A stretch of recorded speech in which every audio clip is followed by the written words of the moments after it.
let's get this all pulled up and going. There we go.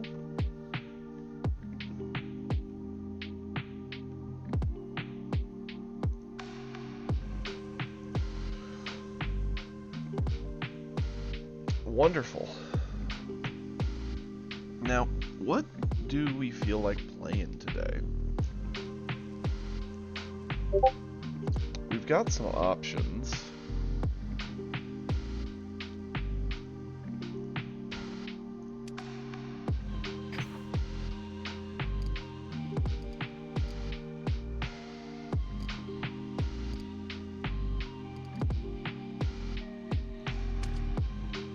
Morning, Britter. How you doing? I hope you slept well.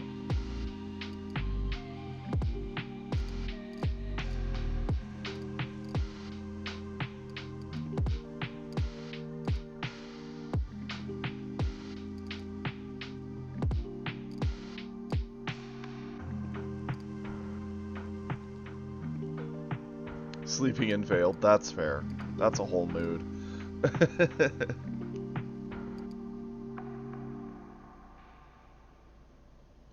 I know, right? Trust me, on my days off, the most I sleep in, like on Sundays, is like an hour, 2 tops.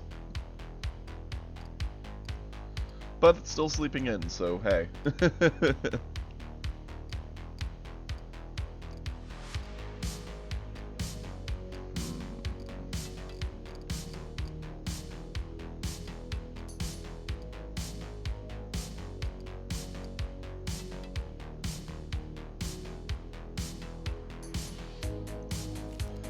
Thinking of doing this is just a small swap for the list.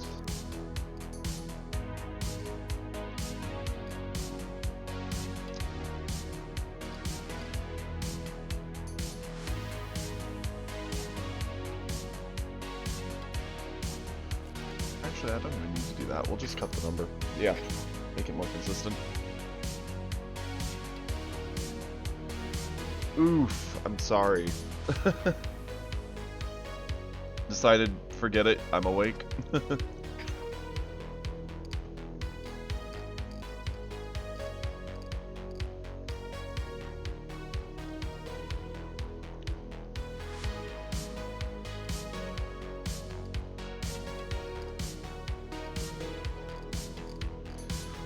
Okay, well, we're gonna get to playing some games. I think we're gonna start with some Trunks today. We started with Droids yesterday, and I was kind of feeling either Trunks or Beerus, but I think we'll start Trunks.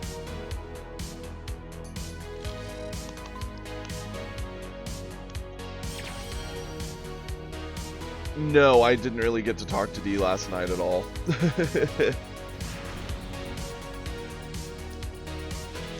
By the time I got home, I checked on my uploads for the channel, and sat down, watched one short video, and then fell asleep.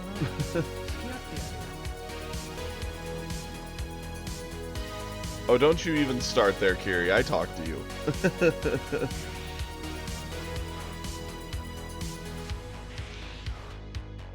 Morning, nerdy. To be fair, like, even when you're playing it right, it can be very tough. Like, right here into Droids, ugh, this is gonna be a brutal one, because Control doesn't feel good when they have the big end game. So I'm gonna have to really navigate this well. It's gonna be a long time before we get to looping Piccolo.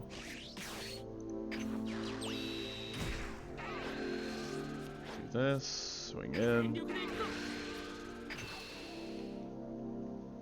Morning, Bardock.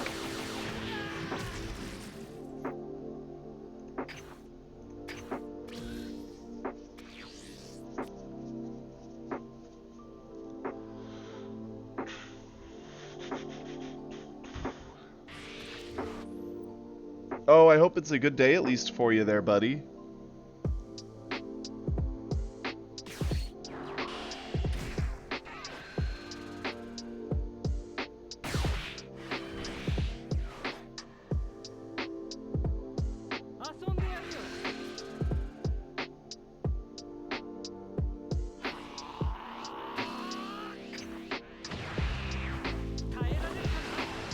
Interesting that he ate that. I mean, I get it. He's like, well, he could bottom deck it. Might as well just eat it, make the attack more likely to hit. Not that I was going to avoid it, but fair.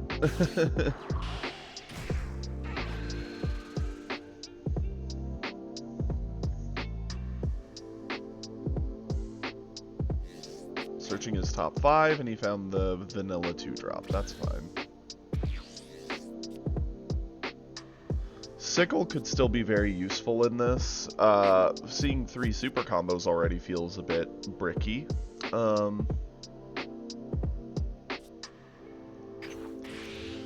Charge one of the trunks, attack. It's funny I say bricky and then we find another sickle.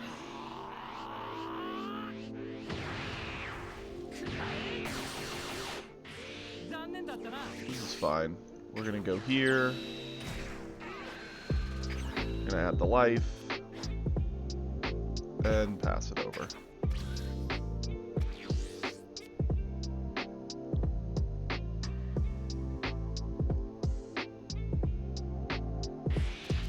That's fair, Britters. This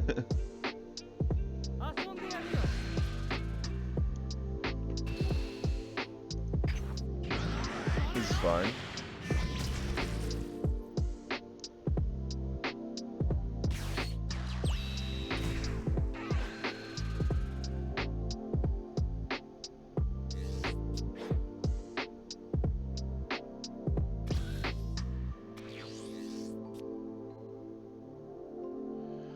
I think we're gonna charge a sickle.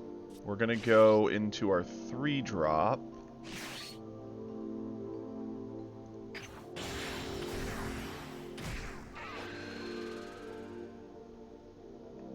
I'm not gonna add the life, but I'm gonna bounce away the Krillin. Yeah, they get the on play, but it's 0 combo, so I don't mind it sitting in their hand. And now we're gonna just pressure in.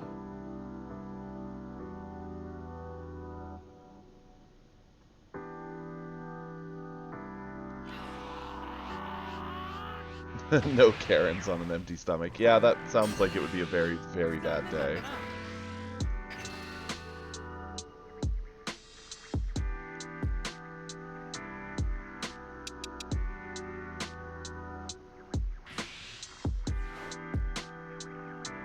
Getting him to use Meteor already, interesting.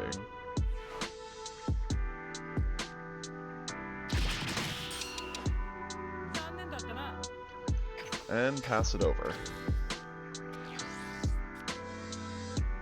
So he's going into turn 4 and he's got the droids set up, so he could do the 4-drop into a 3-drop. He charged away a D strength, which is interesting, unless he has 2 of them.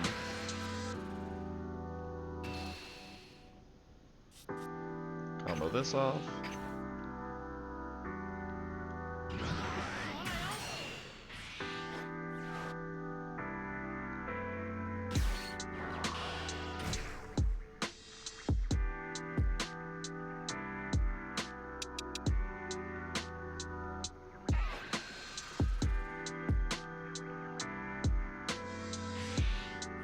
Yep. This makes sense. The question is, what's he gonna do with his 3 energy?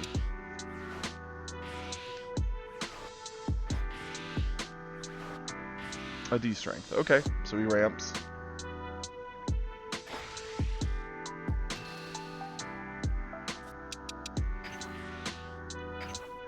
Combo this in.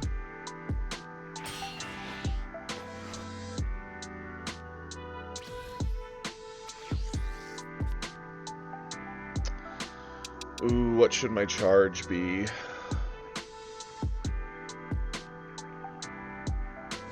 Honestly, I think a Zeno. Well, then again, Harumaki's really good for finishing out the game, which is something I do kind of want, but we're a ways away from it being the best useful card option.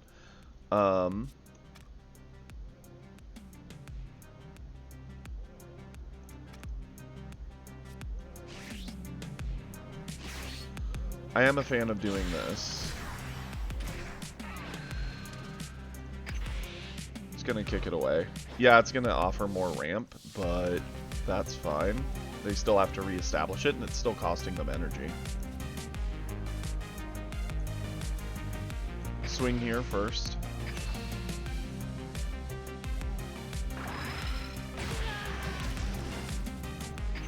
Pop the skill, restand. Now I can swing with lead.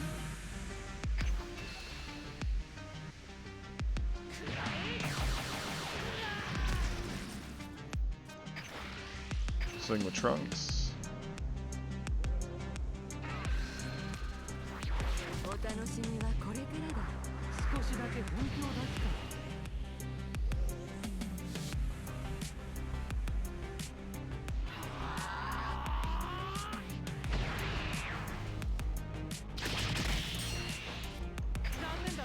Swing with my 5-drop.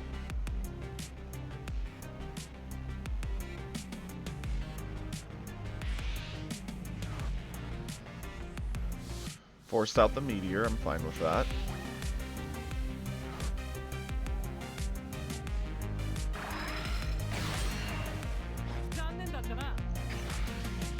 Swing in, combo this in, because that gets him up to 30.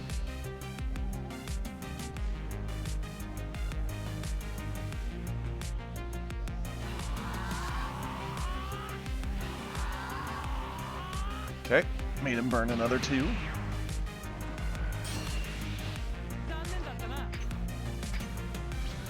Pass it over.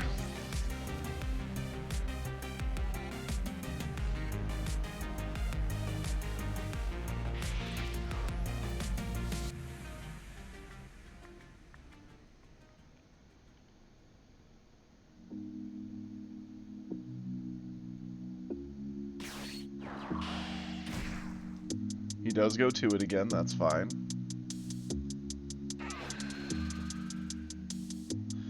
Depending on how he does this, either Sickle or Zeno are our favorite options.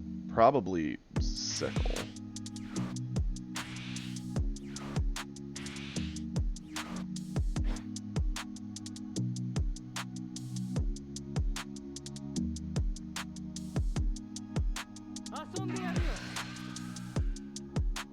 Sure, we'll eat this.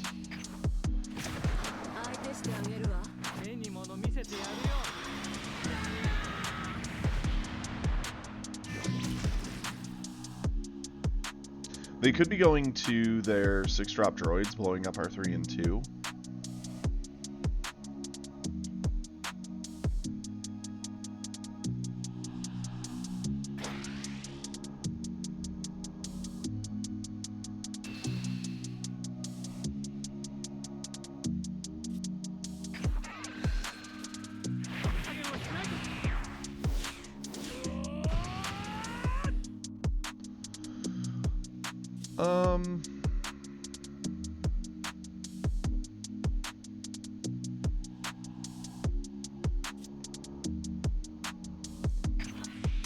Combo this in to save it.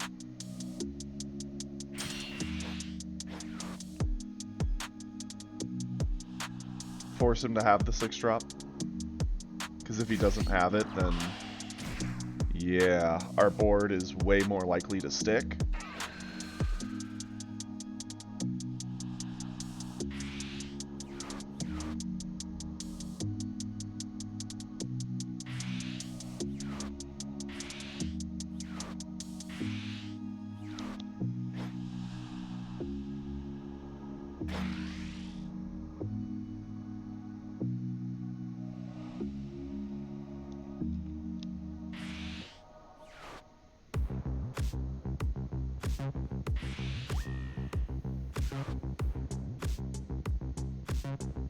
Went to 45, that's fine.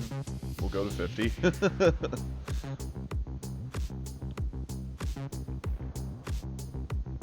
We have the power. Combo and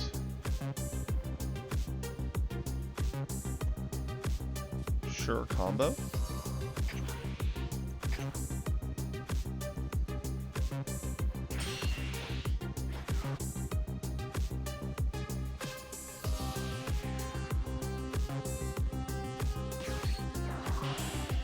Then he went to a junior, now he gets an energy back, and he can set up another meteor defensive. That's fine.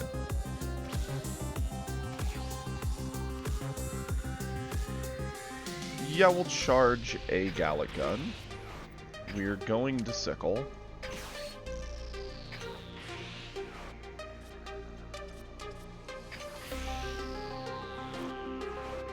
I'm gonna swing in.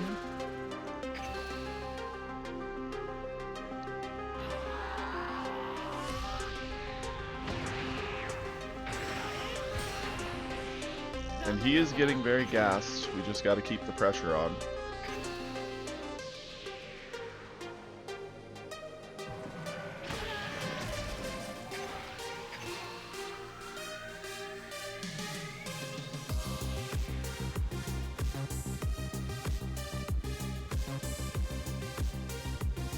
Don't get me wrong, he is at his end game, so he could drop something like a cell to get a life and blow up 2 of our bodies.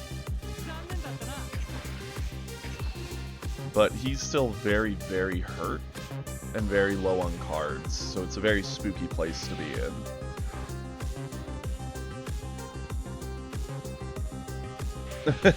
in. Pretty much, Britters. Yeah, the Droids player's not having a fun time right here.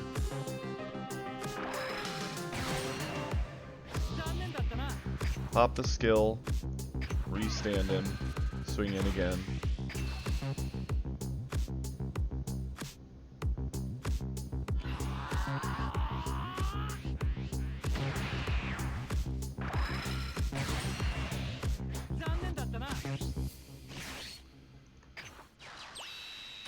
We're going into our 2-drop because this is a perfect place for him.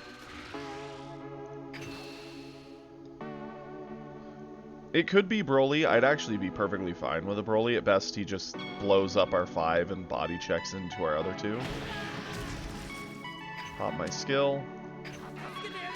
Pick up my 2. Send it over to him. Broly will have to waste its entire thing, and it will also burn all of his energy just doing the board clear. At that point, I can just Zeno it away and laugh.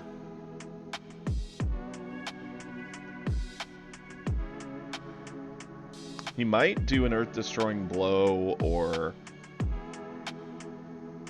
a meteor. Yep, he's going aggressive meteor.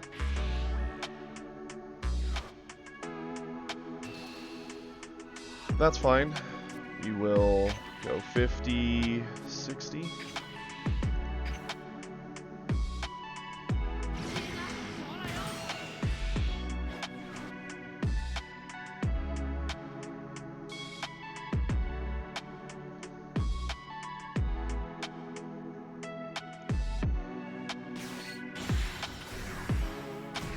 Okay, so he's got the 6-drop droids.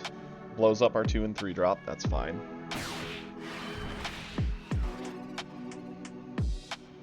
Probably tries to get Vegito again. We will super combo again.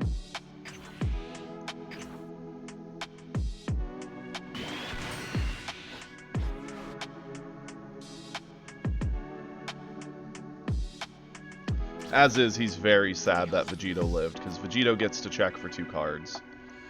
Oh. Oh my. Yeah, that's really good pressure. Let's...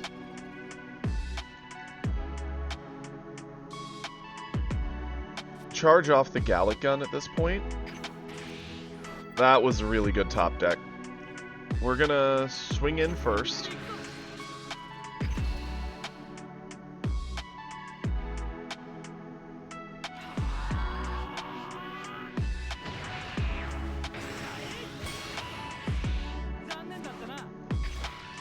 Vegito's gonna swing in.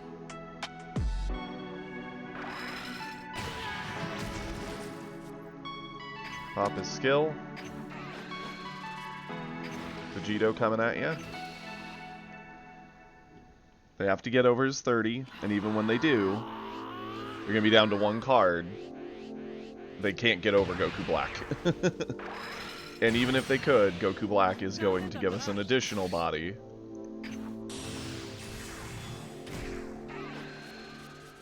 She's going to give us the Zamasu fused. Yeah, and they give up. They're like, it's over. There's no stopping it. Oh, good.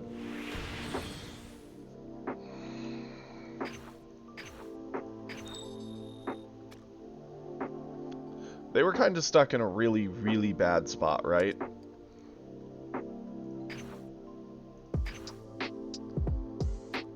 Thank you, thank you. I forget, did we get our weekly color wins? We did for everything but red. We haven't done a red game. I want to keep playing Trunks, but when we're done with Trunks after another couple games, we will swap over to Beerus to get the red win, because I just had it pop in my head, like, did we do that?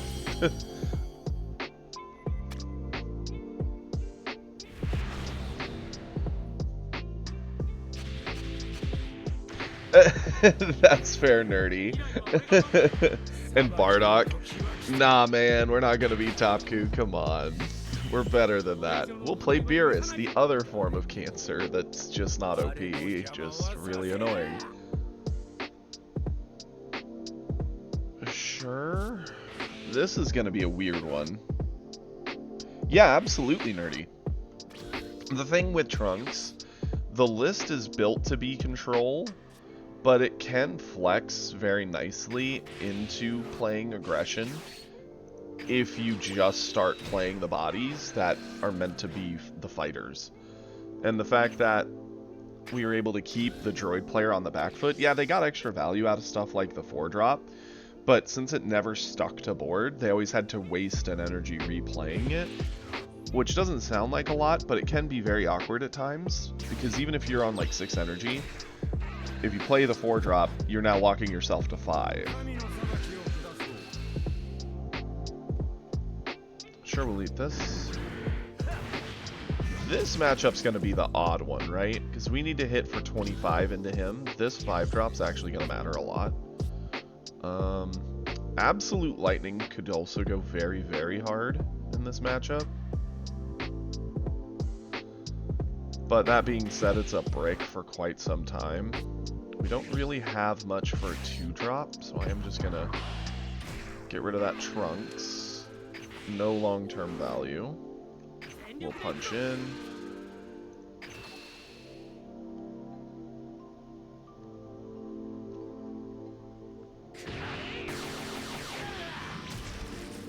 We'll play this for more value because we got lucky and got a 1-drop. Pass it over. Like, I think Sickle is not as necessary into this matchup for Trunks. We don't really, he never really sets up much of a board. The best things we could really Sickle are his 4-drops. He doesn't really use too many aggressive 3s. Yep, exactly. And that's kind of the hope, right?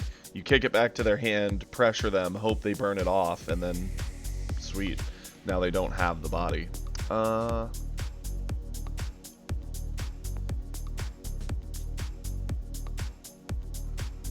Yeah, I'm gonna charge off another Sickle. It's a little spooky, but I think it is the right play. Go here with it. Yeah, I'll add the life to hand. I'll pressure in with this first. Let's go in here, combo this in, so it's 15.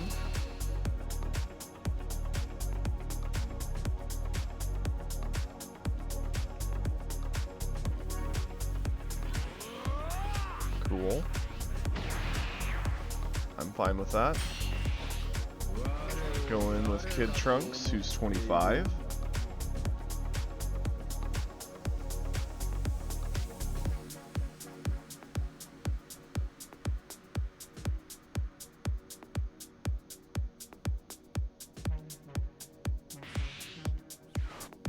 Yeah, good morning, Yova, and no need to apologize. Yeah, no, it's a good point. If anything, since the king is dead, wouldn't Vegeta just be the king of Saiyans at this point, and Trunks be the prince? I mean, that's one thing that's never really made a whole lot of sense to me in various ways.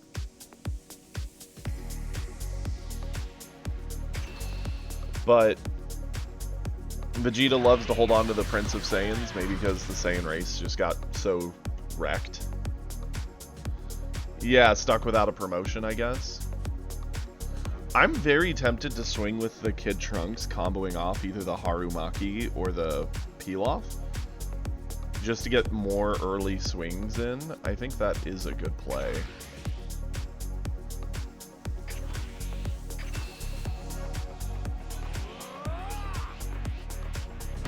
How dare we use logic and Dragon Ball? Yes, we are the true animals. And the fun thing here is I could peel off to get back the Harumaki.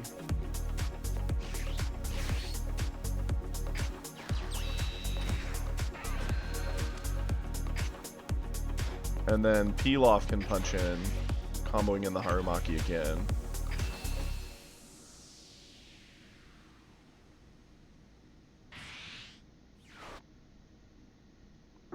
Got him to burn a Gallic gun, okay.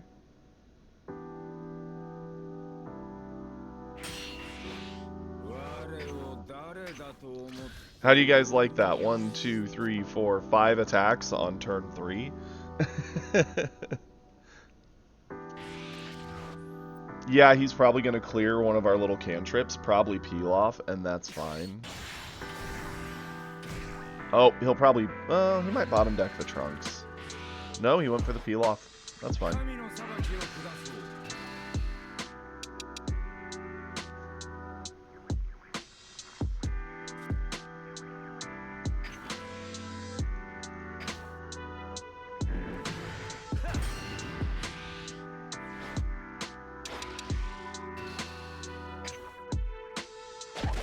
Yeah, he can have that.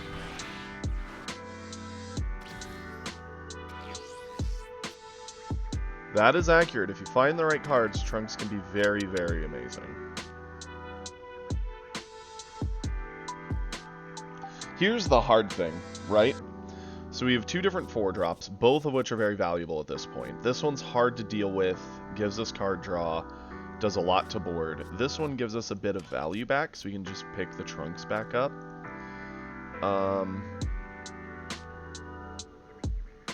And we could even combo off the Goten. But in order to get the full value out of this, we have to charge away one of these. And we've only got 2 of our 5-drop Double Striker, but I think he's actually worth it in this. We obviously need Zeno to clear stuff like Goku Black. He's still 2 turns away from that, though. I'm sad, but I am going to charge the Zeno.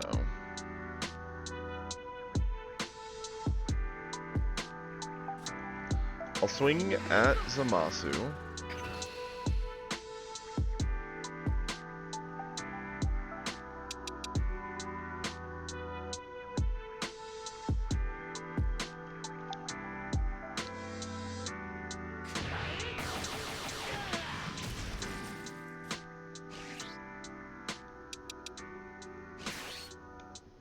Go into the 4-drop. I'll have the 4-drop attempt to clear the Vegito. Give me another card draw.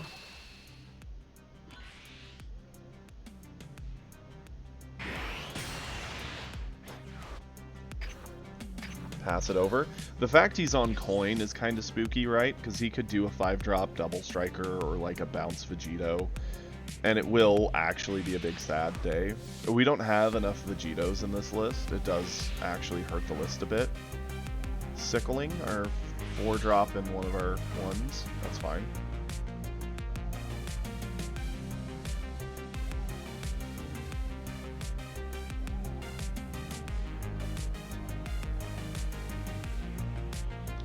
So he essentially gave up pressure to the board, so now we can just establish a 5-drop and go in.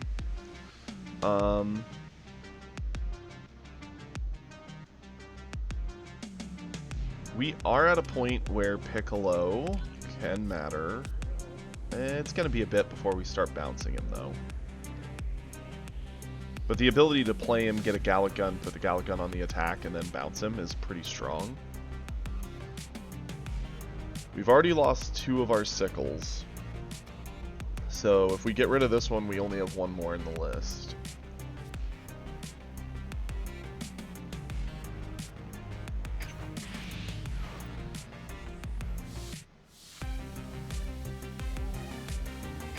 I'll swing it.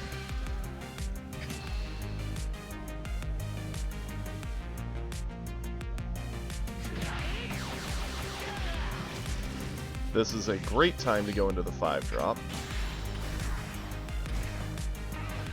Say goodbye to the Vegito. And swing in with the double. That's hilarious, Bardock. I'm sorry you got 7 of them. I mean, I'm happy you got a playset of him. He's a very good card. But 7 of them is nuts.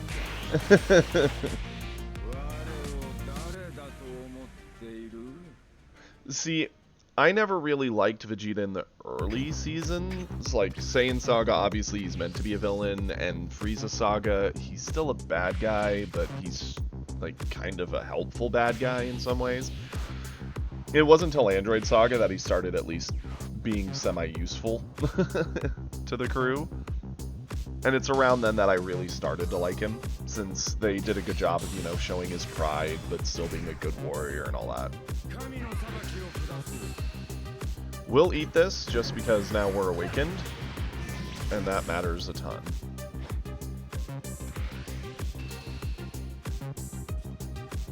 Flip this over.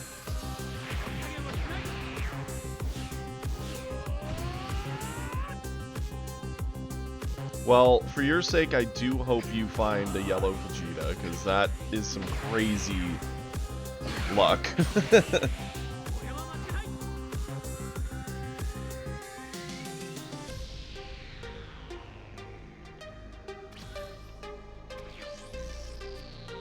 We're going to charge a Goten here.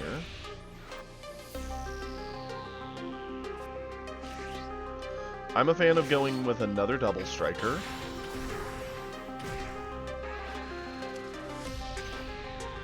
Not that it clears it, but just because it's, you know, an actual decent threat. We could peel off for value. Or we could save it for a Gallic Gun. I'm more of a fan of the peel off for value.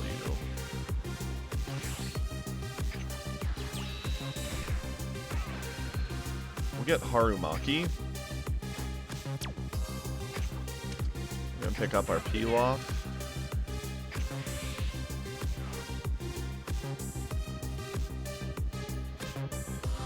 I'm gonna threaten in the double while it's really awkward and awful. Putting into 2. I'm then gonna swing in. And I'll combo in the very Harumaki we picked up.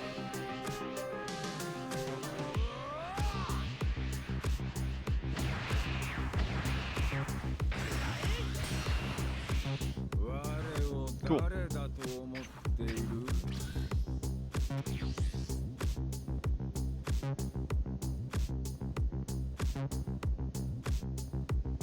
Yeah, that's kind of the crazy thing, right, Bardock? Like, how many codes until the game finally gives you what you want? And that's why the crafting system really does need a touch-up.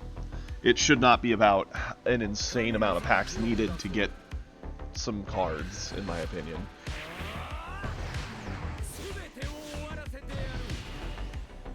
I think it does hold the entire game back a bit.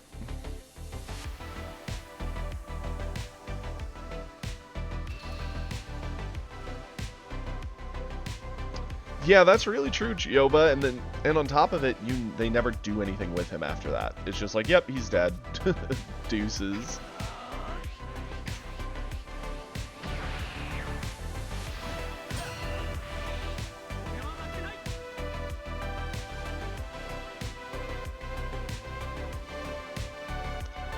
That is insane, Bardock.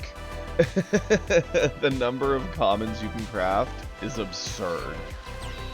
As every set comes out for the next like 4 or 5 sets, upon release you could craft the entire common and probably uncommon bracket completely.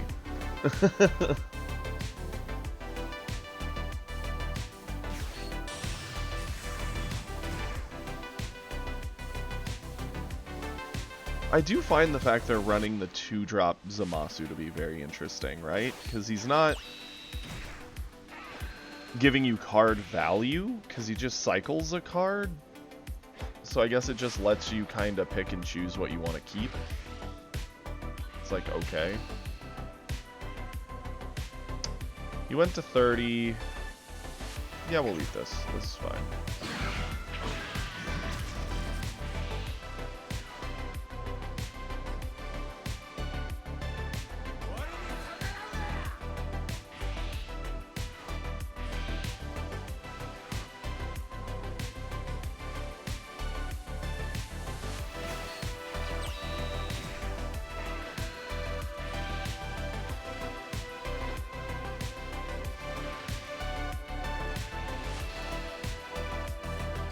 I will go 30.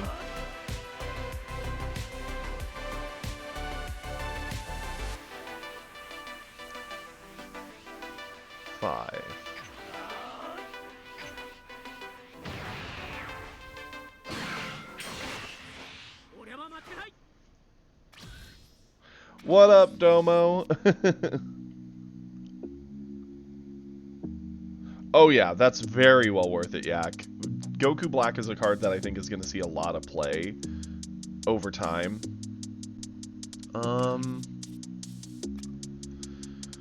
Could play him for 2. It keeps us on 5 energy. We could still go into Vegito if we want to check, and then we'd have a lot of swings to finish this out. I don't hate that.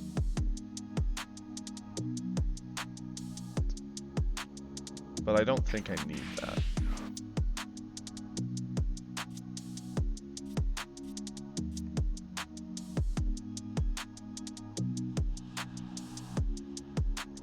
Let's swing in with Trunks, and I'm going to put a Gallic Gun on him.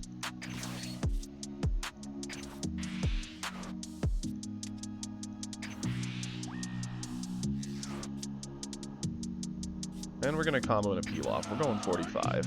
We want Super Combo Plus.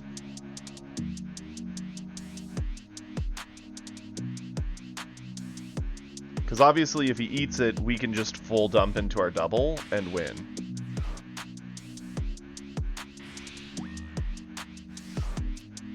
Hey, that's at least a nice short shift. And what up, Inferno?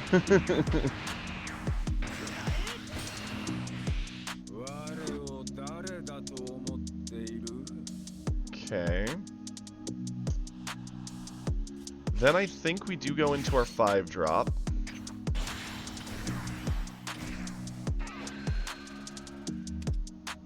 I don't know if this will do anything, and that's fine. But we will swing in.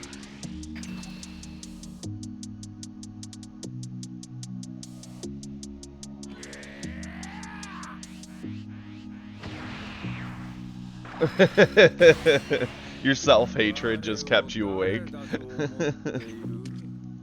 Pop our skill, restand, swing in again.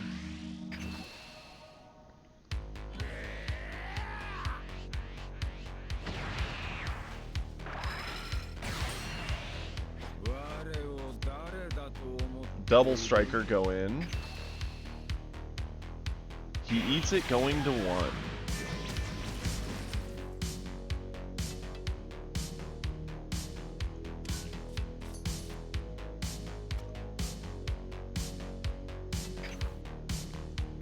We'll pass it over.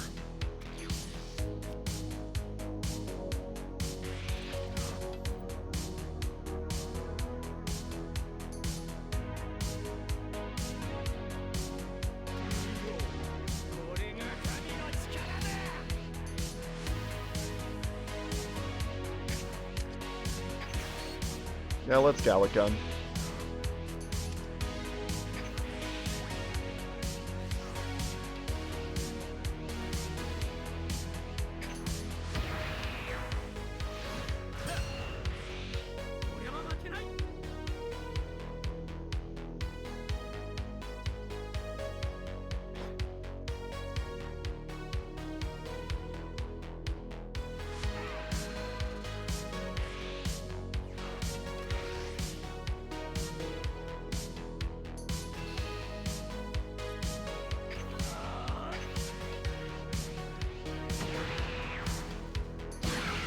If he doesn't have Zeno, he's in a lot of trouble, but I think he does have Zeno. I think he's just kind of checking in right now.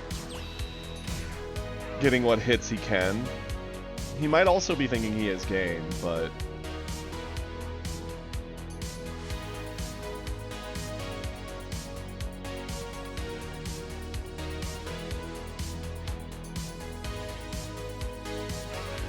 See, I think they really should make it so the crafting system gives you more materials, but to craft like the altarts and foils and stuff should just eat up materials like you wouldn't believe.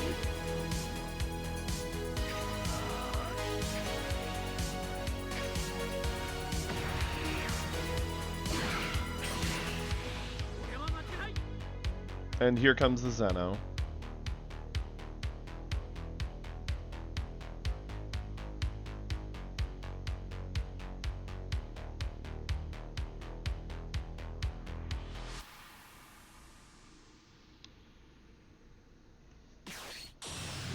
No, going for the Goku Black. Well, now he can't heal. So that's an interesting choice.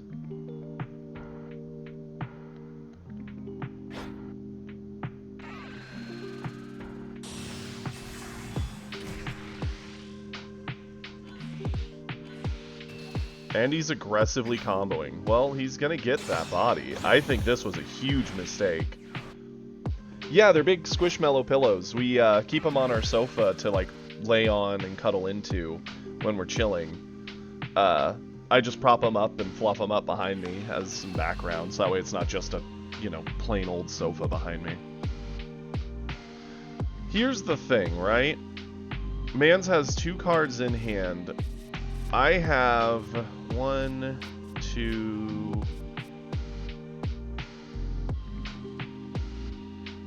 2 peel-offs, so I could do peel-off to peel-off to peel-off, or peel-off to grab peel-off, peel-off to grab peel-off, peel-off to grab Harumaki, Harumaki, bounce Harumaki, Harumaki. Do I need the Vegito? Because I could save it.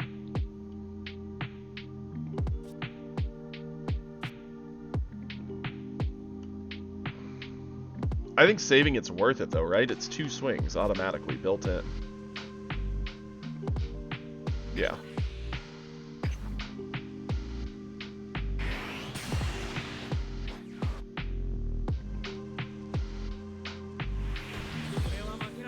Yep, that's all it took for him to give up.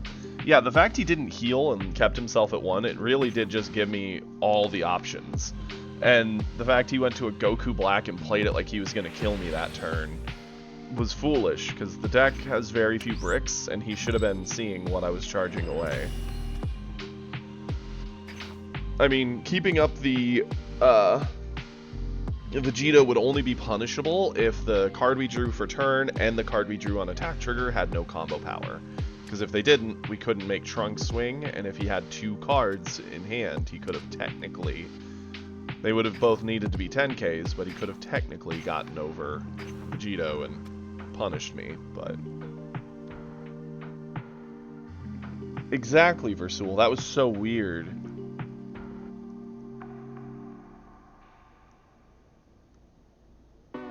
Exactly, and he also asked... He did all that to stop a double striker, but he was at 1 life. The Vegeta was way scarier, because it's going to do 2 swings. Like... He should have comboed the... He should have just swung Goku Black into...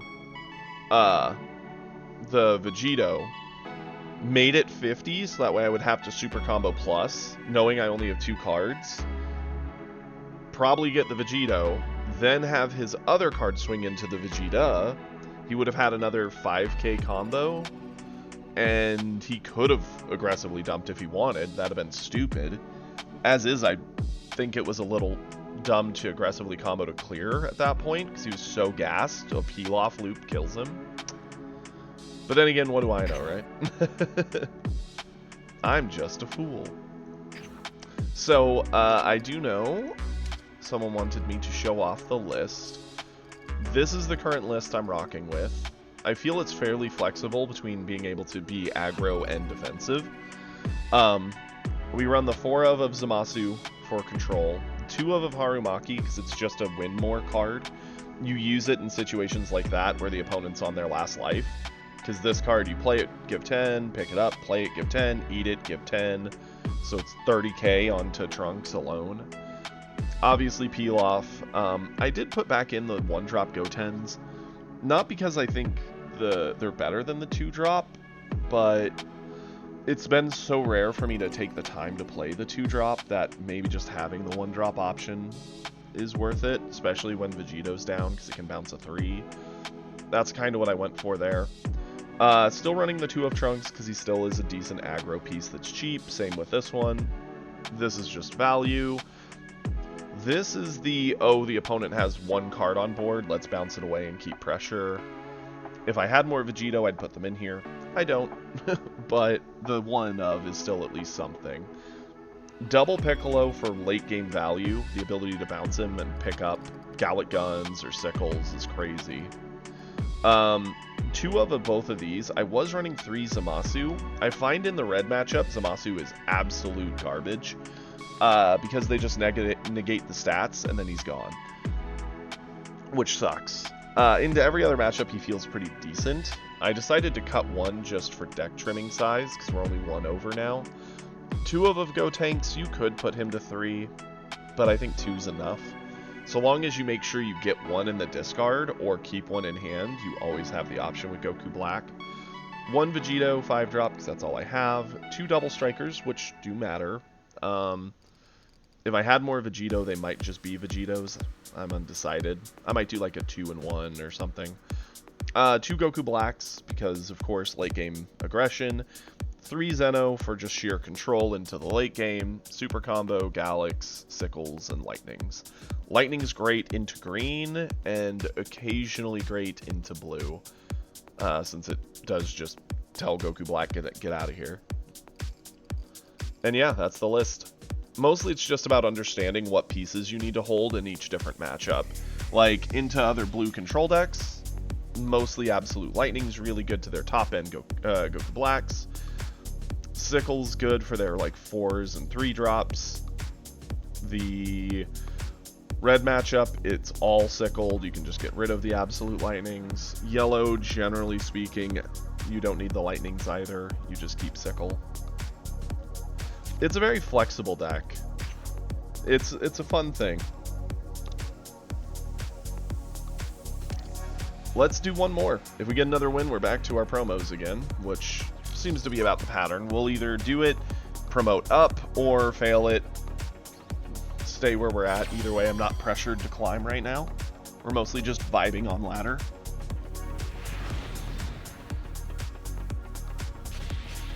Absolutely nerdy.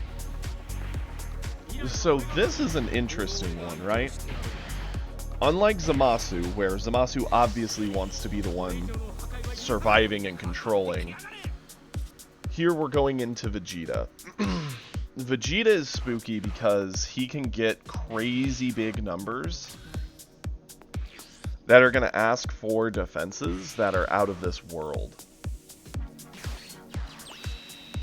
We don't get that as an option as easily. Yeah, Vegeta is control aggro. We can kind of go aggro, but we're more control. So in this, we kind of fall back into control space.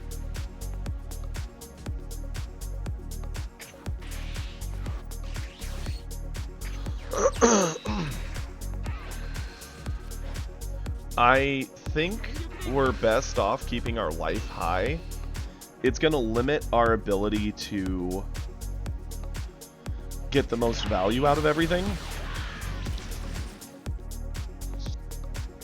But if we keep our life high when he starts getting those big numbers, we'll have a bit of extra life to play with, hopefully. What up, Numeros? We're doing well. How are you doing, buddy?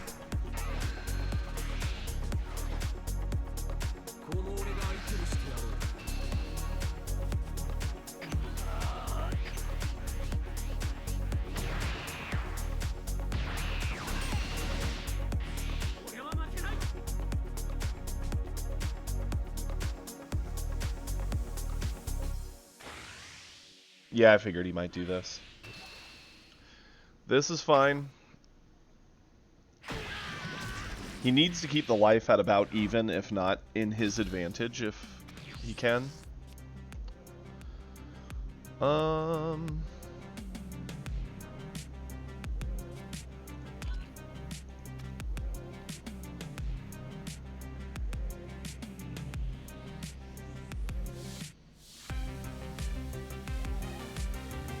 No, actually. At least not this morning. So far, we fought everything that is blue. Surprisingly. Like, lots of blue. I think it's kind of nutty. We fought a Droids player, we fought a Zamasu, and now we're fighting Vegeta, so... What's my charge here? It's a long time before Piccolo's gonna matter.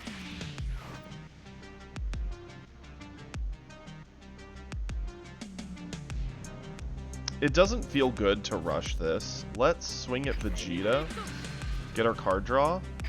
Yo, let's go. I'm happy with this. It's interesting that he's running the Mai, so he's clearly running more of a control list, which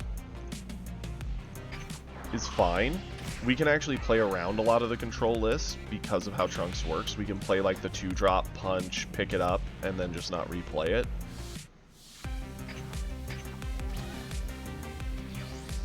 He's probably going to go like 3-drop Vegito, bottom deck our Zamasu, so we can't use it.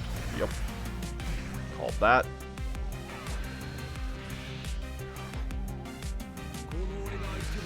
He's going to punch in, that's fine. We'll burn off a Goten to avoid that.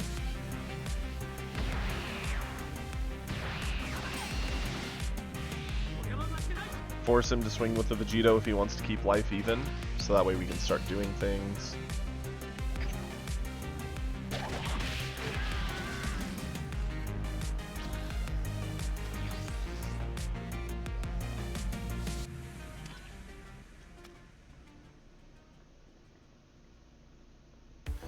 I don't foresee us taking the time to set up the 3-drop, so we're going to charge that. I do think we're going to go into the Zamasu fused, since we don't really have a good turn 3 otherwise. Try to catch the Vegito.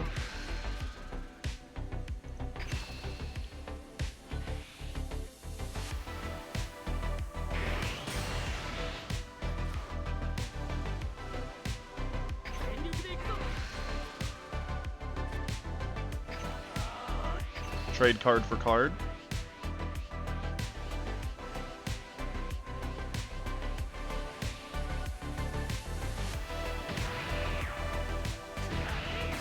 Okay.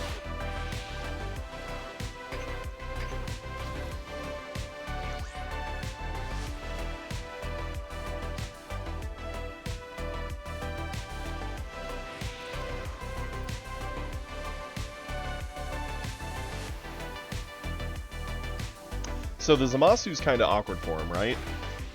Yeah, he can punch into it, but he has to punch into it twice for it to actually leave the board.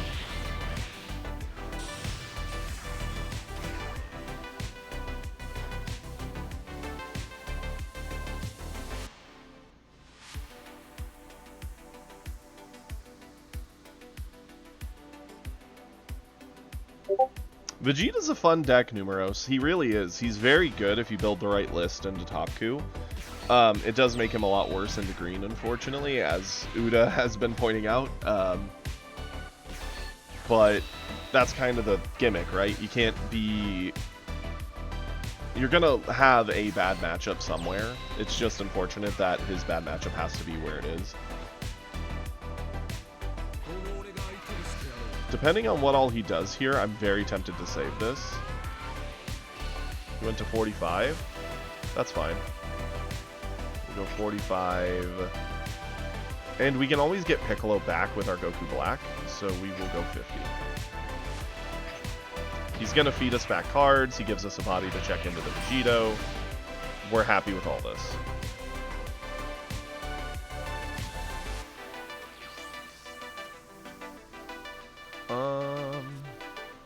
We're going to be on turn 4. We need the Trunks to help set up Gotenks. We need the Pilaf for long-term value. I don't know if we need the Gallic Gun for a while. So we'll charge Gallic Gun. We're gonna sickle away his board. And just say, your pieces don't get to play this game no more, sir. We're gonna loop this to get some card draw. We're gonna swing in here, get more card draw.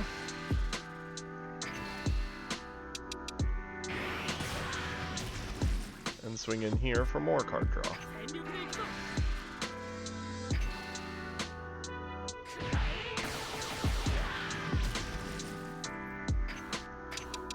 Awesome. Probably should have sacked off the Kid Trunks to guarantee it in the discard, but... I mean, unless he really wants to sickle, which he's already charged away 2. If that baits out a sickle, I'm cool with it. I'd rather that hit stuff like that than the value we'll be going for with our other stuff. Hey, I'm happy to see Pilaf here, Britter. That card's busted. Some of what Trunks can do with it is insane. Yep, got the other sickle out of him, that's fine. It's sad to see the Trunks go, but we have to accept it. I'm fine with eating this. This is the whole reason we kept our life high earlier.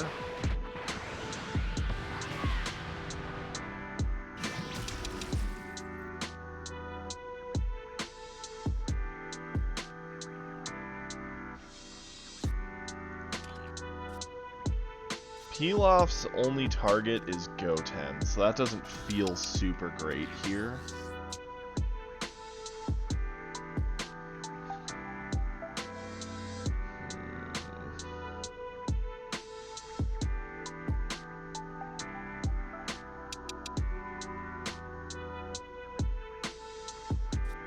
I am kind of tempted to charge away a Pilaf. We need Zeno should he ever set up a big board. The Trunks is probably something we're going to play down with the Harumaki. And to keep pressure on Vegeta. The super combo obviously we need, and we need the Goku Black. So it's... I think we're fine losing one Pilaf for now. I'm going to go Harumaki.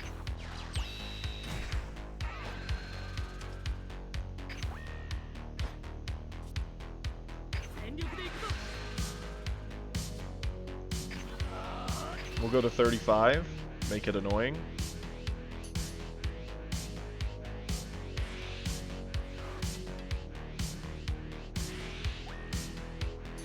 Okay. Got a Gallic Gun out of him.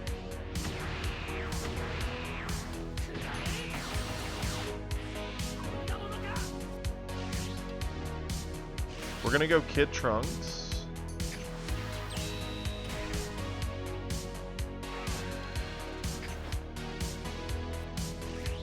Gonna go Pilaf.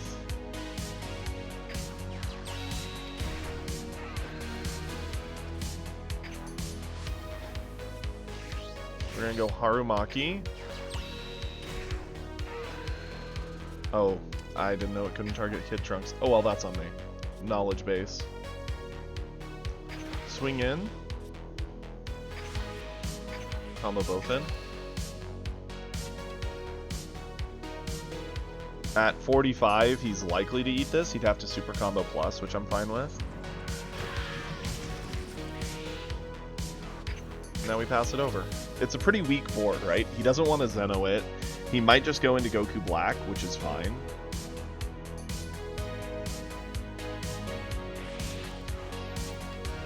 More control pieces.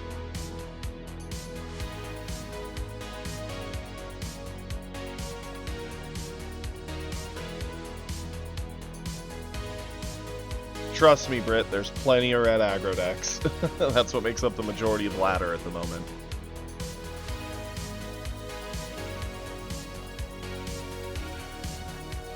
That turn felt pretty underwhelming for us, but we did get in a hit on Vegeta, which matters. He is up in hand advantage. We're going to get a lot of that advantage back when he pushes us to 4. But once we're at 4, we have to accept that Vegeta's 35 buff plus, if he has the 4-drop Vegeta, which I'd assume he does, being a 35 and turning him to 40 is very, very scary.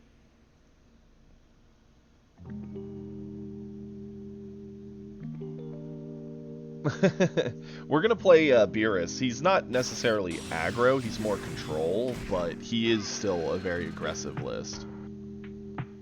Wait, he didn't pick a target to pick up? What? Oh, it's so he doesn't stuff his hand full. Gotcha. Kind of an odd choice, if you ask me.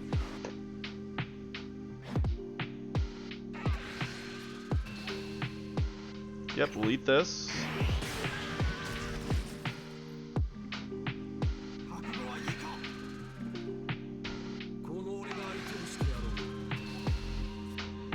We're going to flip.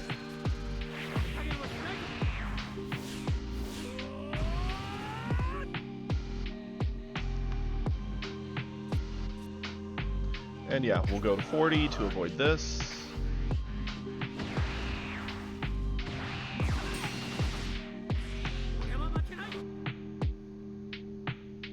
That sucks, Kiri. I'm so sorry. I hope you get to feeling better. We're going to get rid of Sickle at this point. We're in the end game, so stuff like this is going to be happening constantly. We say no to the board, good sir. And now we swing in.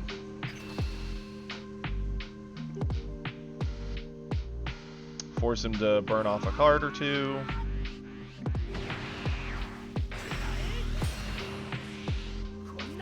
Force him to burn off more.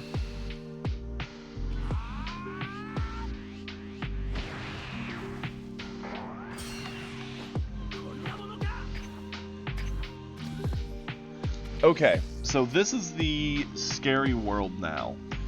He can again establish a lot of pressure. We don't have a Zeno option. We do have Sickle, but it doesn't answer 5 or 6 drops.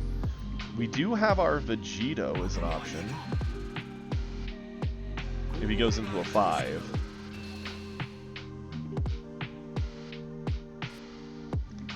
$30, $40.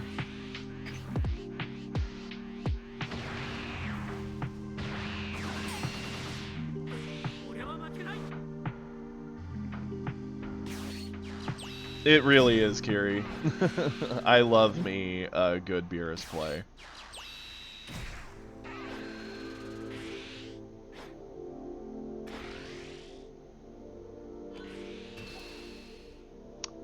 Yeah, 30's enough. It's gonna get this hit. That's fine. 1 Zeno to the board is not super aggression. Gonna charge away the Sickle. What is our target in the discard to pick up? Probably Piccolo? There's not really great targets for Piccolo, unfortunately. Maybe a Kid Trunks? Let's swing, see what we draw. We haven't really seen too many of our 4-drops.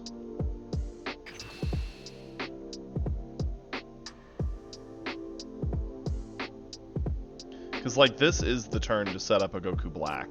Problem is we don't have any, like, great 4-drops to follow in with.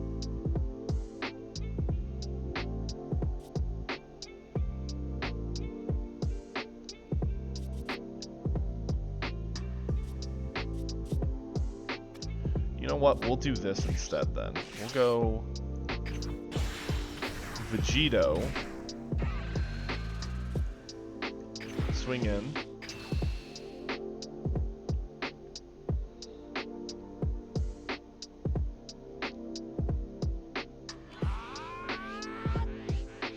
Cool, got that out of him. Pop the skill, restand. Swing again.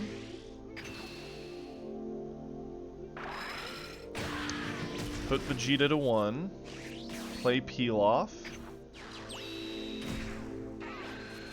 Get Pilaf. Play Pilaf. Get Harumaki. Use our skill. Pick up Pilaf. And pass it over.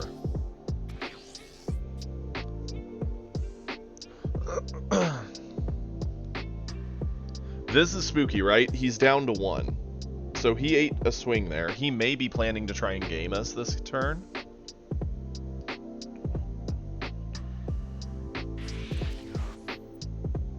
On 8 energy, he could do stuff like Goku Black. He can do stuff like 5-drop Vegeta of his own. He obviously has his own Vegeta to swing at us at 35, which is annoying. We're going to go 30 and 40.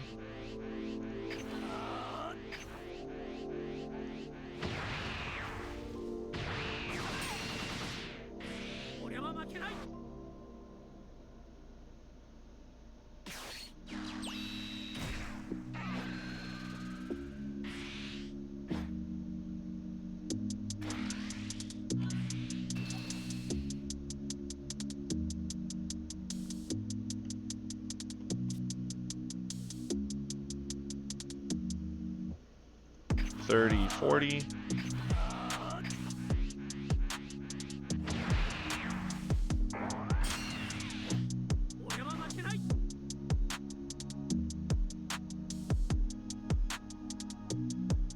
He obviously has the hand advantage. We have the life advantage right now.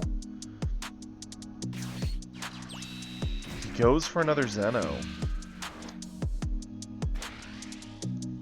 This one, we're just gonna eat.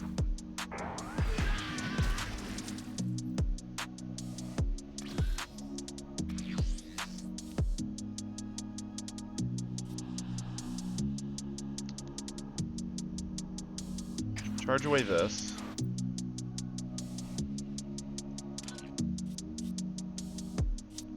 How many super combos have we dug out of him so far, is the question. One.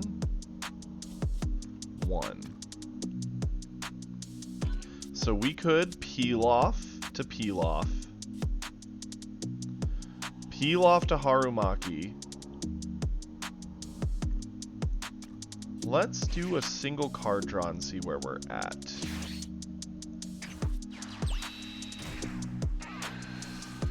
Yo, that changes everything. Okay, I've got our turn.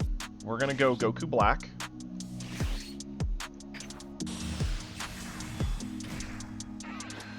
Goku Black is going to give us Harumaki? No, it's going to give us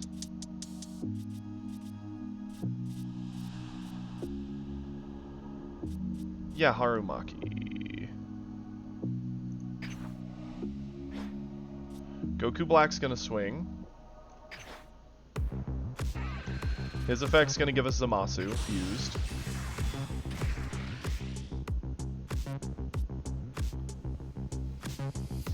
And we're going to tell him to catch the 40k swing. That eats up 2 cards. Zamasu fused is going to swing. Gives us a card draw. That's a terrible card to draw there. We're going to eat off the Trunks to force him to do at least a 10 minimum. It's a 10 plus or 1 super combo.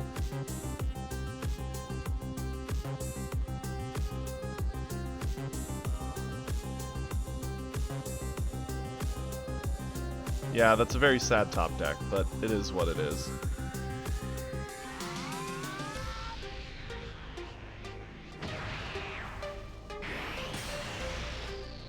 We're now going to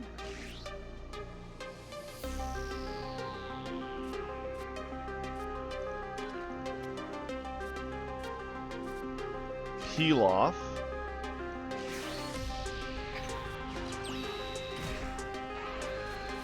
Pick up Peel Off.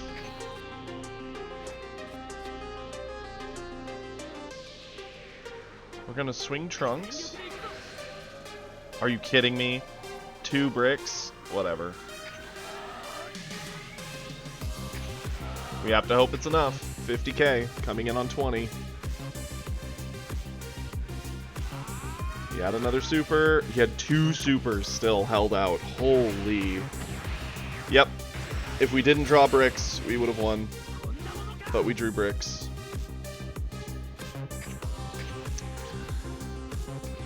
I mean, I guess it's not guaranteed over, but it basically is. He can just hit us with Zeno, force us to get a super combo. Yep, bad RNG. We played it perfectly.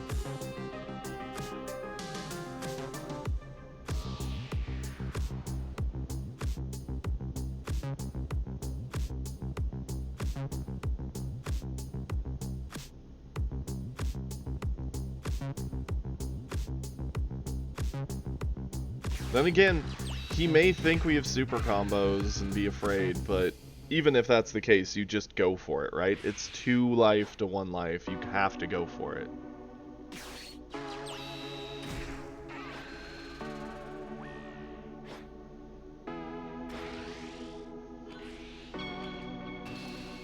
And that's game.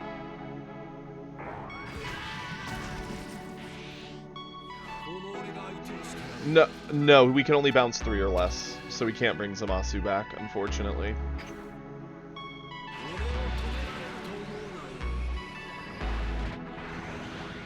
And the sad thing is we didn't have a Gallic gun. Otherwise we could have done like Piccolo instead and used Piccolo to get a Gallic gun and use the last energy on a Gallic gun. But oh, there was a super combo our last life. Real cool. Yeah, that's heartbreaking. We played that really well.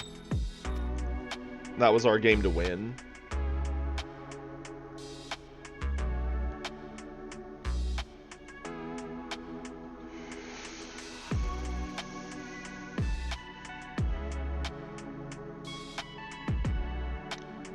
Man.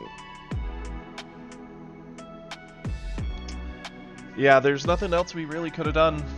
Since we went for the Goku Black play into Zamasu play and the card draw just didn't come through. That sucks. Unlucky, right? Yeah, we're gonna get some red games in. Even though I am vibing with Trunks, we're gonna get some red games in.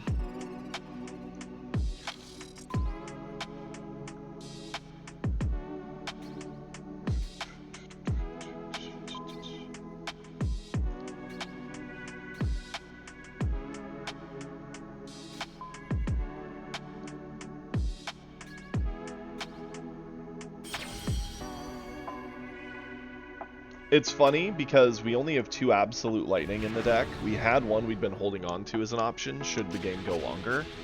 And go figure, we draw into the Vegeta for turn. So we charge it away. And then we top deck a Lightning, or another Lightning, off of the Zamasu swing trigger. And then we top deck a Sickle off the Trunks swing. Like, we bricked as hard as possible. Oh boy, the Beerus mirror match.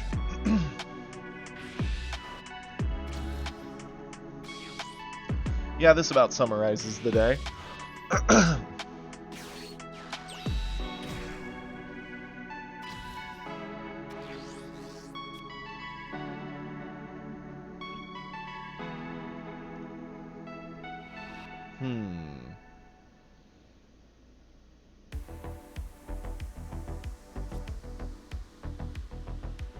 Yeah, let's charge away Roshi. Swing in with the crit.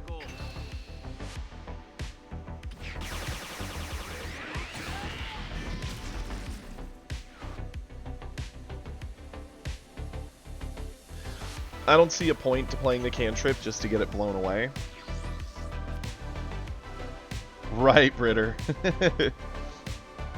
You know me. If there's one thing I've never really had, it's good luck. Except for randomly. I'll either have extremely good luck, like the best luck you could ever have, or no luck whatsoever. It's always the 2 extremes, never the middle. I'm the king of rolling 1s and 20s.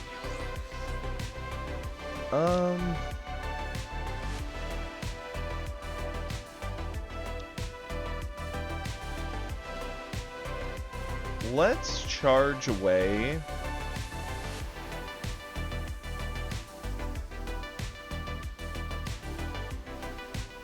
Oh, this is a hard choice. I'm thinking the UI. We have another one in the deck now because I do have 2. We're going to use coin to turbo out Gohan.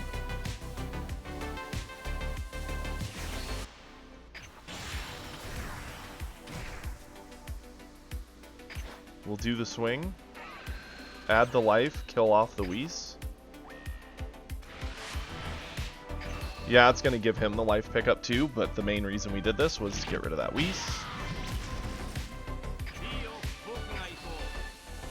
And it gives us a lot of stat control, so it's something he has to respect on board.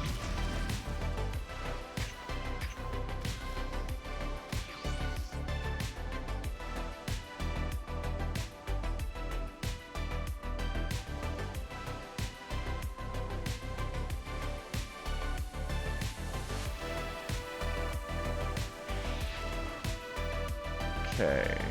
On 3 energy, he could play a Gohan like me, he could go Kato Pezla. Okay, so he does the Gohan. That's fine.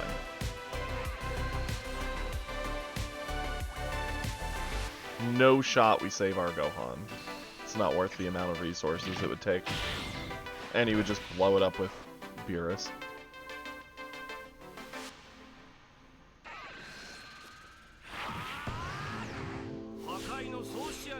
And now we're in the control game. It's all about who keeps the board clear from the other one better.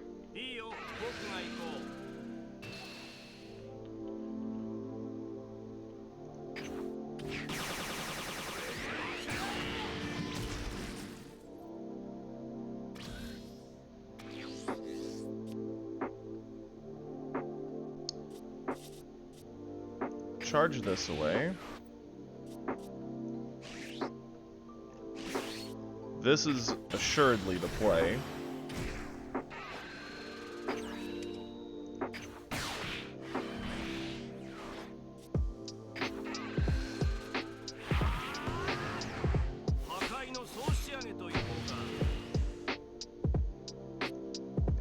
We'll attack in.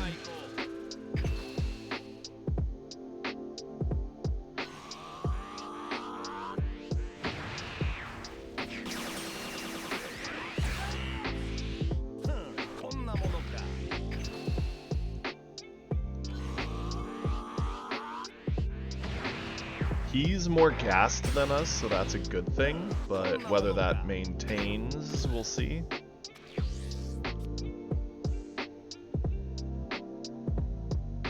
We have a pretty good turn next turn, because we can Kefla into Gohan or Kefla into Kato Pezla, whatever we prefer.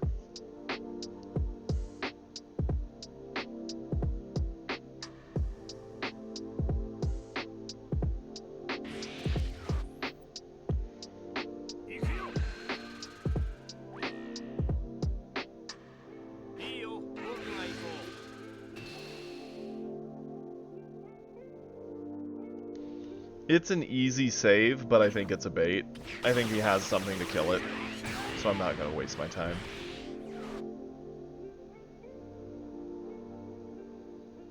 Most of our resources are pretty much play it to the board once and accept it. See, he had the Goku. All that was a bait to get us to burn things. We're going to combo off Kato.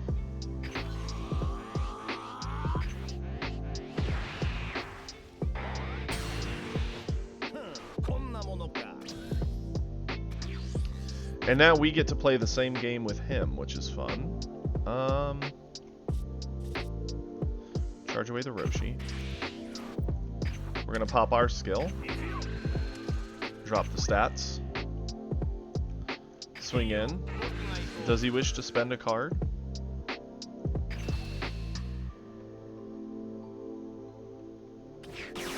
Smart man. We're gonna go Kefla.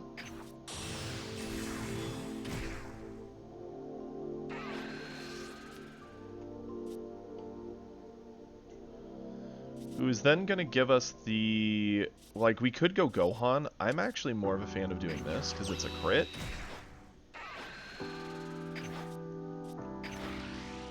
Punch in.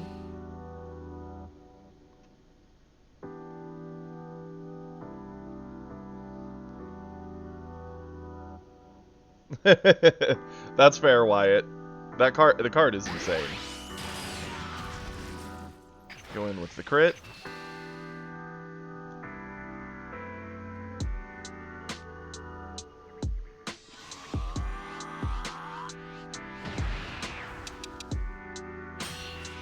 Okay. Pass it over.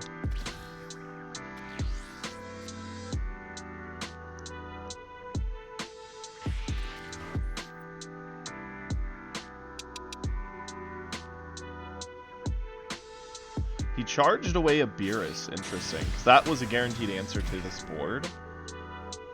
Is he going maybe like Gohan instead? Okay. And cycling some value because he realizes his hand is getting gassed.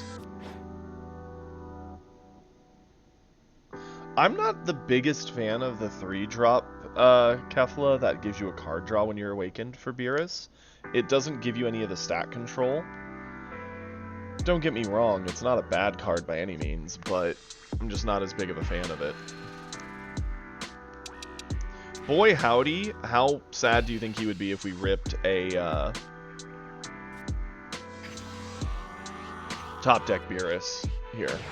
That'd be absolutely nutty.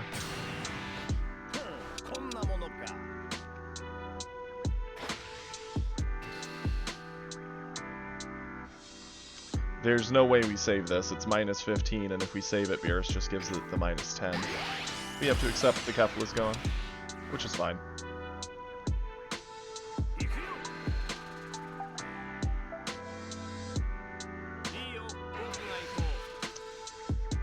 This, however, we can save.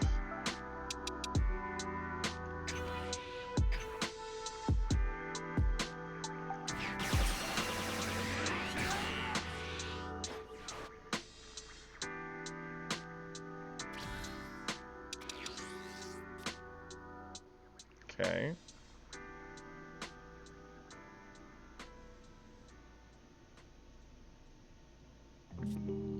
Gonna charge away a hit.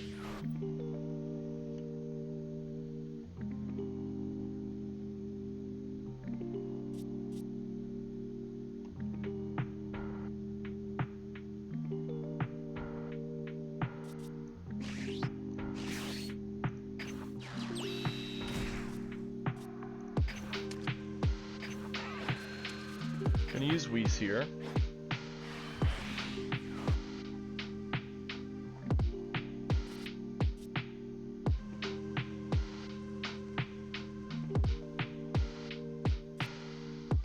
Pop my skill.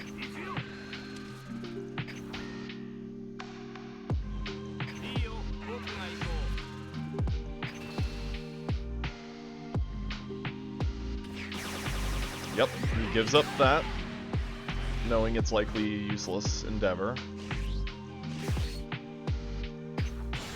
Going into Gohan.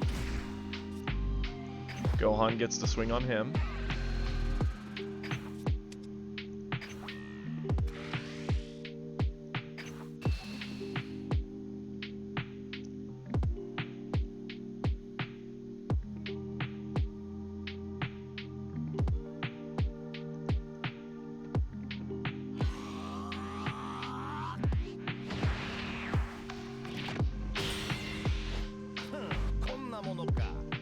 Go in here.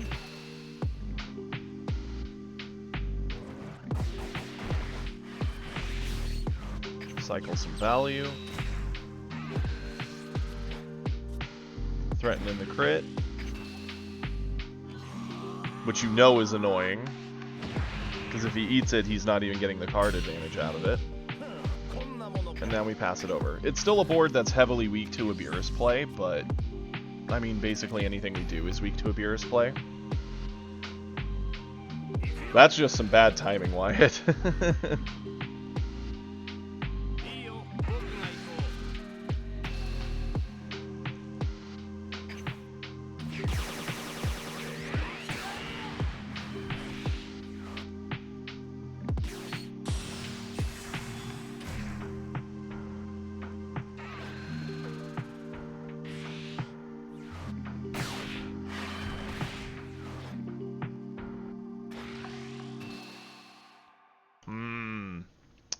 It would cost us too many cards to avoid the crit. We'll accept it.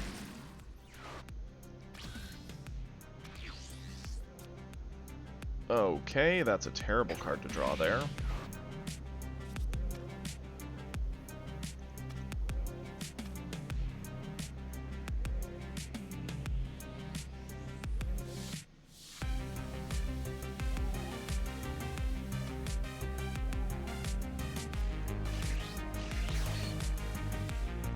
I don't love this play, but it's the only play we've got.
Hey yo, let's go.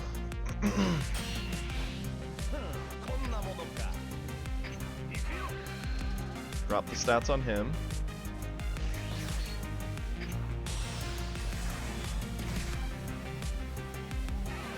Giving us that card draw. Shooting down another crit. Don't add the life. We're gonna check into the body here. If he saves it, we just swing in with Beerus, comboing off one of our cantrips. Roshi's absolutely nutty with what he lets us get away with. And now his hand is drained. We swing in. I'll just combo in this. Actually, we've got two of these.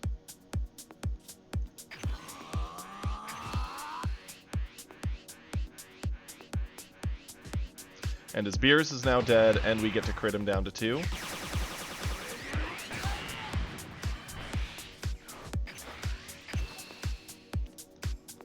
That was a very big old man, Wyatt.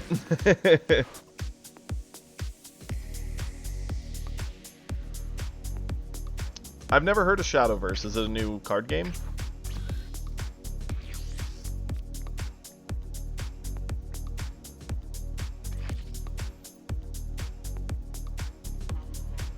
That glimpse off the Roshi life pickup was absolutely nutty. Giving us the Kefla, keeping our hand advantage, giving us the crit body for free.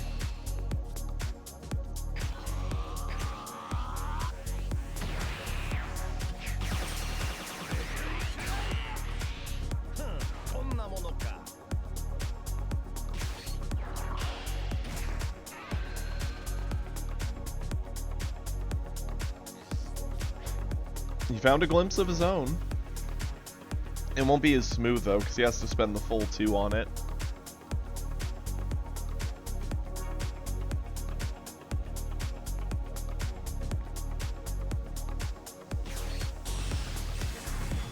Kefla just full sending. Probably hoping to top deck something she could drop. Oh, another little cantrip, sure. Sure thing.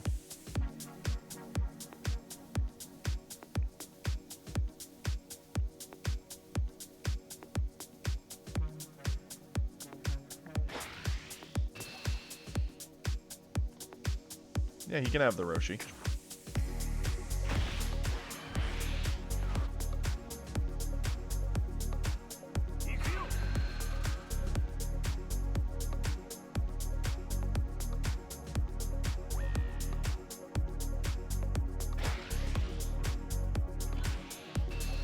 That's an easy save. He went to 15, it's a 10. We just combo this into 20. And now he's got to pick. Is he more afraid of the crit? Is he more afraid of the 25er? He goes for the crit, because the crit is annoying, and that's fine. He has one card in hand.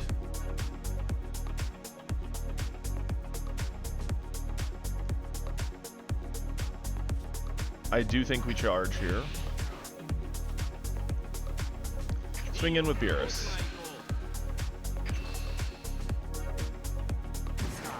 He eats it.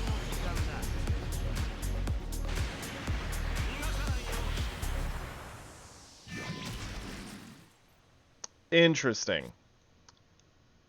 Now we go in with Kefla.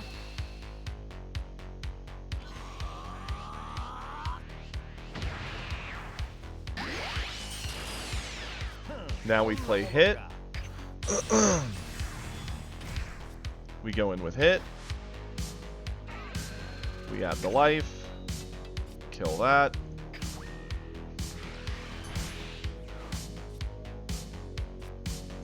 Let's make hit 30. Force out a super. He doesn't have it. Even if he had it, we would then go into the 5-drop, and 5-drop ends the game. Ooh-wee. Nice and smooth. That was fun.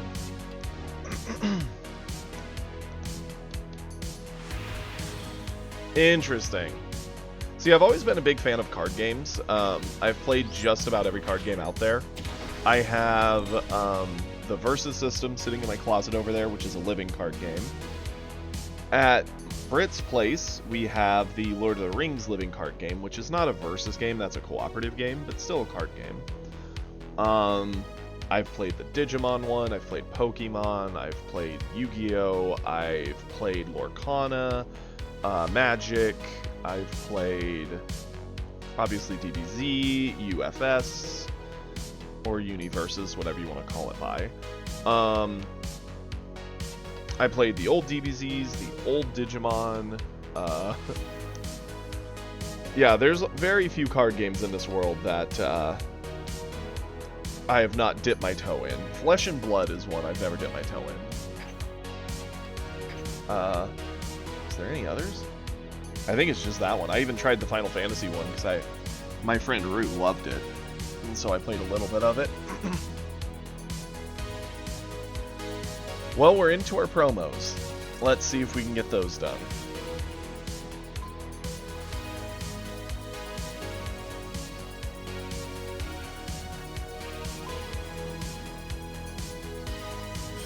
I've also played Hearthstone. What was the name of that digital card game? I forget the name of it. It's one where it's like, my buddy had me download it, Rue.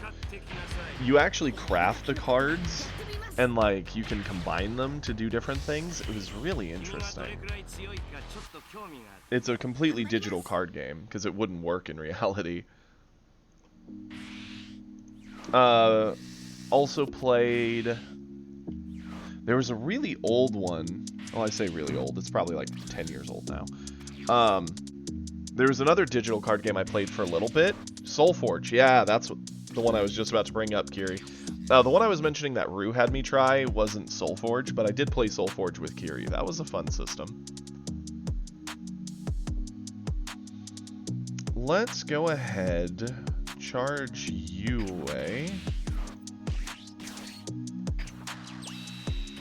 We're gonna do this. We're gonna grab that life. Swing into the Gohan. It's interesting to see a Gohan. We're seeing a bunch of weird things today. Anywho, Soulforge, for those of you who have never heard or seen it, it was a completely digital card game, and its unique gimmick was that every card, when you played it, was like a turn 1, 2, or 3 kind of card. And when you played the turn 1 version of the card, it was like kind of weak and maybe did a basic effect. But as soon as you played your turn 1, there was like the upgraded it would upgrade and shuffle the upgraded version into your deck. So if it was a turn 1 to start, it may be a turn 3 now. So you have a upgraded turn 3 version in your deck you might draw, and if you play the upgraded turn 3, it creates like a turn 5 or 6 version that's even better.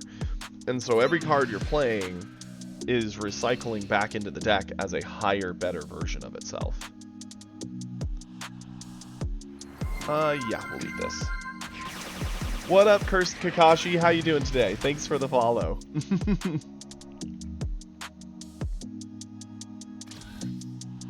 Okay, we're on turn 2. I don't know if we're going to get much use out of Whis since this is a green opponent we're up against. Normally I'd be a fan of the crit to deny them the card. In this case, I want to deny the cantrip. Add the life, kill off the cantrip. Pressure in that punch.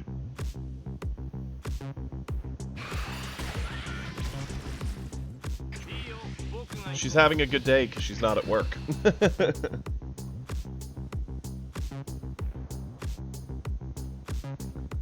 And she's not allowed to eat because of her thing, so... That's probably also a factor. No Wes and not allowed to eat. Obviously, I've played Hearthstone, and I've also played, why do I always forget the name? It's the League of Legends card game. Runeterra, there we go. Sure, we'll take this hit. We'll awaken.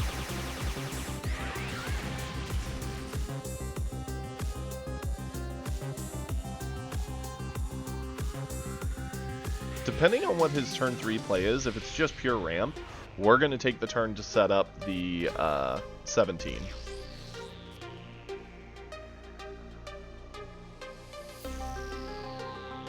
Charge away the hit.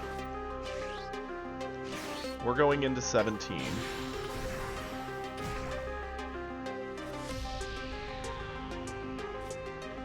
I'm okay with not getting the card draw off this swing because we deny him more cards.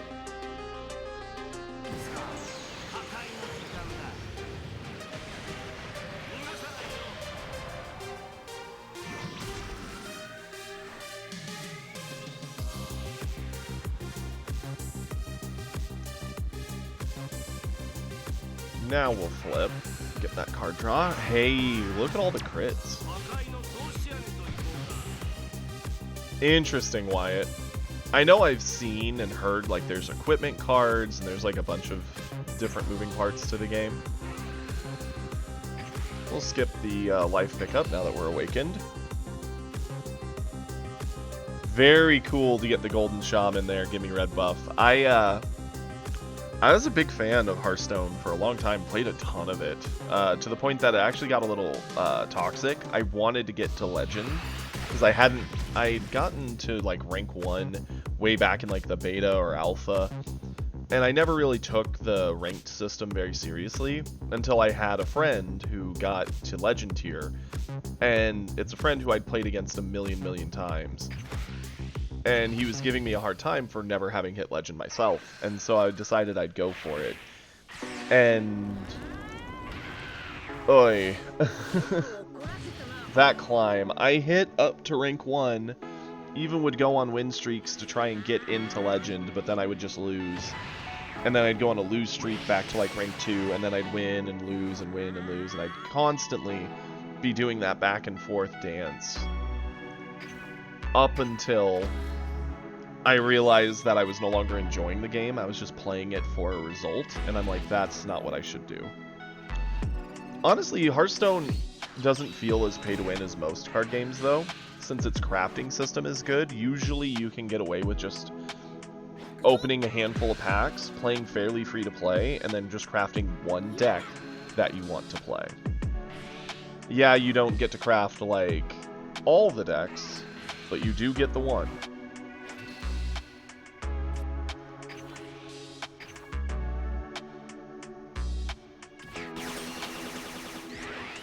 Yeah, I know the last time I got the game, what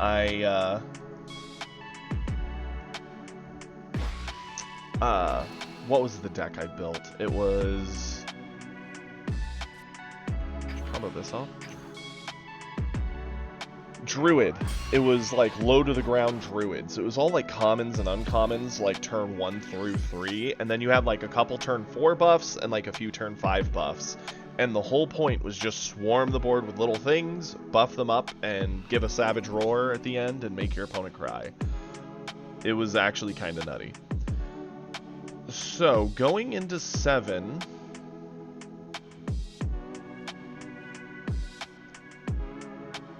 he can potentially have...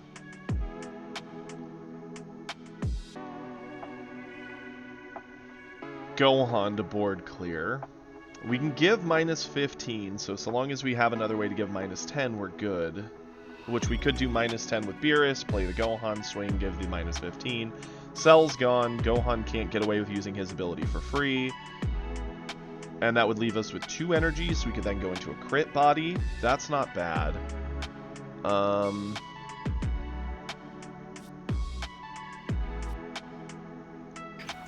Charge this. Pop this. I kind of like this play. Swing in.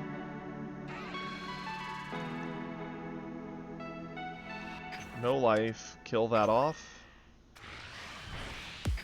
Catch Gohan.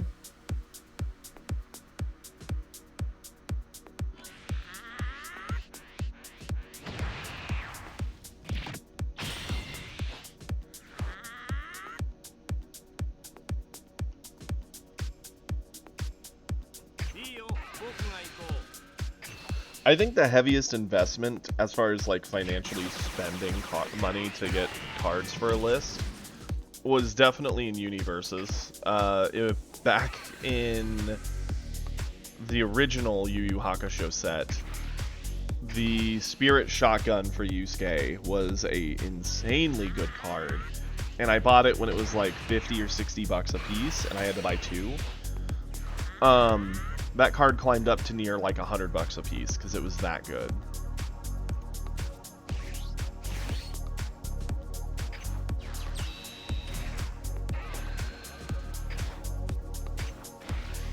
Threaten in with a crit, that's going to force him to do something.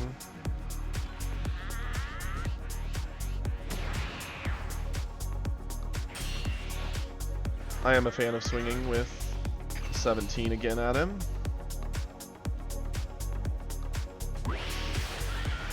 Okay. Pass it over to him. Now it's like 20 bucks, but it's also no longer standard fare.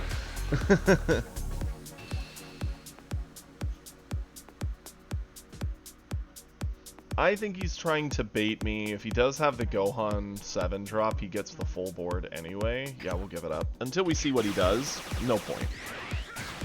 He may go droids and get our 3 and 2, which is fine. He won't get the 17 at that point. We'll just super combo to save it.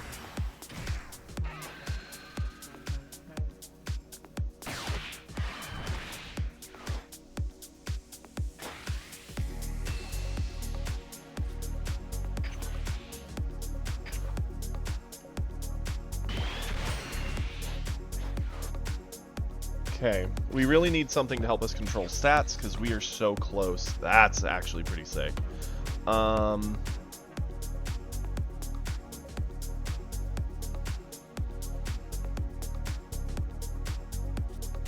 Charge this.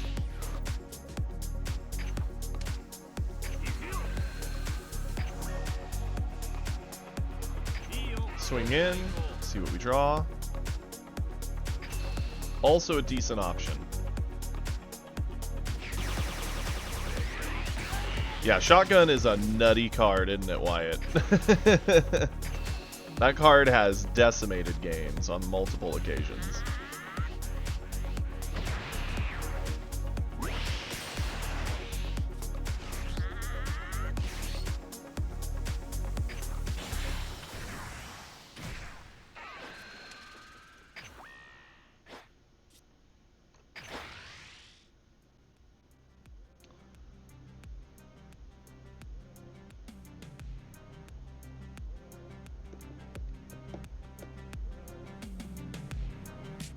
How many super combos has he used? Any? none. He has an energy. Let's just send it like that. Probably gonna do a meteor, that's fine. What up, Domo?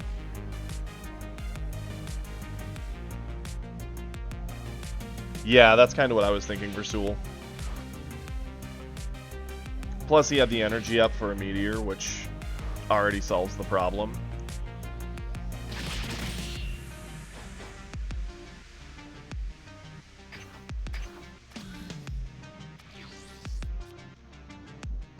We have Kefla with the Khalifa play for next turn, or the Beerus play, whatever we want to go with.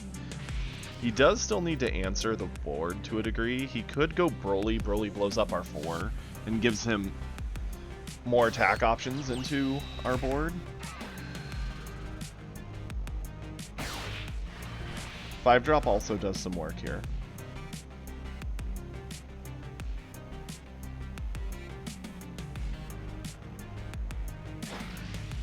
Yep, since he's at 8, has energy open.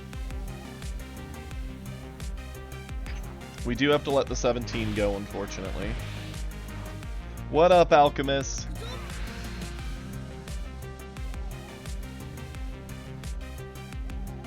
Although him swinging on us is going to give us life pickups.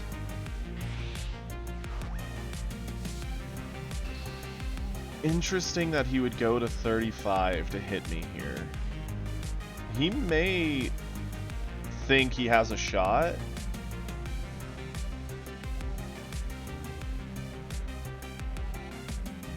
I'll eat it. I'm a little spooked by it, right?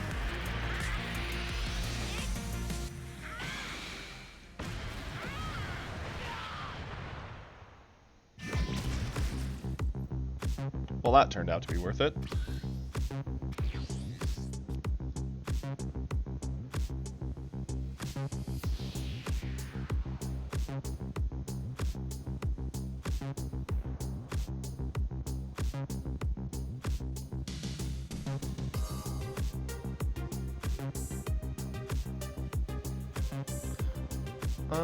We're gonna just phase end. We'll swing in.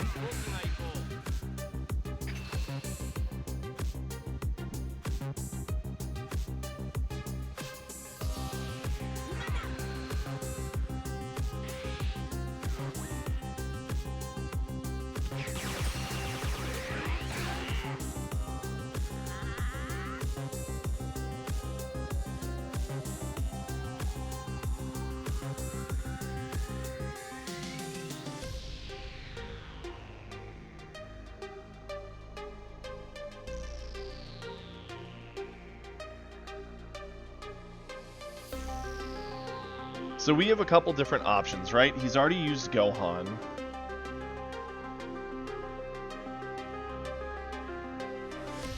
I don't think we get another turn if we don't do something meaningful to kill off a body or two from his board. The problem is...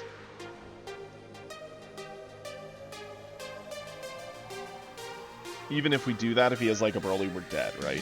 It is what it is. We're best off trying to end the game here, in my mind.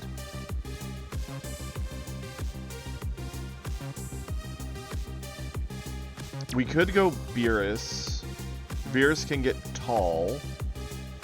So 35, 45, 55, 60, 70, 75. I don't think that's tall enough.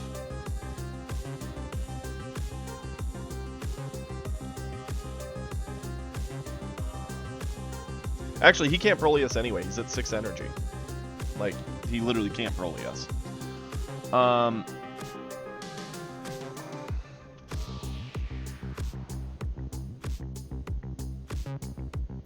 We can definitely get the 5-drop off the board. Oh, that's true. It does let him ramp.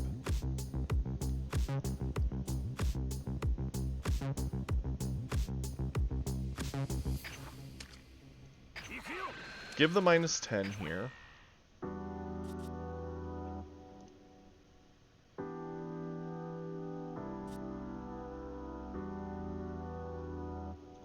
That would be better if we want to kill him right here. We could even then throw in Whis to try and finish. We could either basically Beerus and discard a card, probably the 3-drop, which is fine, to put in a big swing on him, dig out a super, and make it our best shot to get cards out of his hand without putting risk of us dying, or give us the best chance of surviving next turn. Well, we would use both if we go Beerus, because Beerus would come down, and then we discard the 3, blow that away, pressure, and hope to live next turn, because we'd have all the combo in hand.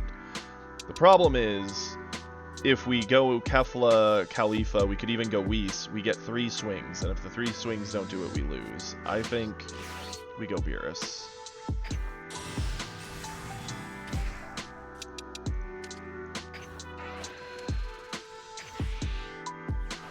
We get the 5-drop out of here. Pressure in the swing. Call it a day. He already used Gohan, so he has to use something else. Any super combos. That's fine.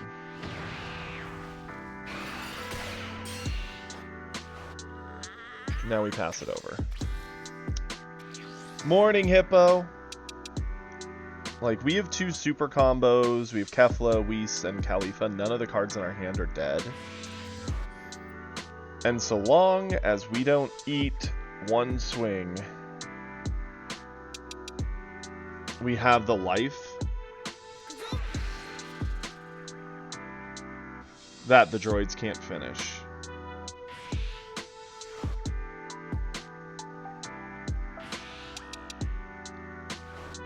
Okay.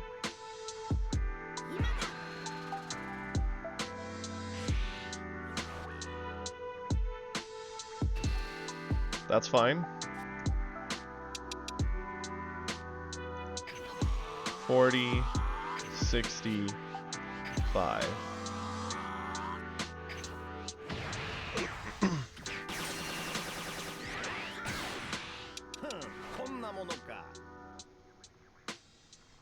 Yeah, no way we got over him last turn. Not if we went big.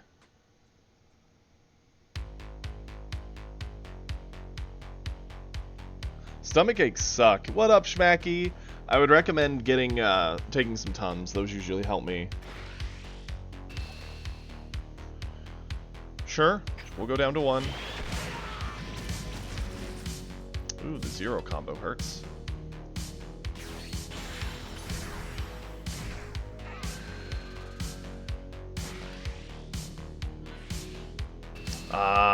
Yep. Nothing we can do. He had it. All because we got a 0. I mean, even if it was a 10, he would have matched it. GG. We played to our out. That's all we could do.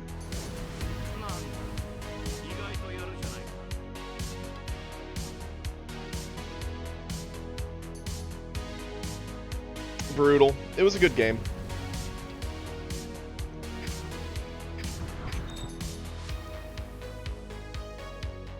Yeah, 2 supers and a meteor. He had the defense.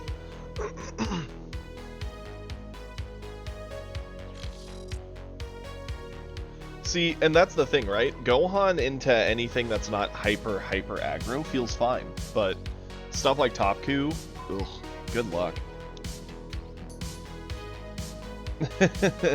Fritter. You could take some like NyQuil stuff to help you sleep more. Although at this point it's kind of late since you have to go to a doctor appointment.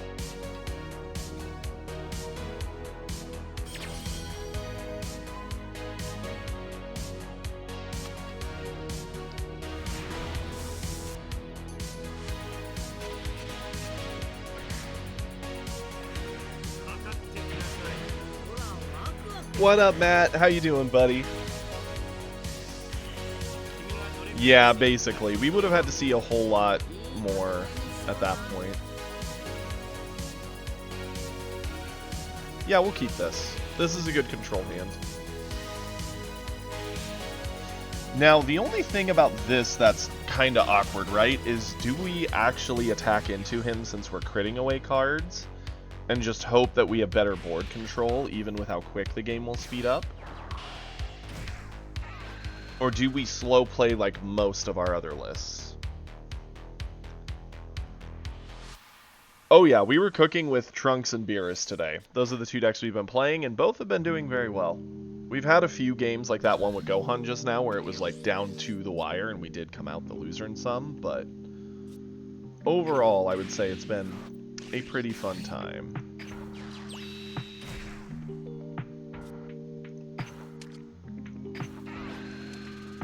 No value off these, that's fun. Does he eat it, or does he block it? He eats it. Yeah, that's kind of what I was thinking, Bardock. Like, if he goes full Self-Awakener, he gets cards and it gives him a bigger hand. Yeah, if his hand size is pretty starved, I'm pretty happy.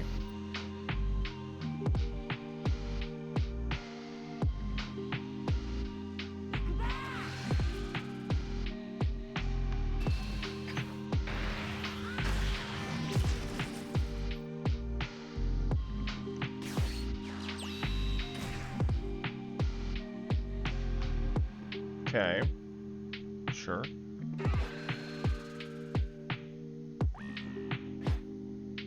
Unless he has another Whis, it doesn't matter.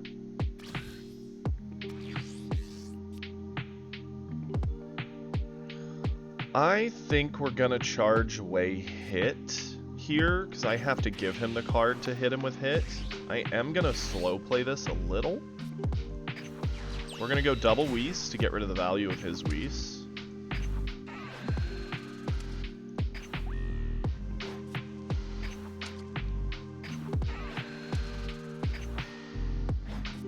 We're then going to get just some card cycling. I'm happy to hear Starterku's treating people well. I love Starterku, it's my favorite red lead, but he's in an odd spot, I think, for how the game currently is going. Because he wants to do a lot of like board fighting.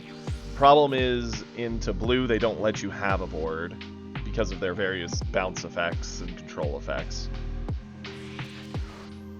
See, I could see him doing decently well into Topku, because you can still give the stats and matter there. Blue is the big problem for him in my mind.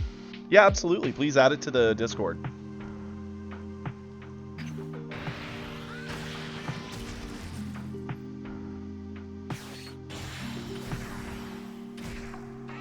I assume he'll go for one of the Whis, and that's fine.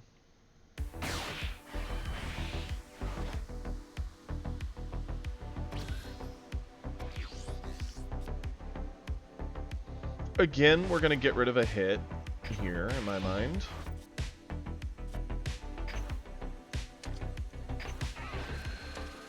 Drop the stats.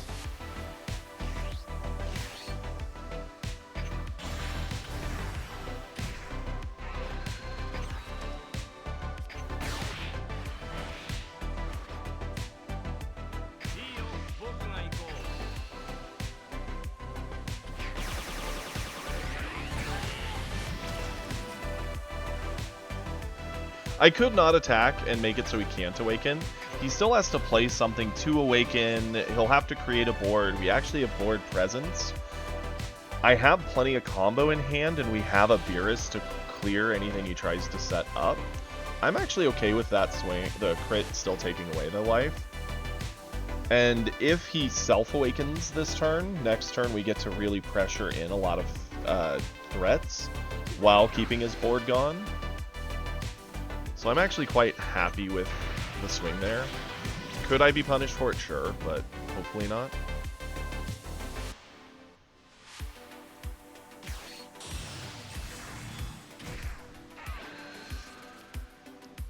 Because I figure even if he turbos out a crazy board, right? Beerus down to board, board clear, he's just having a bad time.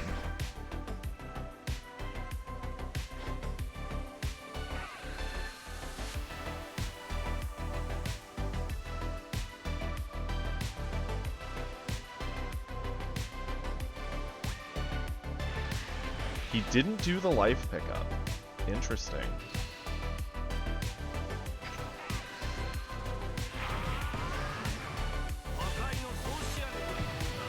Pretty much, Alchemist. Yeah, we'll just combo this off. Take nothing.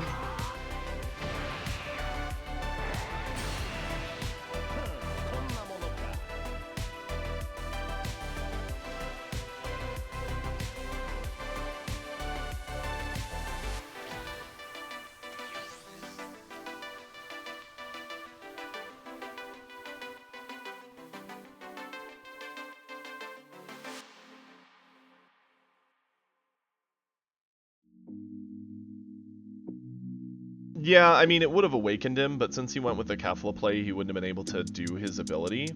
It was kind of weird. So we have a few options here, right? We could go into our 5-drop Elephant just to blow away a body, drop the stats of a body, aka the Gohan, and then start clearing it that way.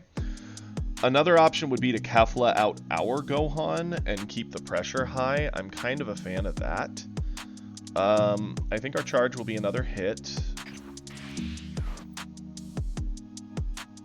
He might be waiting for Beerus, yeah. Pop the skill. Let's give -10. Go in here.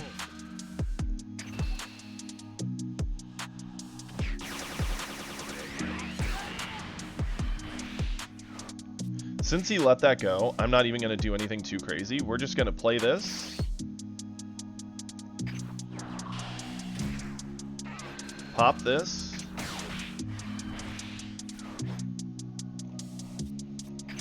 Because it also plays around the Beerus option for him. We'll awaken him and pressure.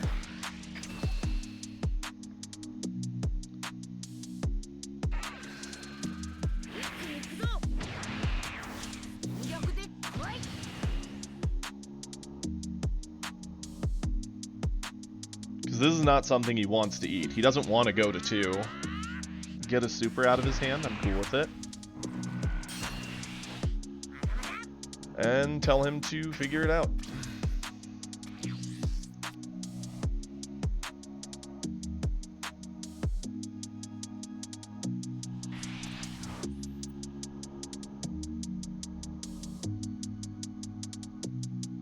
Yeah, he could do like double Kefla this turn, but if he does, we just Beerus clear and keep pressure on him.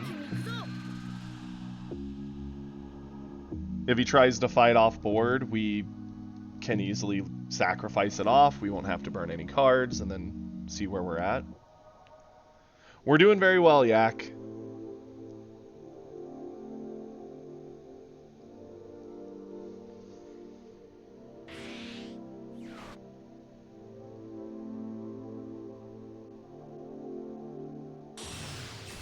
Okay, he does cheat out Kefla, that's fine.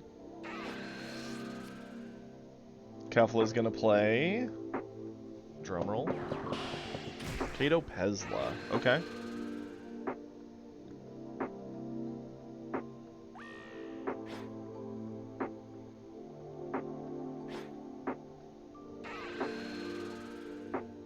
Ignoring the board state to swing at us. Sure.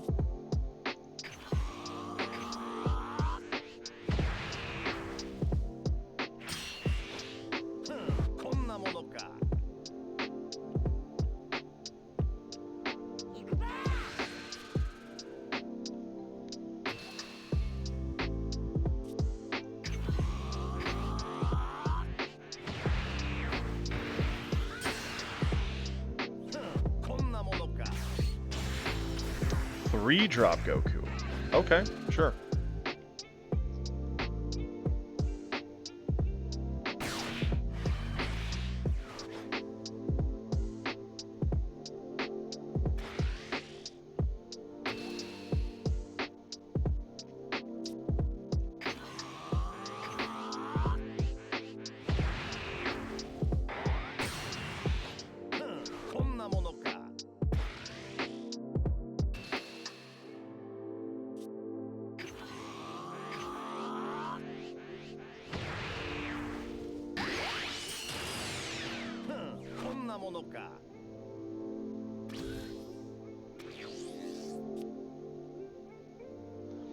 Okay, we're gonna charge off the 17. We are gonna Beerus here.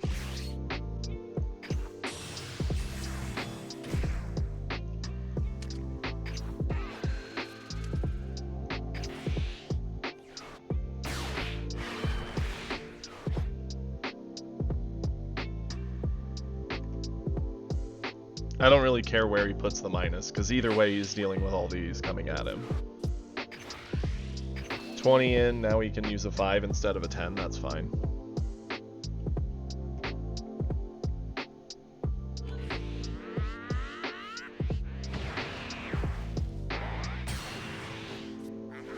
crit.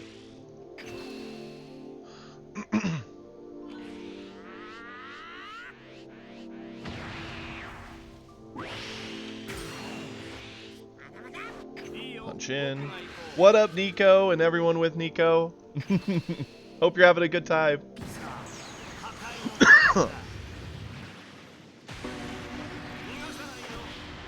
Currently cooking some Topku with a Beerus, hopefully.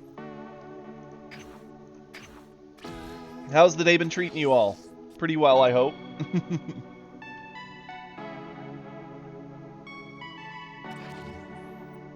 What up, Imodium Soluble? Even though... Soluble? Soluble? Yeah, words.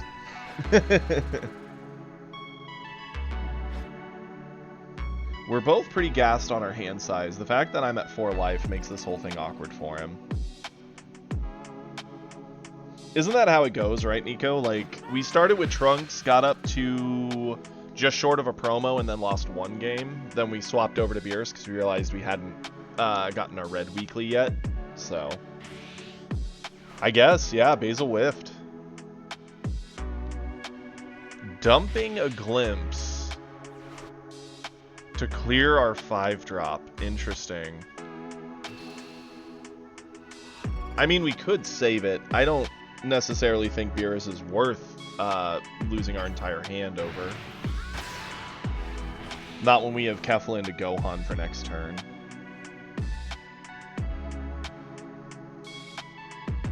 This is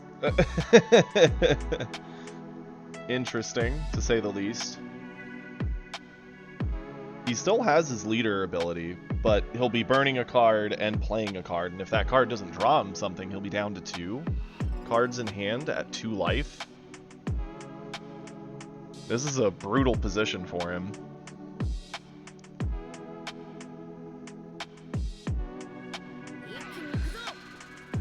Yep, going for it. Ditching whatever that was and playing Gohan. Okay.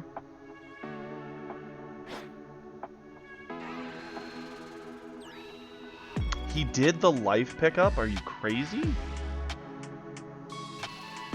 No shot. Okay. Yeah, he can have it. Yeah, Glimpse for board clear sucks, and picking up the life there has to be a mistake. There's like no world. I don't see a reason to charge here. We're gonna just do this to clear this. No value off that, bud. Let's swing in, see what he does. Like, our play is pretty straightforward, right? It's Kefla into Gohan, and then whatever Roshi we decide we want to have for fun. Kefla.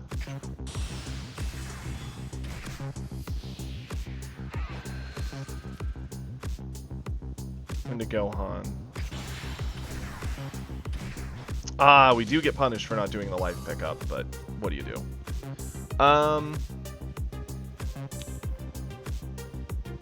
To be fair, yeah.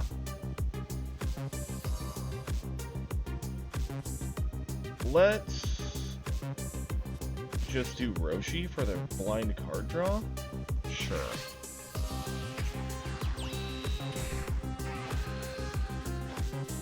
Hey, yo, let's go. And he surrenders. Yeah, I was going to say, I think this game is over. We can swing in with both bodies, get the life pickup, make him combo both cards, and then actually just kill him with Roshi. I'm going to consider that Roshi's victory, because that's how I would have tried to make it happen. Awesome. Okay. See, like, the funny thing is I'm not really feeling pressured for us to climb. It's just a secondary bonus. I'm kind of just chilling and having fun playing the various decks that dump on Topku generally. Okay, let's go.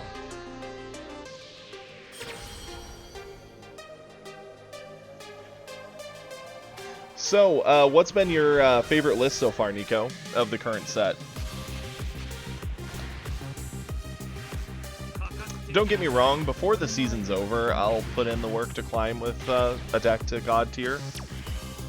I just don't feel the particular need to rush it. Sure, we'll keep this. We have some life pickup options. We have stat control.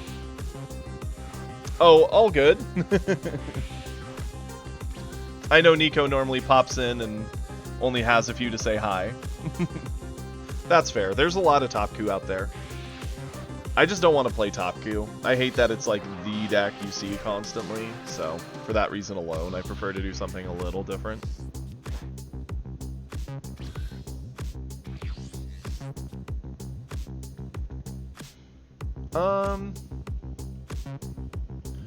I don't think we need the UI for a long time, so I don't mind charging it off. Let's go in with our crit.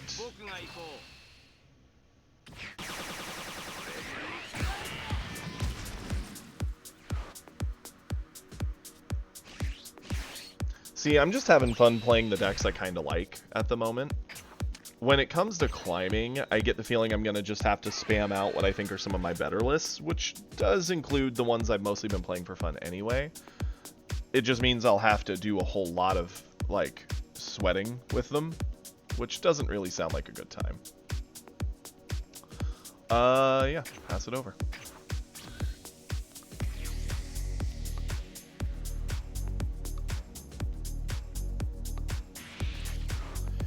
Interesting. So they're running a more common droids list. Hey, thank you for the follow, Imodium Soluble. Words. They are not my ally today. See, that's the thing. Like, top Q's the, like, obviously easy answer for ranked climb. I'd rather just kind of find something I like that's a little off meta that climbs. Sort of like what well, Freeze was still meta, but Broly was the meta. Let's see. Turn 2, we could cheat to turn 3. I don't think we need to. Appreciate it, Imodium. Let's go for... I think hit's the play, right? There's no question in my mind. The only question is, what do I charge? I think we're going to just charge off the Whis. I don't think we need it. Go into the hit. Swing. Get that life pickup. Pop this away. I'm not going to do the Roshi life pickup this round.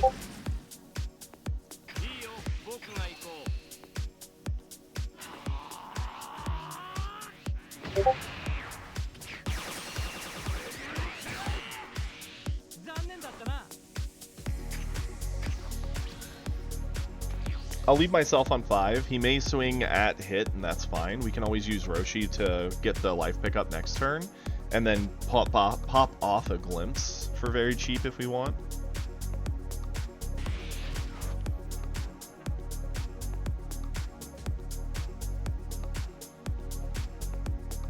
On 3, he's likely to ramp. Sure.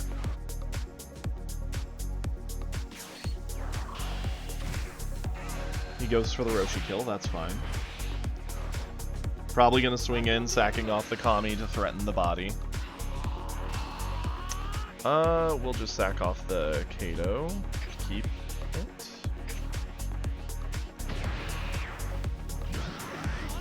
Yeah, I know, right?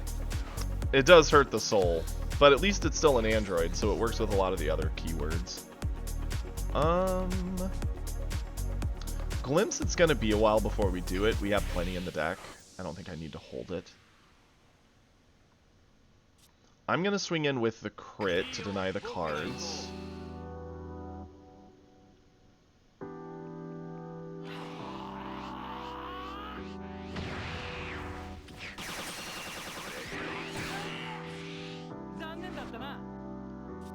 I could set up the 17. We could have done that before our swing too. It's not a bad idea, but we could also just cheat out 17 with Kefla.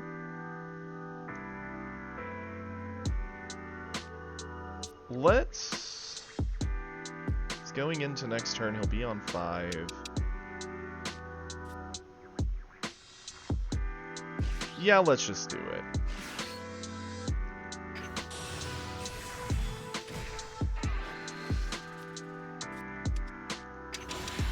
Definitely should have done this before we swung, but here we are. Add the life.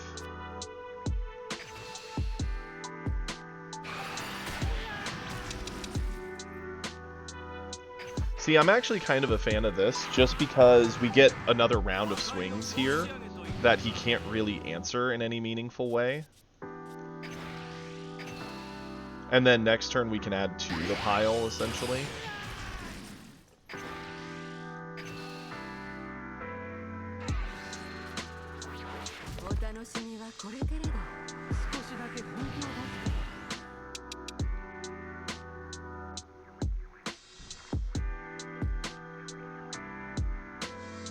And now the only way for him to get the buff from himself is he has to charge, has to play the 4-drop droids to stuff the energy, which locks him down to just a 4 energy left. And that's fine. We have combo in hand. I'm prepared to defend the 17. We need to keep the pressure high to keep his hand size down. That way we can keep hitting him while he doesn't have many options. Whew. Yeah, it was.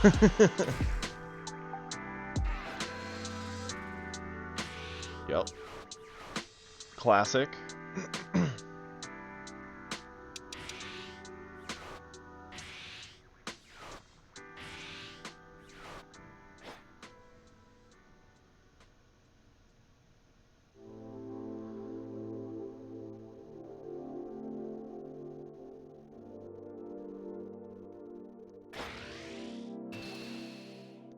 Definitely save this. We'll just burn off a hit to save it.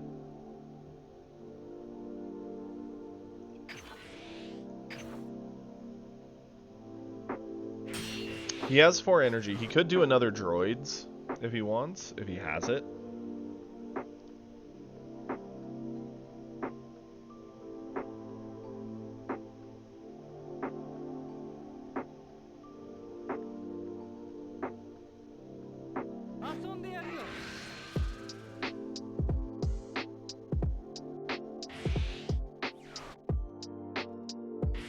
Hoo-wee.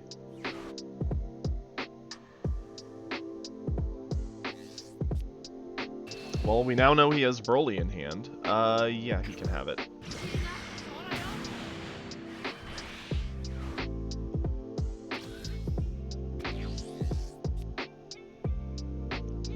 Okay, yeah, that's a pretty good turn 4.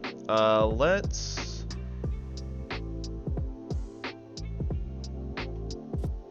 This still answers some of the smaller bodies.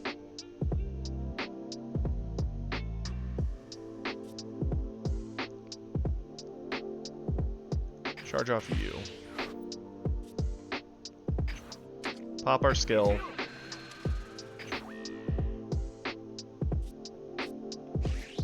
Yeah.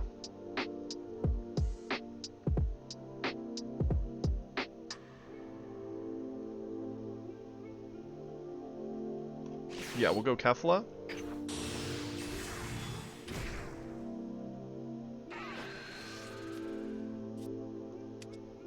Yeah, we're definitely going to hold a Gohan in our hand with the Goku. It's a very strong line. And now we'll just swing with Gohan. We won't add the life, but we'll kill off the droids. And we're getting another 4 swings at this poor guy. None of his board gets to stick. He has Broly in hand, so we know he has 1 dead card already.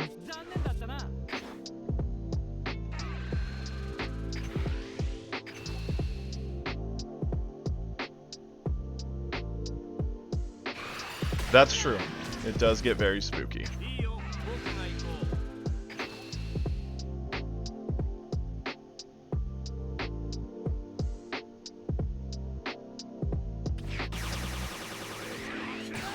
He's eating an awful lot of attacks.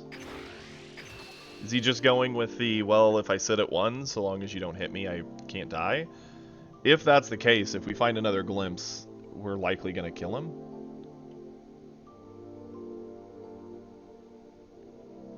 I normally run 1 of in my droids list. I've seen some droids players who do run 2. It just kind of depends on the player. You do run it just because of top coup. It's still an option.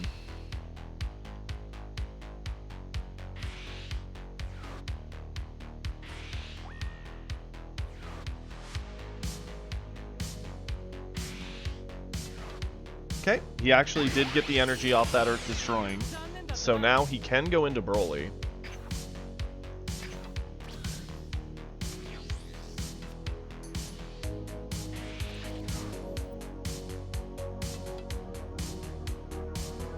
But Broly doesn't fully answer this whole board. It answers 3 bodies of it, at best.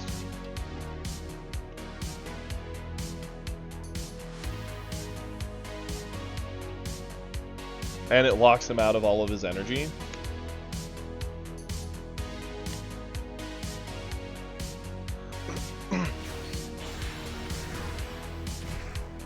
Instead he goes for droids. Okay.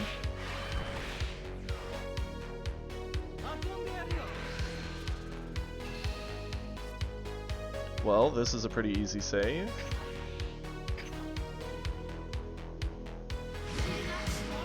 And now when the droids swing in, we'll super combo, we'll drop the stats by 10 and play our elephant.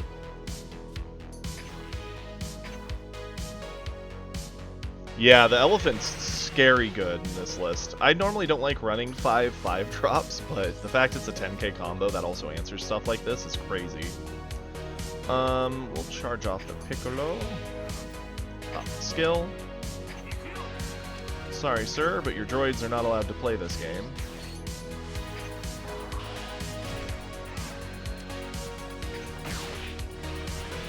And we know he's still got a Broly in hand, so there's 1 dead card in that hand still.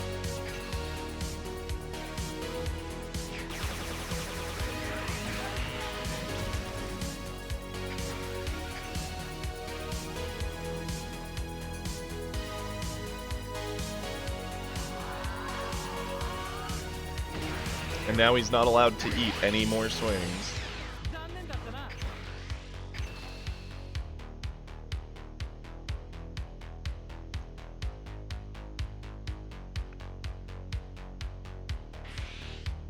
Yeah, he's pretty cooked.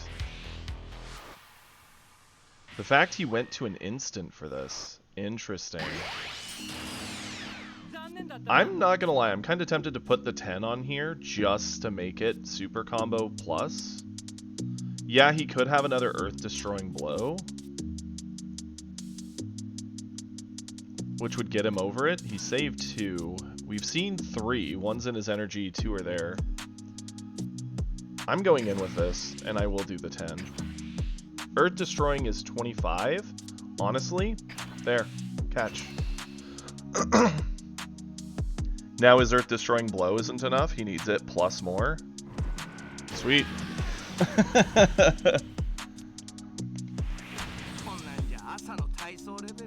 Well, that worked.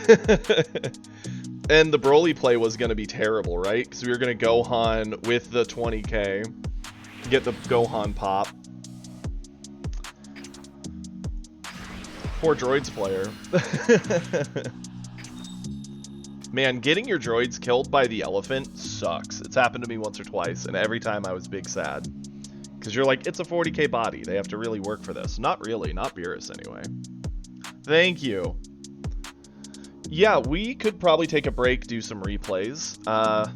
I'd say that's a pretty good point to have a breather. We have plenty of replays to catch up on, so let's start from the top.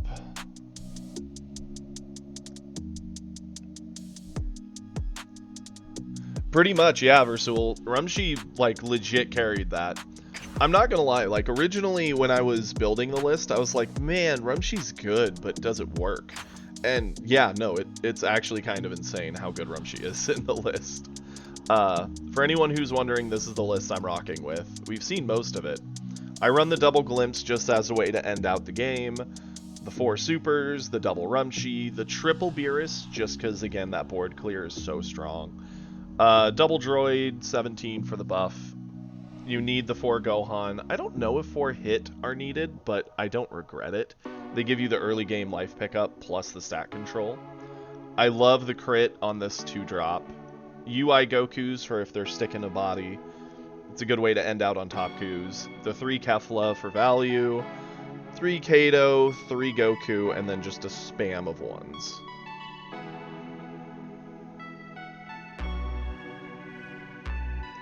Yeah, that's kind of the thing, right? Versul, like, on paper you read her and she's like, oh, this would be great with Beerus. But then, like, in practice, it just never really happens. You're better off just running the elephant. A part of me is tempted to put an additional of the elephant in the list. Not because I think I need 3 to play, but because it is a 10k buff, whereas Beerus is a 0. But into Topku, you just really, really need the Beerus for the full board clear. Ugh, words. Pretty much just Fua, but bad. And originally I'd been running Fua in the list, but the more and more I played, the more and more I was like, why am I running Fua? It's so slow. For 2, I give -15, and then I pop Beerus and give -10, but I mean, I'm just better off going Gohan at that point, or doing a 3-drop. So long as you're in 3 mana or more, you have so many very efficient options that I think Fua is a bit too slow now. Fua would be good in longer games into green still, but I think in the average game with a lot of the red and such, you're just better off running bodies that do the effect that can also threaten attacks. I also was trying to make Kamehameha or even Time Stop work as options. Time Stop proved to be just too slow. Yeah, you can get 2 bodies with it pretty commonly, sometimes even 3. But into Topku, you need like the perfect hand to make it work. And it's spending 3 of your energy, more or less, doing all the various parts of it. It's just not worth it in my mind. So yeah, this is the list. Now, let's do replays. We're going to start with some of the older ones, because we have a lot.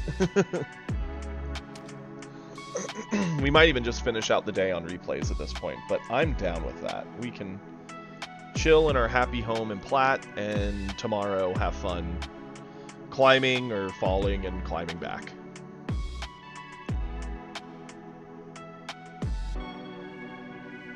Yeah, that's fair, Versul. If you only have 2 hits, the Fuas kind of fill in that gap a bit.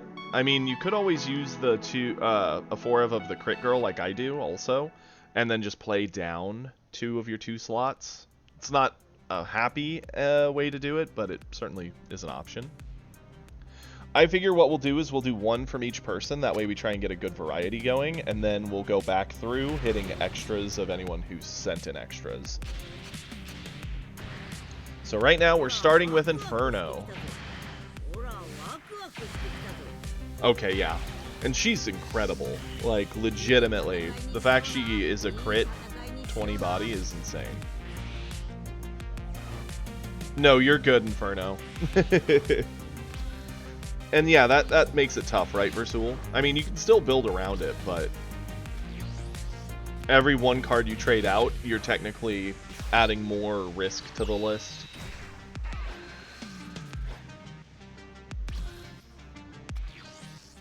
Into Topku.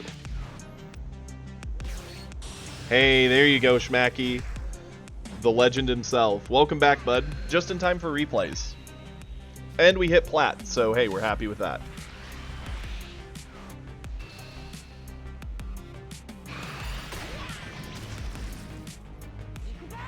We're happy to see the Beerus here.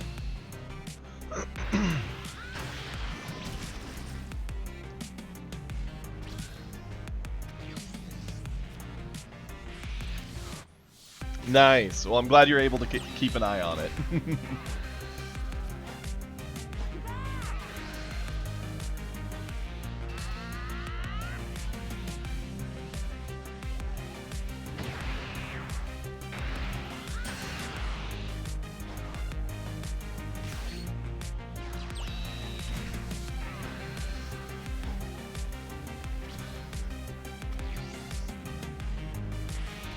Ooh, and how's that been treating you, Schmacky? To be fair, yellow has a lot of good mid-range stuff. It's kind of the happy place for it in my mind. Really? Interesting. How's it felt into, like, top coup in some of the aggro lists?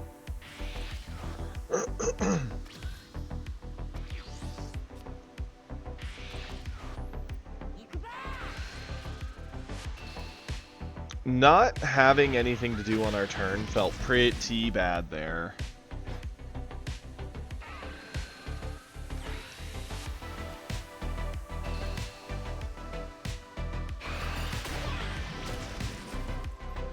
Yeah, that's kind of the thing, right? We're in more or less an aggro meta, in my opinion. Don't get me wrong, there are enough slow decks that will let you play slow matchups, but...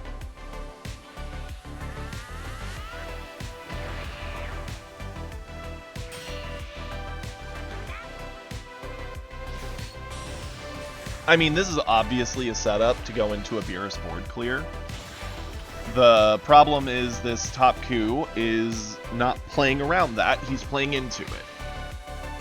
So when the Beerus comes down and kills everything, he's going to be very sad. Absolutely, please do, Schmacky, we'd love to see it.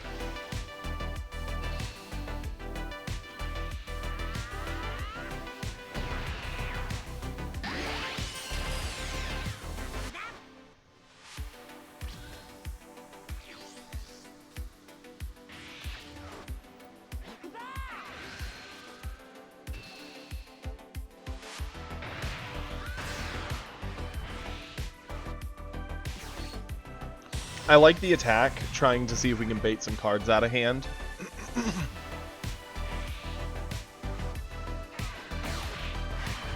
Kaboom goes the board.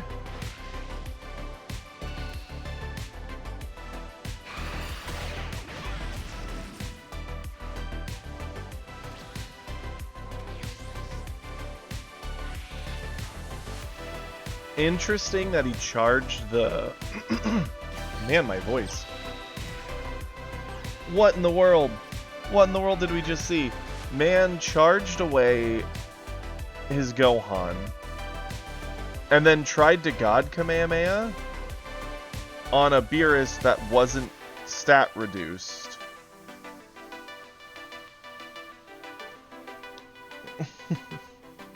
The man could have just played Roshi, picked up the life, gotten his transformation, cheated out the Goku, or Gohan,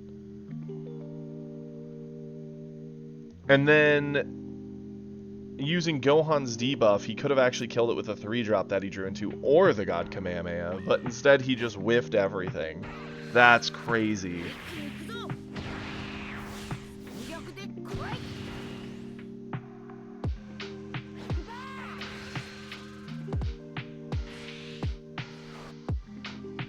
So now instead he's glimpsing to try and clear it physically. He's double glimpsing? And sacking a card. I mean, sure, if he wants to spend 80k to clear one crit body, we're fine with it.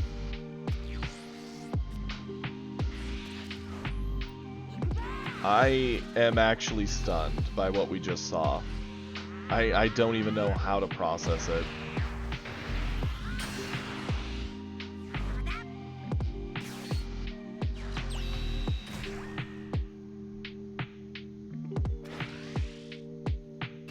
Yep, swing in with the 45. And now next turn we just go double striker and full dump.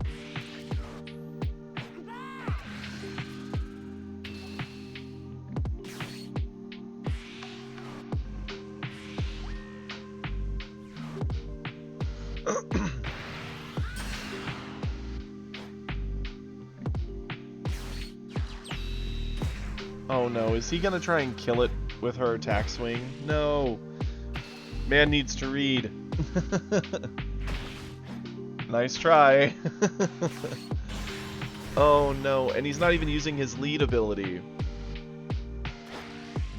And he's continuing to punch a card that's not allowed to be KO'd. I feel bad to laugh at this. But there's definitely a base level of knowledge this individual is missing. Yeah, I mean, yes, but if you all the more reason why, if someone plays an odd card, and you're like, I don't really see that card ever, what's it do? You should just read it. It takes 10 seconds. The man could have taken 10 seconds to read that card and played the turn better. Instead, he allowed himself to get just baited hard. And now he's about to be heavily punished for it.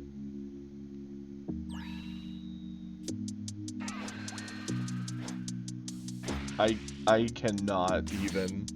And the glimpse is gonna go absolutely dirty here.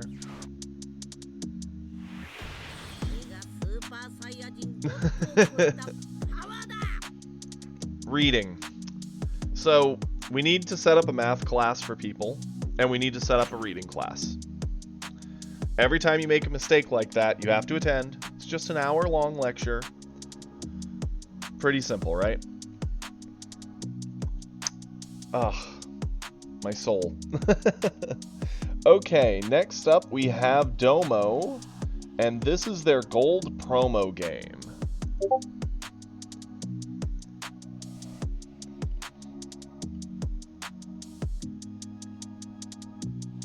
We do. We need a reading emote, and we need a math emote. I'm thinking the reading one should be something like Roshi, like doing this with his glasses, like a book or something.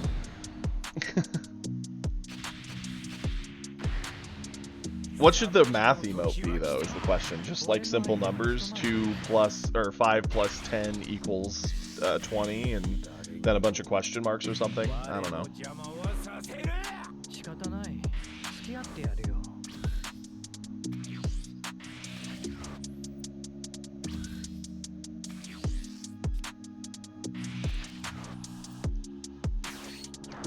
Okay, Droids player and Zamasu. This will be interesting. Base Zamasu player. I know, Bardock, I know. That's why it's like low-key funny though, right?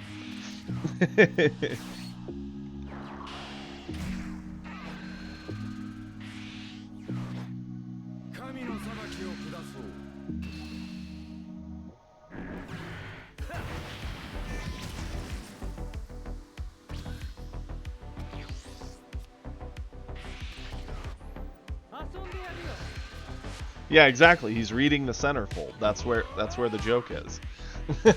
Reading, right? Or we could do like an It's Always Sunny reference where Charlie Day's character does the whole like, oh, that must be where they store all their gold. And they're like, what? And he's like, it says pirate. And they're like, wait, you think that sign says pirate? And it's like, it says private. I love that scene.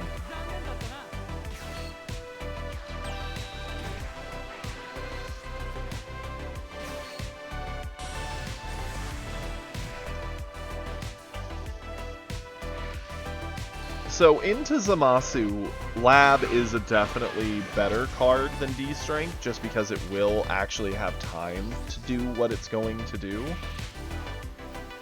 He still needs to set up the droids in the discard pile, though, and that's going to make it hard to set them up for the 4-drop also.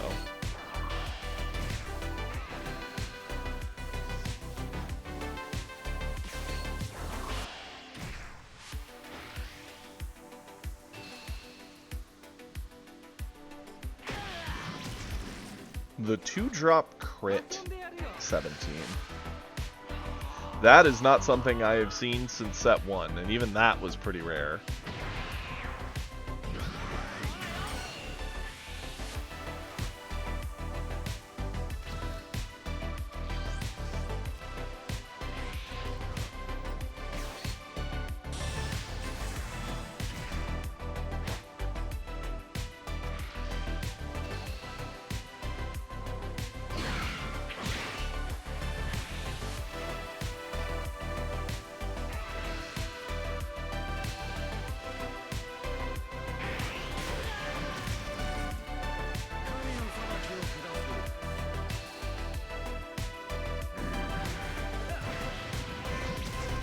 I get why he's eating all these, right? Because now that he's at 4, he'll charge up to 5. He can ramp using the lab to get to 6.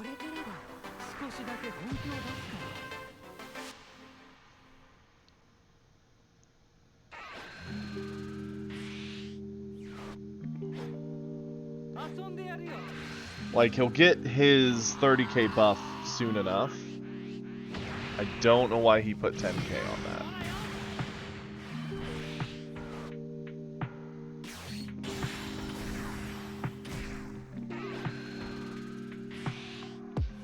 Especially if he was going to play Vegeta and get to 30k anyway. That's a really, really odd combination of things.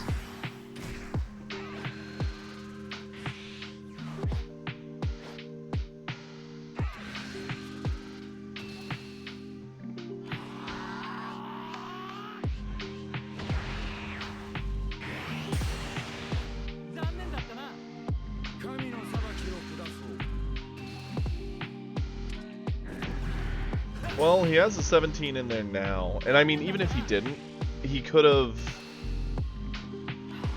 Yeah, I guess he would have had to do it in that way if he didn't plan ahead for it.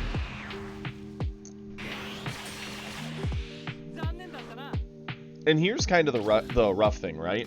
So he let Zamasu bring him low on life, thinking like, yo, I'll get my buff, I'll be able to pressure him better, I'll keep ramping, like, the whole game will kind of flow in my direction. Zamasu can keep asking for cards from him every turn, and Zamasu's at 7 life. Zamasu has all game worth of breathing space. Okay, 7 drop, sure.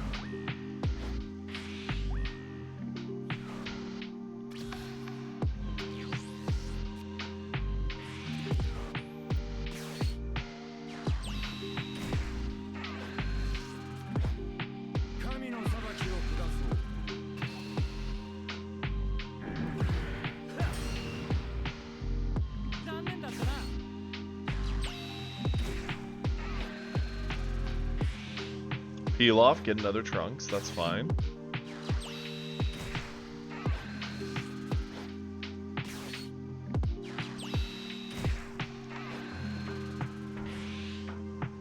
The 1-drop spam goes hard, and we still have Gallic Gun for defense.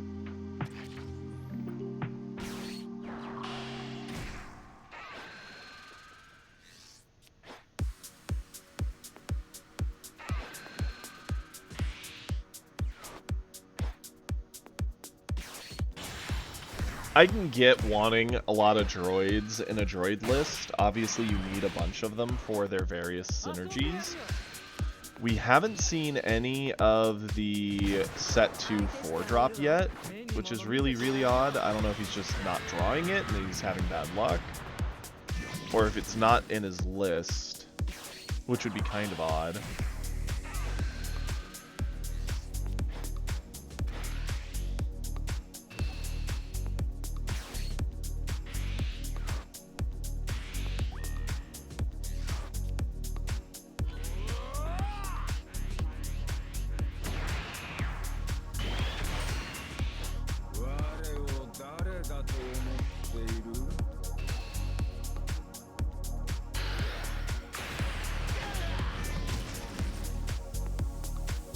And the funny thing here is Zeno is an easy card to play.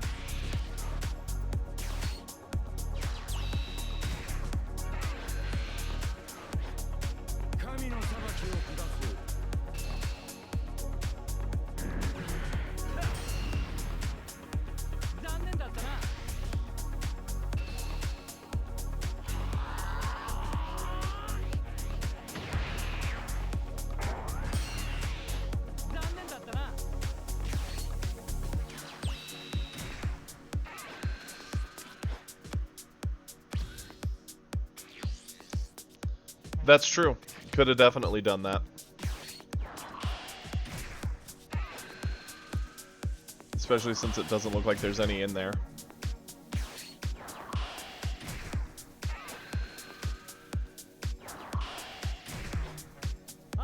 I mean, I could see maybe wanting the Trunks back to the bottom of the list. Extend your deck size, so that way you don't lose all of it. But I probably would have at least stayed off one Trunks, make the attack a threat. Yeah, it insulates against decking, so I don't hate it, but...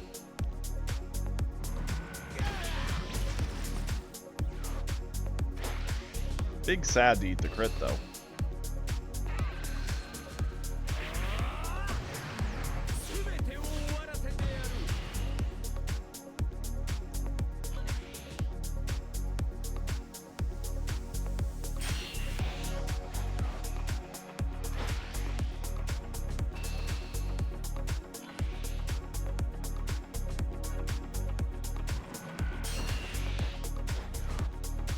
I'm not really sure why the droid player is so determined to clear the Zeno off the board. I mean, I get it, they're 20Ks, they can't really punch into a transformed Zamasu, but...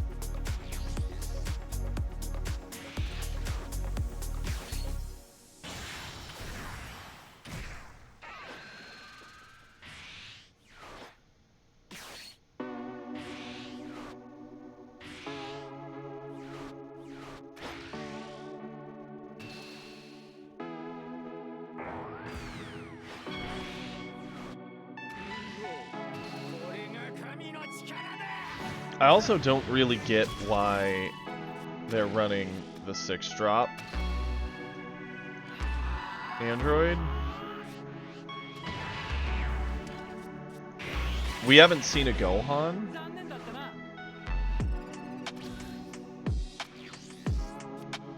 Yeah, Zeno... I would have probably just let the Zeno go. I would not have done all the comboing to save him personally.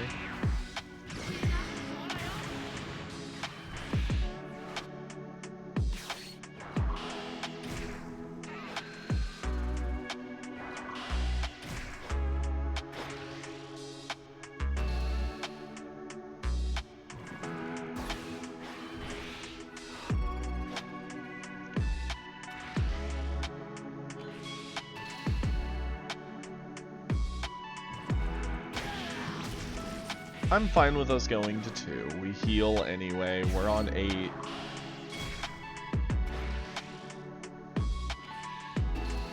This I would defend, for sure.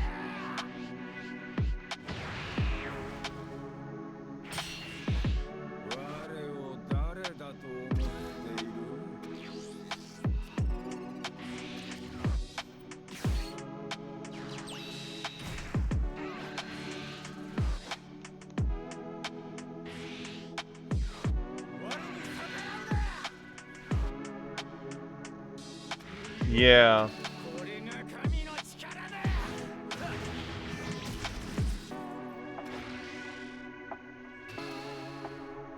Yeah, I probably wouldn't have even... I mean, I get it, yeah.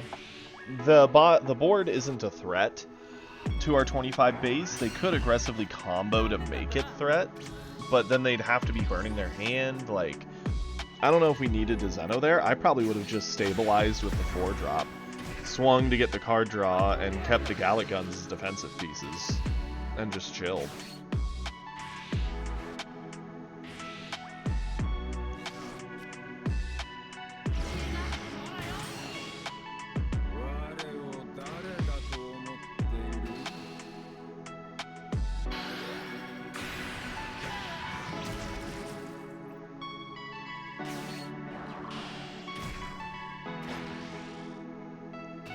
Yep, let the Zeno go.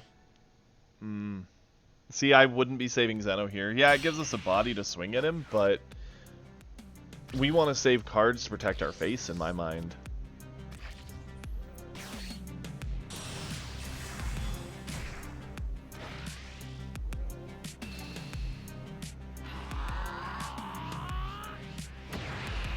The good news is the droid players also got a very weird list, right? Like, running 6-drop android to repeat the Gohan doesn't feel super great for droids.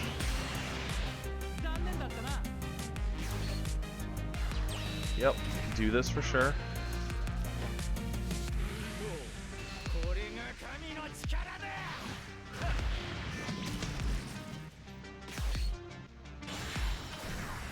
Interesting.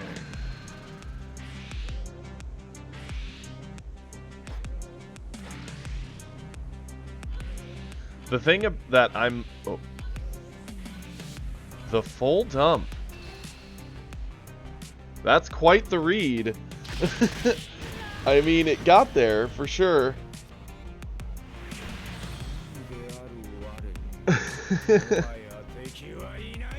Yeah, that's quite the read. You know, I would have been more patient with it, I think. Yeah, it's a pretty safe dump.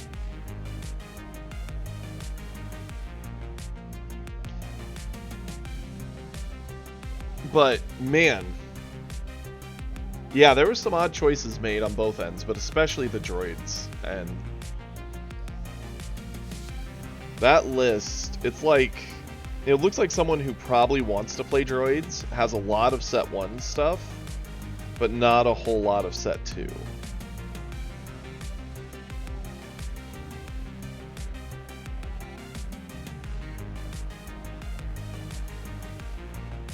Probably only ever got one green starter deck Broly.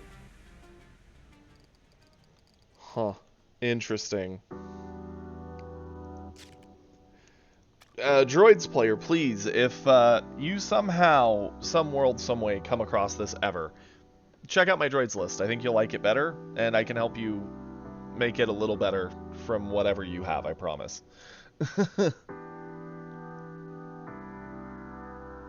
Yep, so the man has access to 3 Brolys, because you should have the 2 non-foil and the foil one, so you have 3 with 1 starter deck. So with 1 starter deck, he isn't running 3 Broly, he's just running 2. Which, don't get me wrong, droids don't have to have the Brolys. Well, he should have 1 more, because he only has 1 of the non-foil. He should have another non-foil.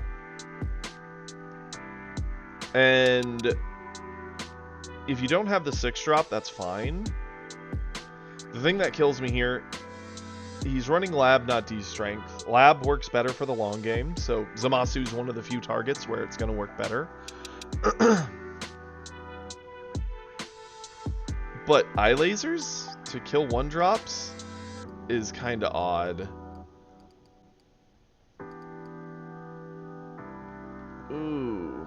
Yes, we do. If you want to redeem it, Penta. Or if you just want to put it in the list. We're doing one of everybody's, just one at a time in the order they were posted. So we're going down, and it looks like next up would be Levexus. Unless Penta redeems. Penta does redeem. Let's do it.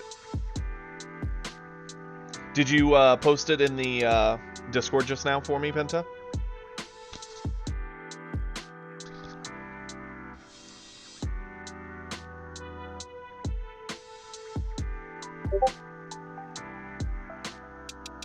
That's fair, it does count as a droid. I'm just not a fan. I prefer the combo power on the Kami. It just insulates better, because you can also aggressively or defensively use it. But I get it, if you don't have Kami, I guess Eye Laser is a second best shot.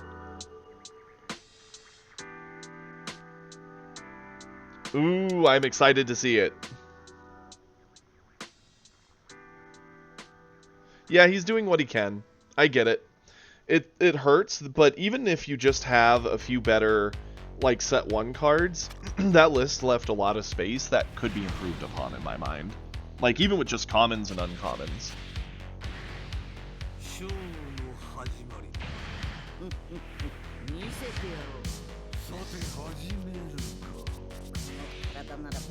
Ooh, sell into Goku Black. This'll be a spicy one. Ooh, and they have a very pretty foil Goku Black. Yeah, no Broly, no Destructives. Some of the droid choices are kind of odd. I'd give up some of the, like, 2-drop crits to put in just better bodies to fight with. Because 15k crit bodies feels bad. Those do not matter in this game at all. You need a 20 to 25k body to matter as a crit, in my opinion. because you're only good in the early game. And at best you swing once, maybe get the life taken away, but then the opponent just swings into it and clears it.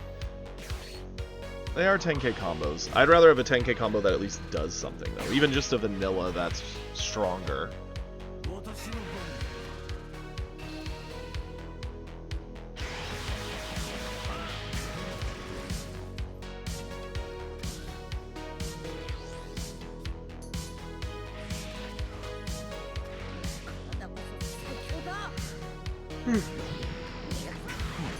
It's funny to see Pargus in lists that aren't Broly. Don't get me wrong, I get why it's there. It's 10k combo and gives you a life pickup, which for Cell, getting the life pickup at the right time means you get the free ramp. I get that. So it is valuable.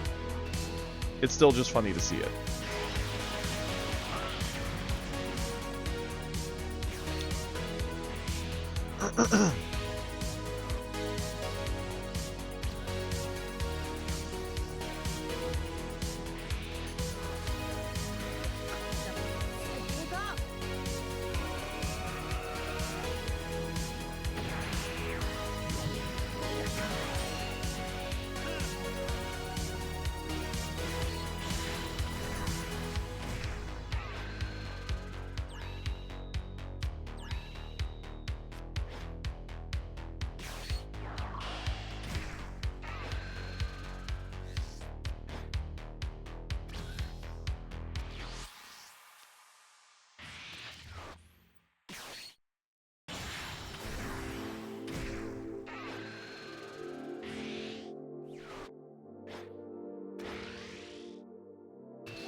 So here's the interesting thing, right?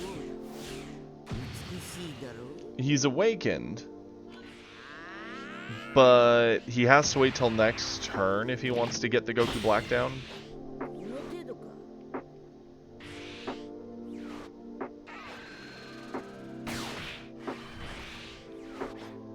Which will, or well, he could do it next turn, but he has to burn the coin to do it.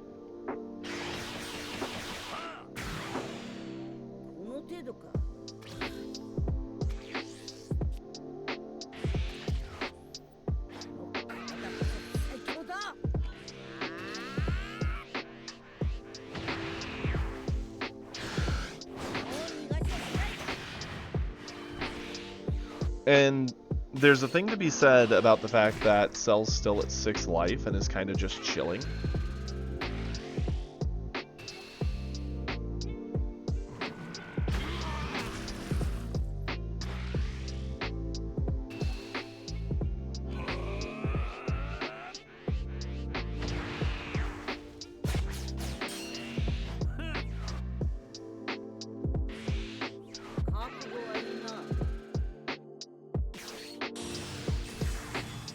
Down comes the Goku Black. What's his target?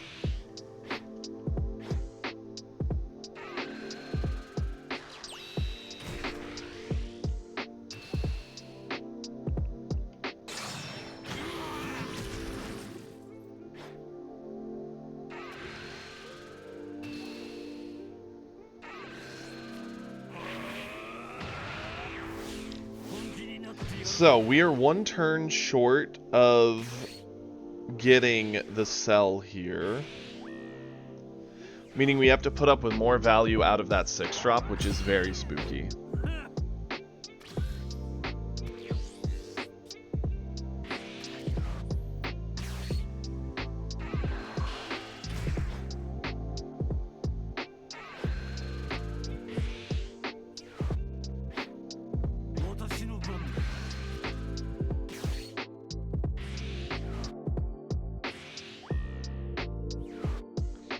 Interesting that you go for the 4-drop with the Earth Devastating.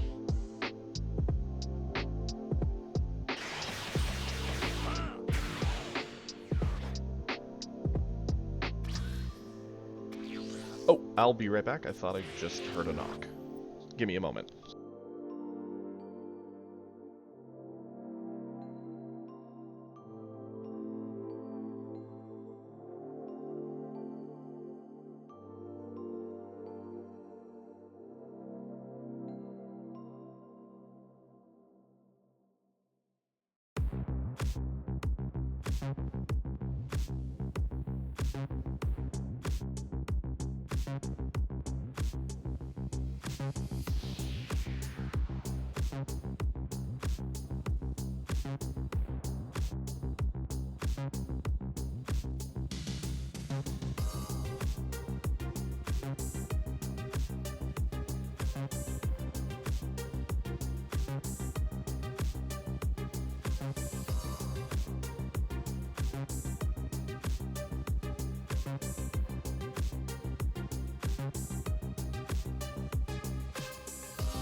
Sorry about that. It was just the cleaning ladies cleaning the hall. They didn't mean to knock. They just dropped a broom. I'm back.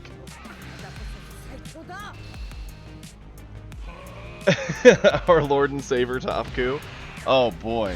Yeah, they would not have a good time chatting with me. Yes, what do you want to talk about? How ridiculous it is that they gave him Kefla, they gave her 10k, he can cheat her out on one. Where do we start? Thank you. Sorry about the brief interruption.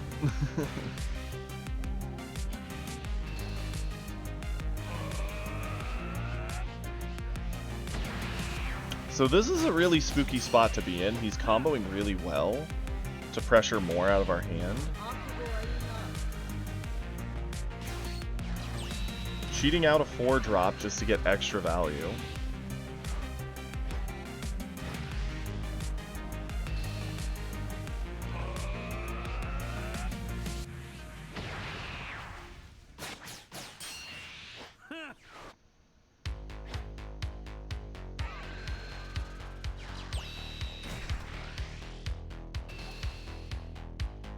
You know, I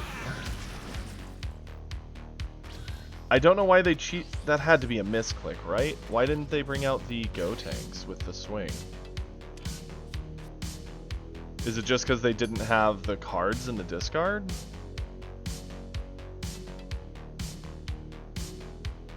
I mean, if that's the case, just burn them, like, just literally combo this on anything. Then when you play it, you at least get it back. I think the Go 10 play there is kind of odd. The Cell's gonna help a lot. It's getting the 6 and 4 drop gone, giving us a life back, and then we punch into the other 4 drop. And now Goku Black is gassed.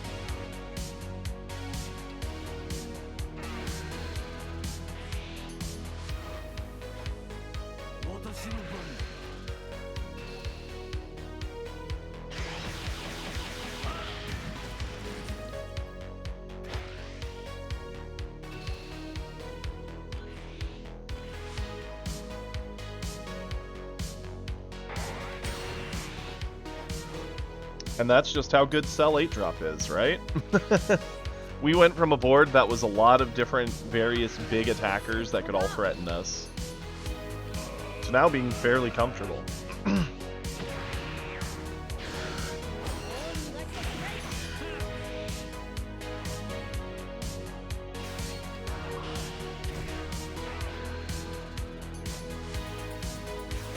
Ooh, the hard whiff.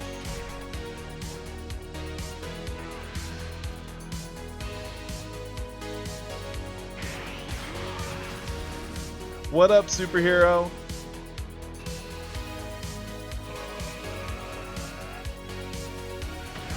He needs at least 2 hits to go through for it to really matter.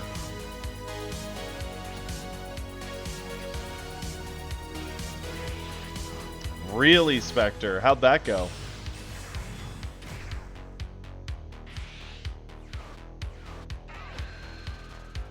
Pop goes that.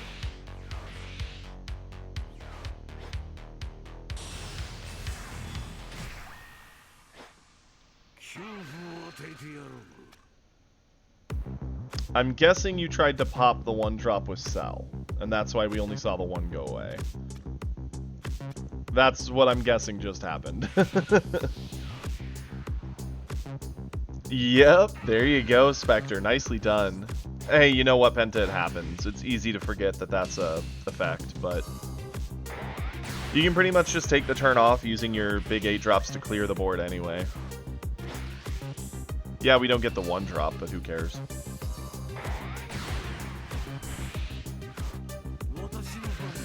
Yeah, there's 2 different Zamasus that are meant to be kind of sticky. There's the 2-drop and that 1-drop. But the 1-drop only works if a Goku Black's on board.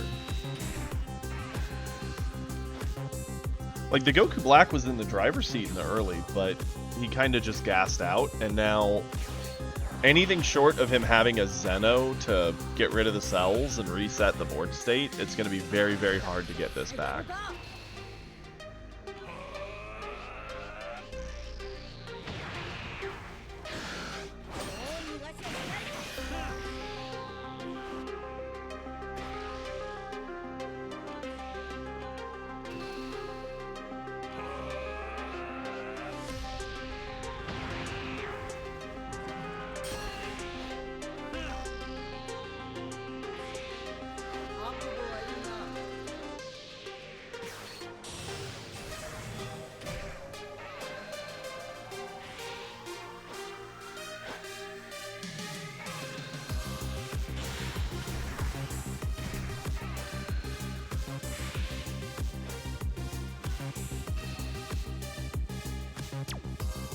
He got 1 cell off the board. That's a start.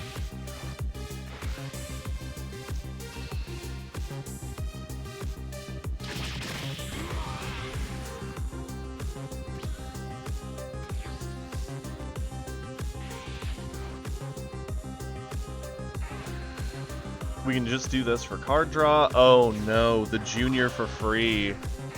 There's a lot of good cards we can get for that.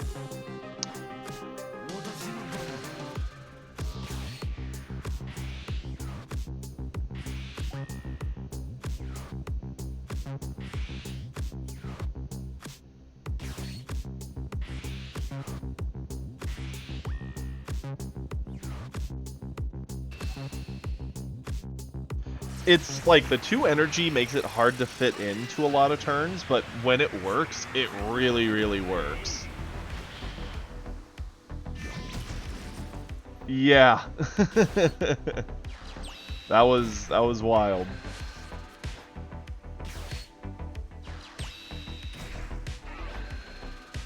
I was gonna say, I assume you're doing the life pickup, going full tilt into Cell to end it. Yeah. He knew he didn't have enough combo to get over whatever you were about to do with Cell. Ooh-wee.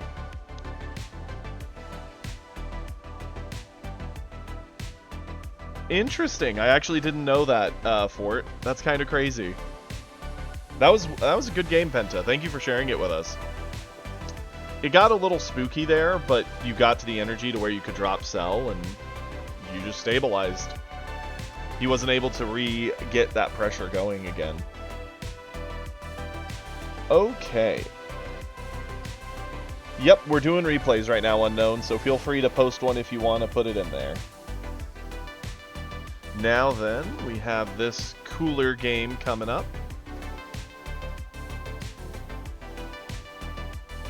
Was it really teased? That's really funny. Welcome to the chat, bud.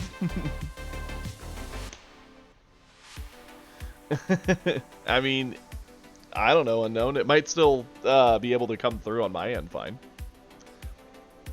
Nice try. That was an interesting game. Like, you had the early game pressure. Just, unfortunately, the Cell's heavily punished. Because it's Cell, you know? The 8-drop's insane. What a small world.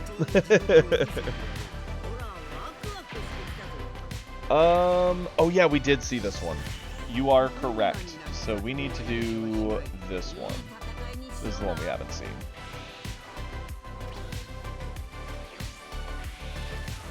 We will back out of this one. Because I knew there was one on here we didn't get to. It is still Cooler versus Top Coup, but it's the bottom one.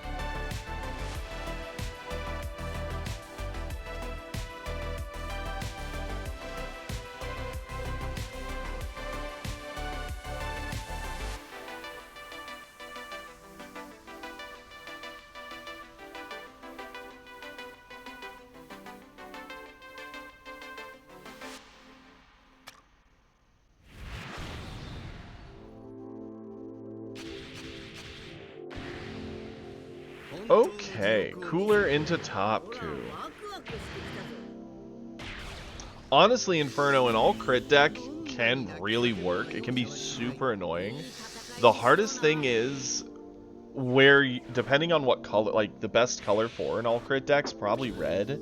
It seems to have some of the best crit cards. But there's some cards that their tempo and value is so high it's hard not to have them. So I don't know if you could do like oops all crit, but you could certainly do like oops mostly crit. And it would actually be very annoying for a fair amount of decks. Yeah, if you did like the 2-drop that crits, that picks up a life, you do the 3-drop that crits, that doesn't combo well, veer some self crits, like you can really load up on crit bodies, but you still need stuff like the Gohan and all that to really help you. And yeah, if you don't go second, you're going to be in a hard place without getting a bit of luck in how things fall down.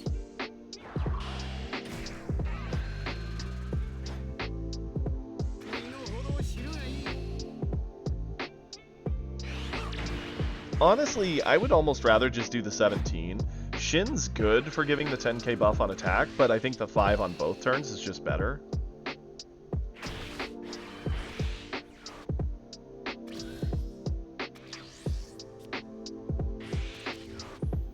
And yeah, that's another option, is go U7 for the buff, make the crits more annoying. Some of the examples of like where it gets a little rough though. Oh, Shin plus 17 is nutty. Plus 15 on swing for Beerus and plus 5 on defense. Oof, your opponent's gonna hate you.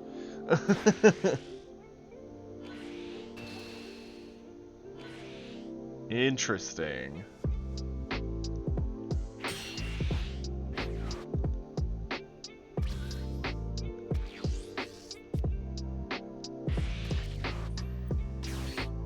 Oh, for sure, Hippo. For sure. Because it gets you to the 20k base so you can combo better. I like not letting him awaken here.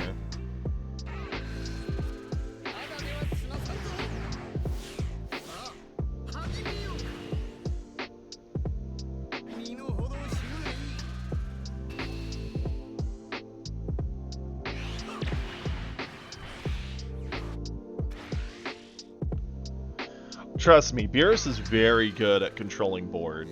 Like, the -10 is insane.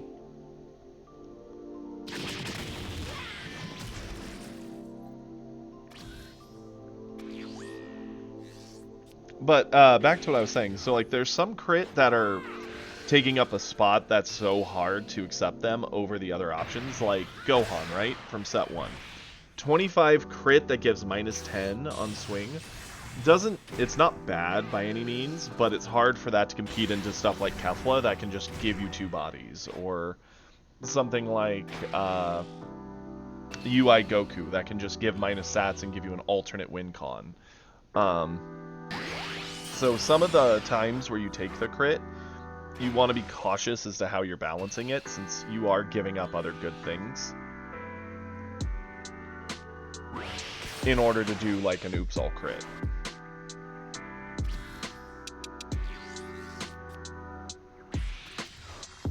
That would be scary, Versul. That would be really scary. As is, they've got the 3-drop crit that can be dropped by Kefla, I think. Or is he flat 25? No, she just cares that he's top. So in theory, you have that 3-drop critter that is already super annoying.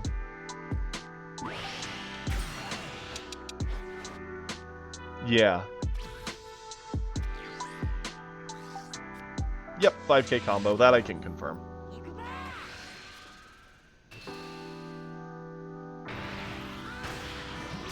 I've done it once, Fort, where I actually had to use the super combo to end the game, and I did. One time.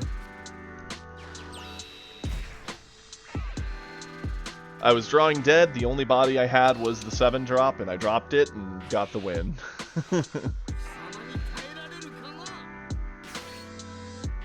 I still think my favorite wins that come out of nowhere are when I do them with, like, 1-drop Roshi.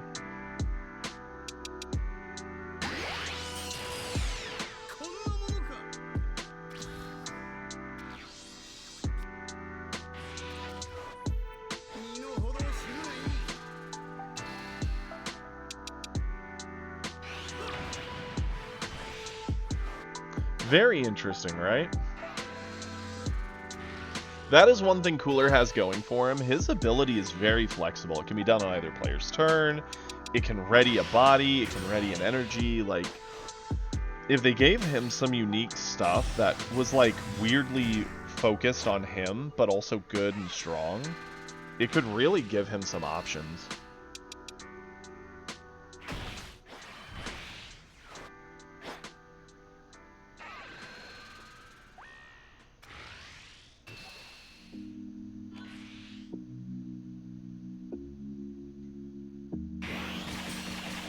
Like, I could see a world where they do a few interesting cards that work well with him. Like, if they gave a yellow card that just said, like, when an energy commits for 2, right?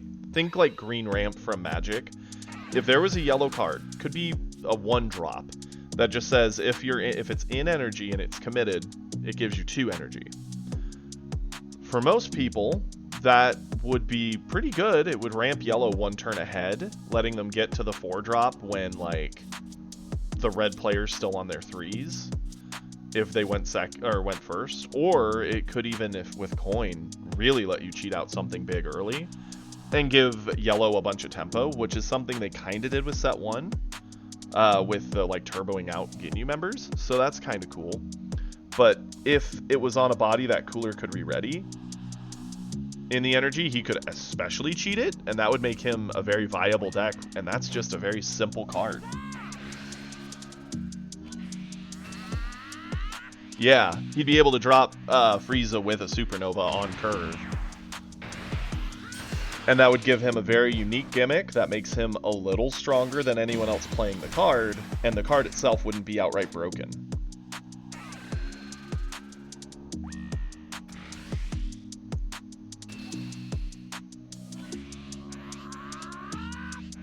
Or maybe like a yellow thing that says when it's re-ready, draw a card. Something very simple. Make it so it has to trigger not in the ready phase, basically. So something like Cooler and Frieza can take advantage of it, because Frieza readies 2 things at the end of the turn, and Cooler can ready mid-turn, so that'd be a very easy effect. And it'd be a good bonus to them.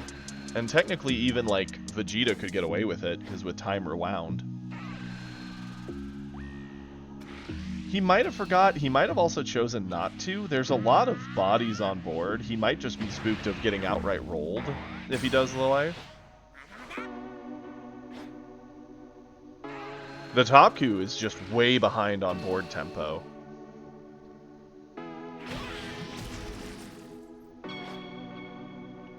Which is brutal. That's true.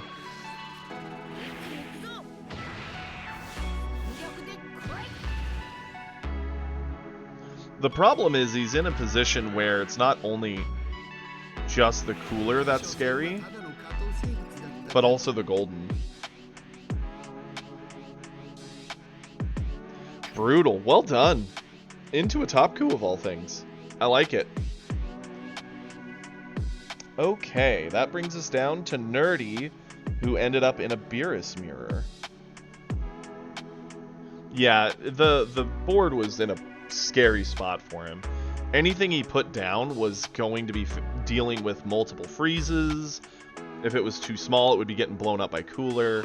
Like, you had that game in a stranglehold by that point.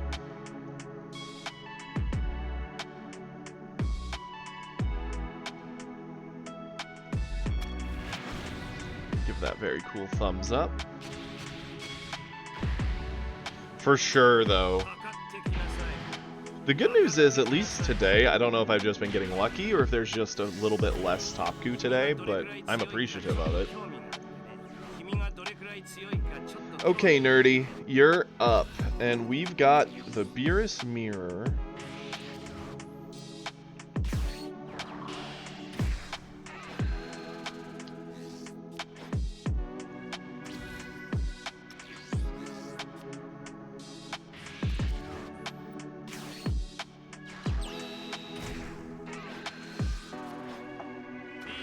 Yep, pretty much. Cooler's actually pretty decent. The biggest issue is the Gohan giving it the minus stats and making it very hard to make it work. And it's an absolutely devastating thing into Beerus himself, because the extra minus 10 can really cause havoc.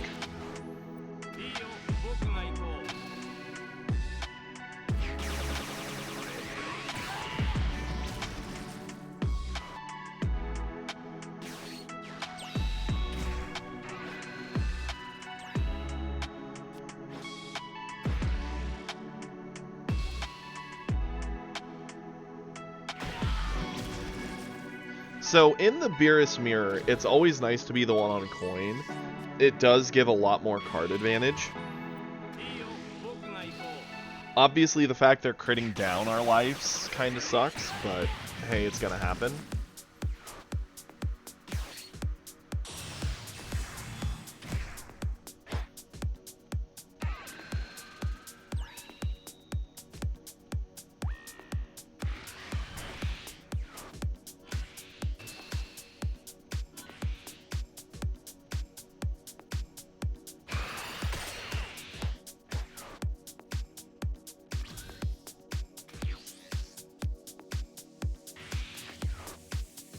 Odd that he chose to charge the Gohan. I would have rather charged the Fuwa, personally.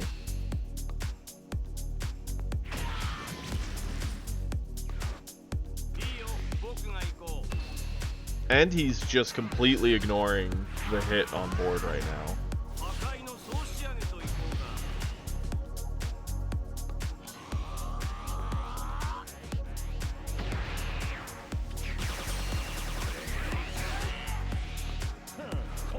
Yeah, this is... The Beerus has made some odd choices.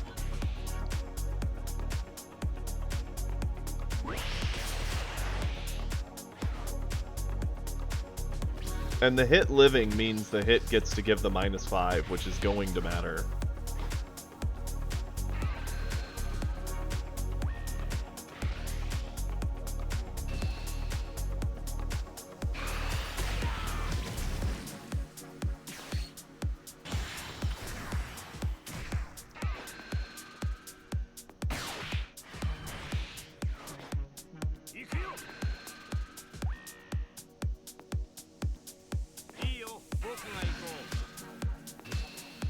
a pretty Kamehameha.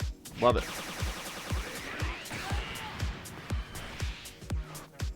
Yeah, I was just thinking that. It was a little spooky to attack the leader first, given that you could give them combo to save the board.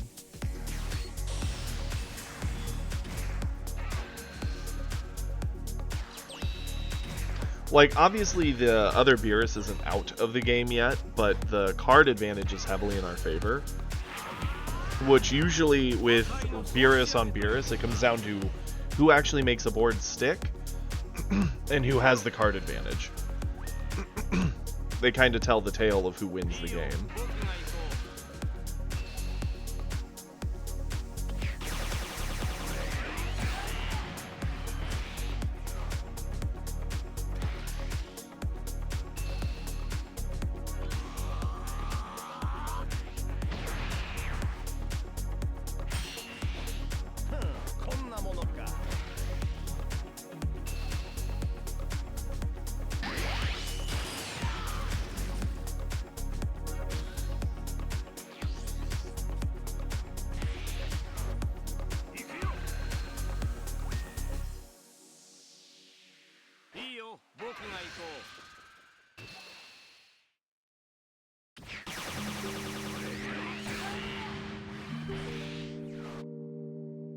And now we've got a few different options, right? We'll see if he spends anything from hand. He doesn't.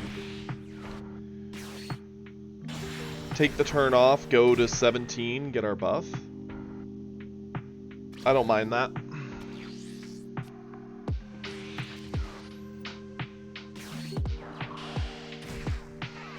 Odd, he's still running Gohan of all things.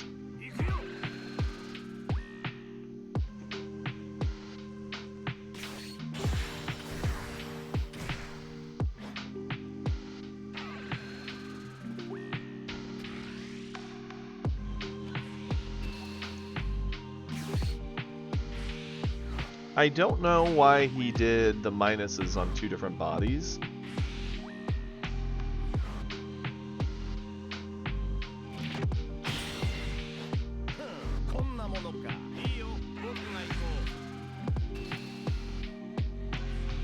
Like, right here, if he'd done the minus on the 3-drop, he would have gotten it, for sure. So that was just outright a throw. I don't know why you would do that.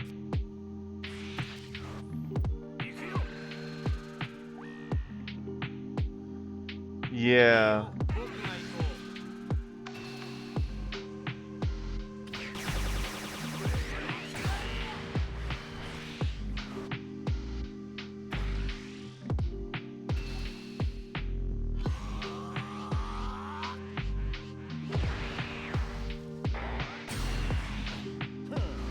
So we've got a good hand, it's just kind of spooky, right?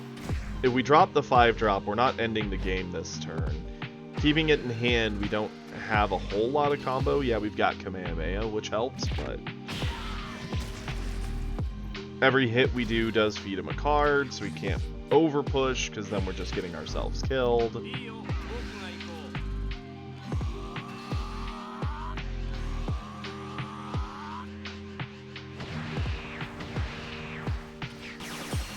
The 17 is obviously making this whole thing very awkward for the other Beerus.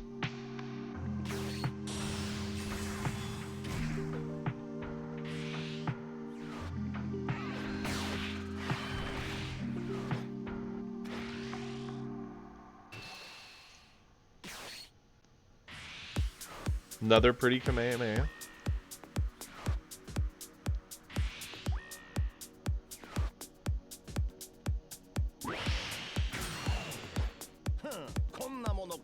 You know, I'm okay with holding it, just because Beerus giving the -10 means a Beerus play like this does get the body.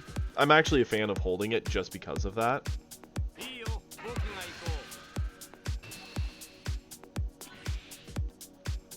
See, I probably wouldn't have done the swing at the Beerus here. I would have swung at face.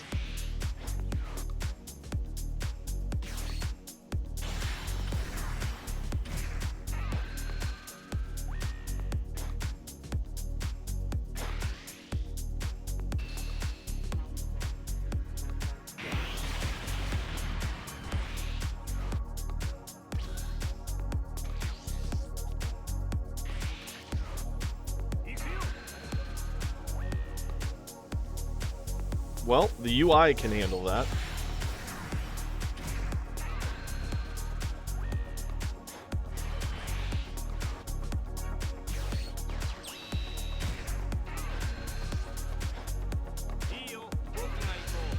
And, oh wow, got the super combo. Yeah, I don't know why he went to 7. Just thinking he could play out his whole hand and hope to draw into things. I also don't know why you're swinging into the Beerus here and putting him to 1. You've 2 cards in hand, 1 that's completely dead. Man does not know what to do.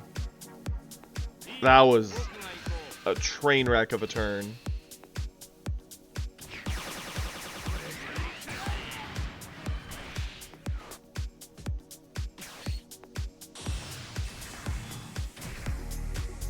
See, I wouldn't have done the attack into the UI. I would have just done the negative, played the Beerus,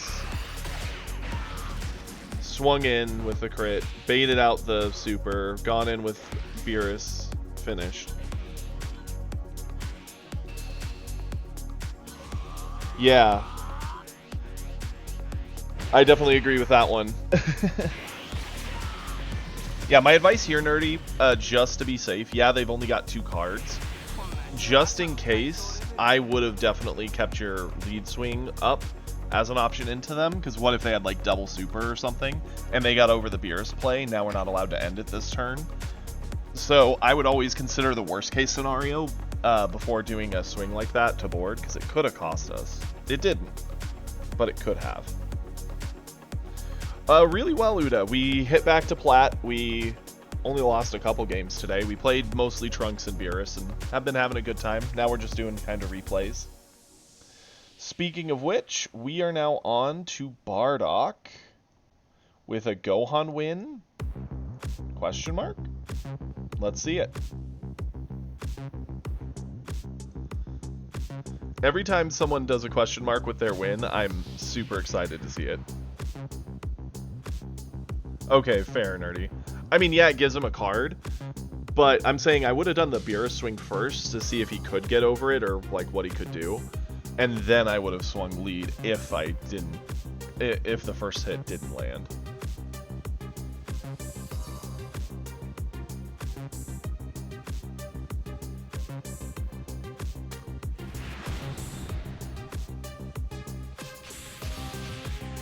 Wait, what's a crazy name, Super? Was it the opponent? I didn't look at their name. I have a bad habit of not reading those things.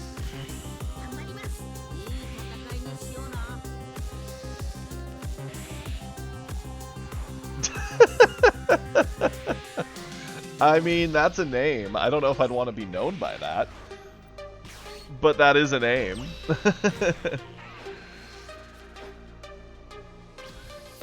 Okay. So we've got Gohan into Topku. In theory, this should be the most miserable matchup for Gohan imaginable.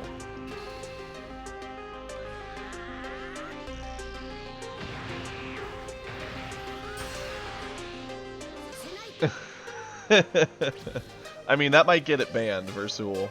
Just might. Ooh, very pretty meteor.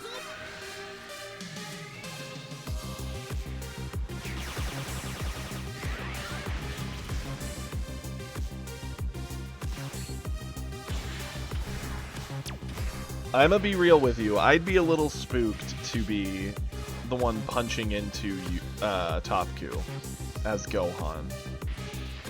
Because if he does enough self-life pickup, he can legitimately steamroll us, but...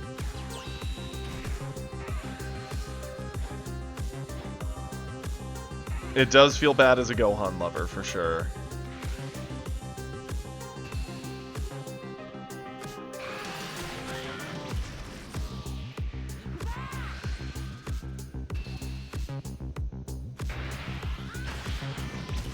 Yes, he did. He wasted coin for Orochi Inferno. And he didn't do a life pickup with hit.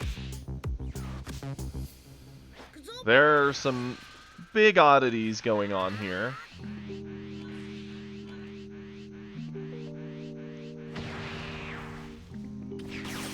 I can appreciate the aggressive combo to try and clear it.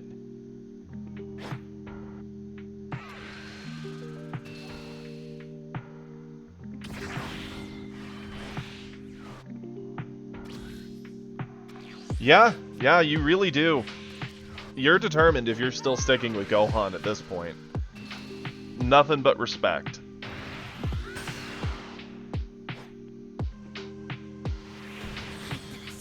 Huh? The game barely started. What?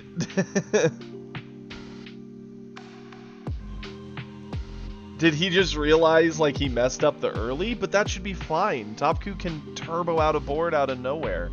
He legitimately still could have just gone into the 3-drop. Like, I mean, he did waste his coin. The demoralization, the self-demoralization victory, he did play really bonkers, but I doubt he had the realization to realize that. So I doubt it's the fact that lightning struck him and he was like, oh, I'm playing this stupidly, I should give up. What? I mean, Gohan built different, I guess. I don't know. Man's had an emergency meeting with the toilet. That's what we're gonna write that one off as. That is crazy. Okay.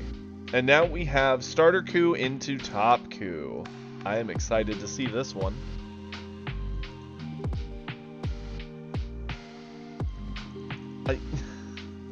What? Yep, we're focusing on replays. So if you have a replay you want to add to the list for us to watch, please post it in the Discord. I'm trying to do one of everybody's first, and then we'll go back through and do extras of anyone who has them.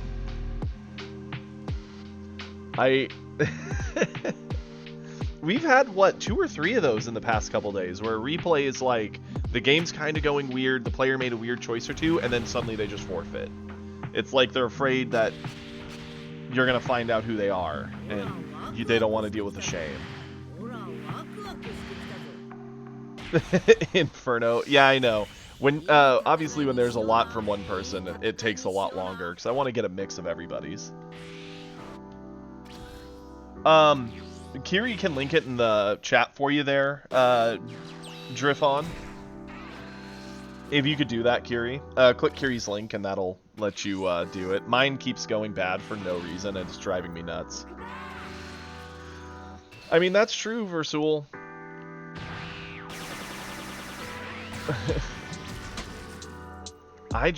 Dude, I don't know. I'm the opposite of that. I hate just giving up. It is interesting that you charged turn 1 Roshi there.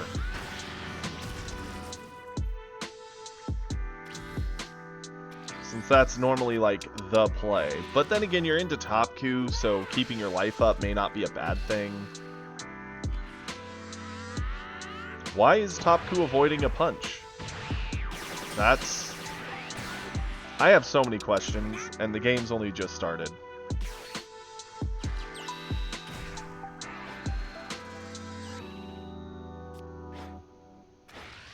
That's fair, Versul. That's fair. I don't know. Usually if I can't get in a full game, I just don't start one. I hate just ending on a weird note. Paid actor Topku.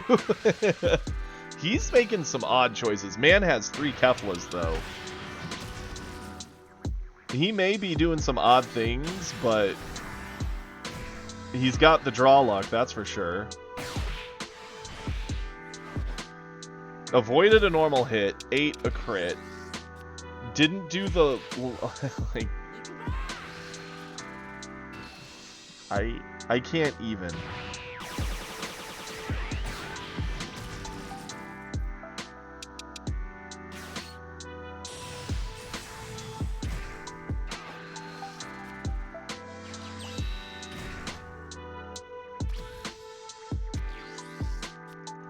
Interesting. 2500 3-drop blocker. You never see that card. This is legitimately, I think, the first or second game I've ever seen someone playing that.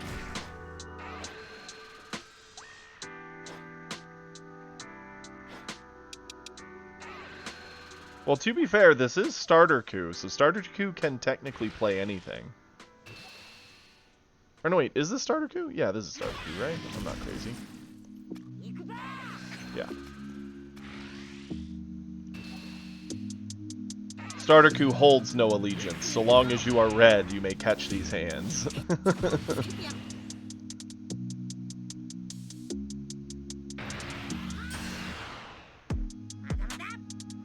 No, I don't blame you, team. I fall for the same thing.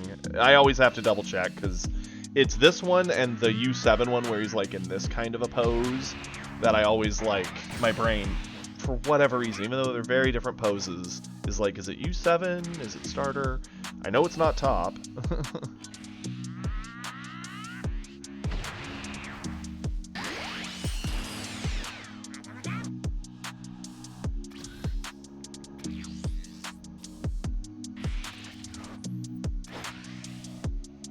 Is his name Kakaballs too? I'm pretty sure it looked like it was kanji, so unless it's the kanji for Kakaballs, and I need to be careful when I say this because I could get my whole stream canceled. I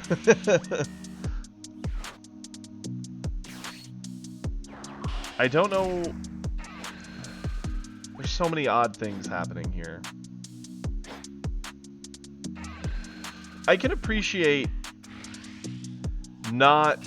Yep, Starter Coup is standing. That's a good point. I can appreciate not playing the Kefla here just because Beerus is a play he could do. Versul. Yeah, that would be very upsetting.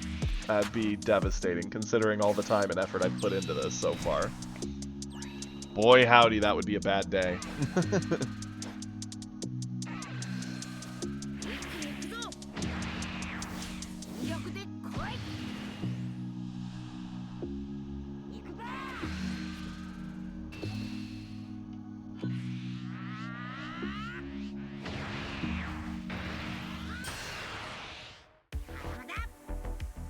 Okay. He even has, or had, a Beerus in hand. I'm assuming he's gonna just turbo out Kefla.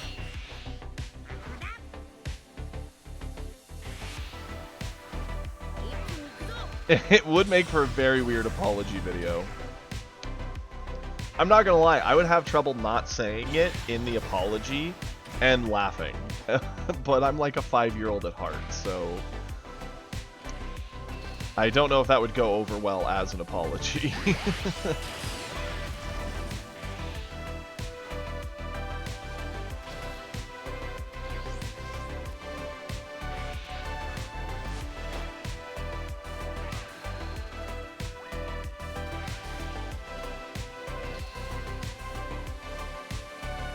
So our deck is essentially just Top Coup, the deck, with a Starter Coup slapped on top, with few exceptions.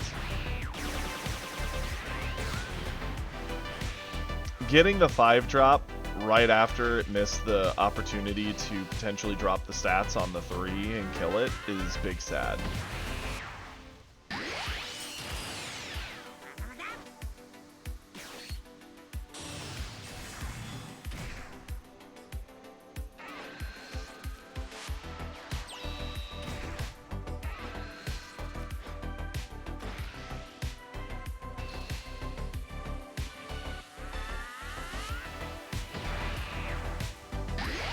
Almost always, unless you have a very particular plan in mind, it's almost always great to see that card draw.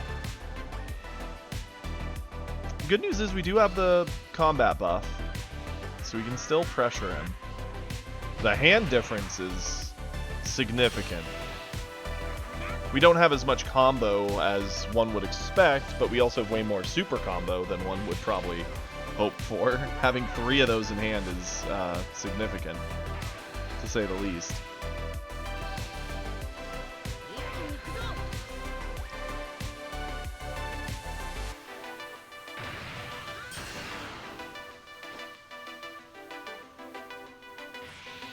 I do like that you can throw the blocker in the way and give it the combat buff. It's like tricking the opponent into taking advantage of your leader ability. That's kind of sick. I do not know why... Oh, well, I guess he can still Beerus from here, at least.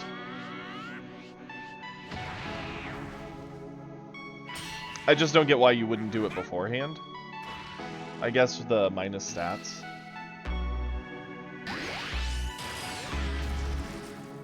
Yep, and now they both have triple supers.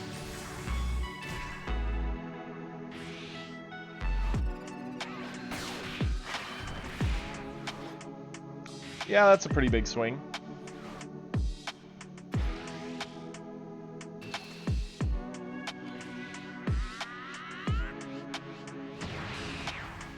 Actually, we had quad supers. I forgot that other one was a super as well.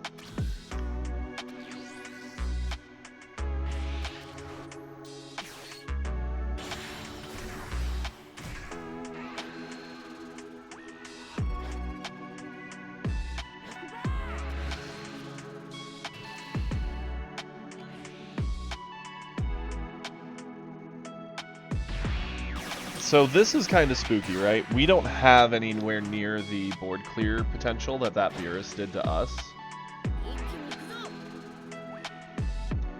And unless this top coup decides that it's worth double supers, he's got to let his Beerus go at a minimum.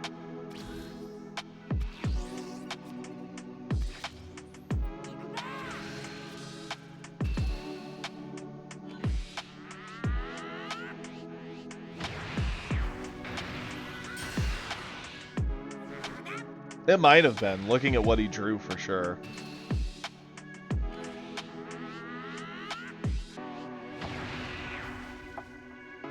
He has the board advantage, but the hand size advantage is heavily in Starter Q's favor at this point.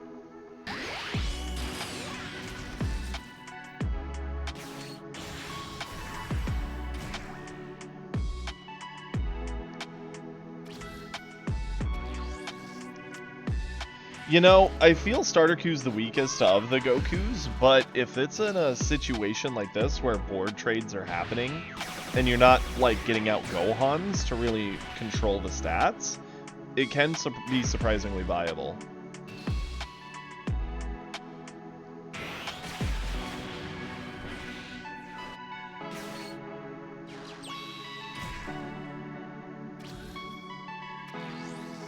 And we've got the energy up for double glimpse, so we actually can make ourselves very resilient.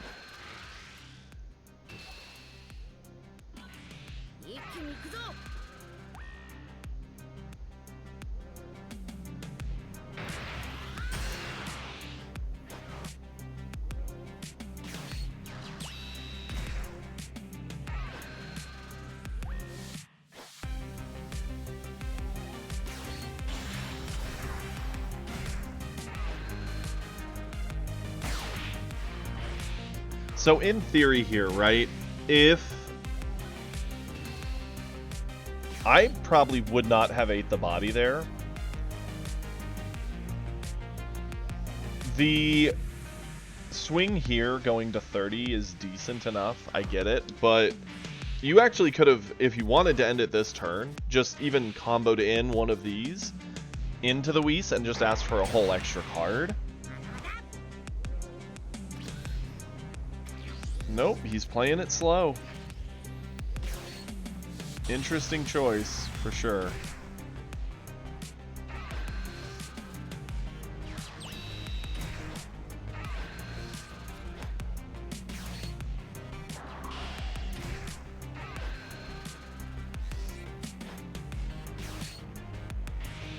I mean, that's certainly an option.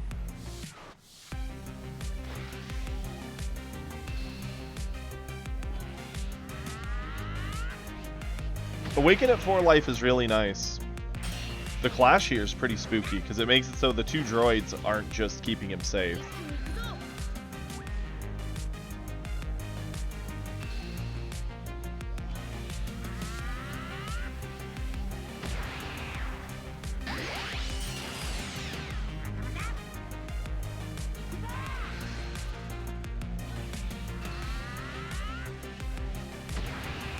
Oh no, he ate that.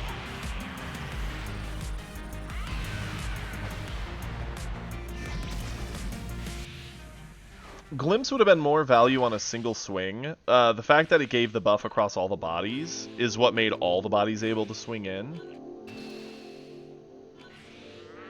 Ugh. And the double supers just are not enough. Wow. Like, Glimpse would have helped one swing probably get through. Clash meant we could force multiple swings through. I like that. That was a good game.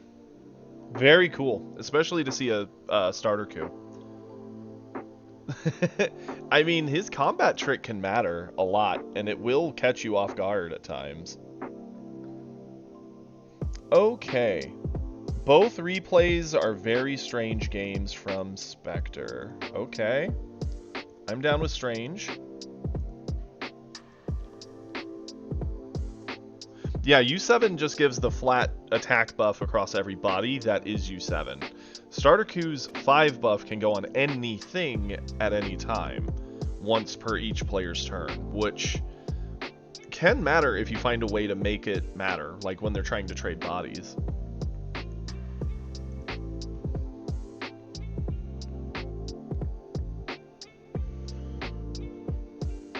Okay, Spectre, let's see it.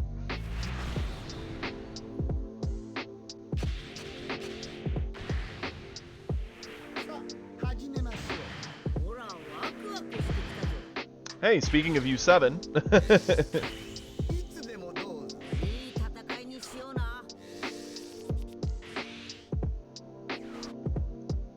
Frieza into U7.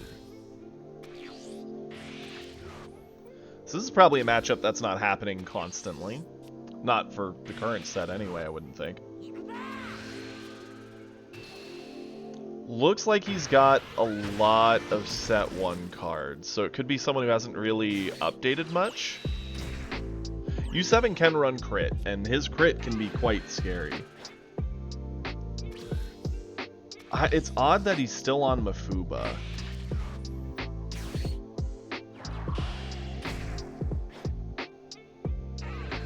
Well, yeah, and big crits coming in at you from U7 can be really spooky really fast.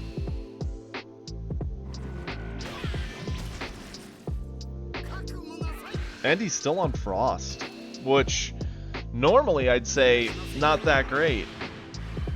But in this matchup, it very well might matter. It is funny that Frost shuts out Ribrianne, though. It's like a hidden defensive ability against the double striker. If you're playing a red deck and you just are tired of getting Ribrianne, play Frost. He is good on starter Q.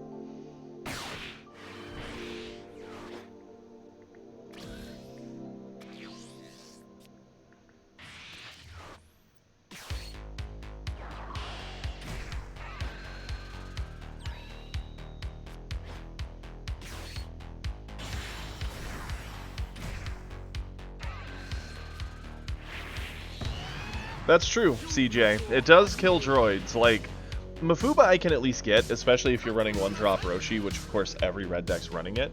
You can get Mafuba for free. At this point, Fuwa feels kind of bad. 2 energy for minus 15 on a 10k combo. It's a little too slow. Mafuba you can get for free feels fine. It's still kind of odd though, since you'd rather usually use your spots for like Glimpse or maybe a Kamehameha / combat search, but I get it, I don't hate it. Although, I'm not a big fan of this.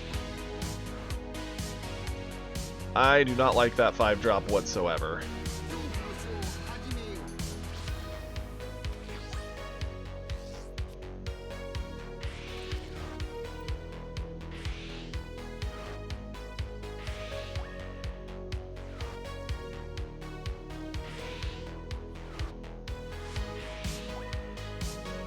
Okay, I suppose that's a play.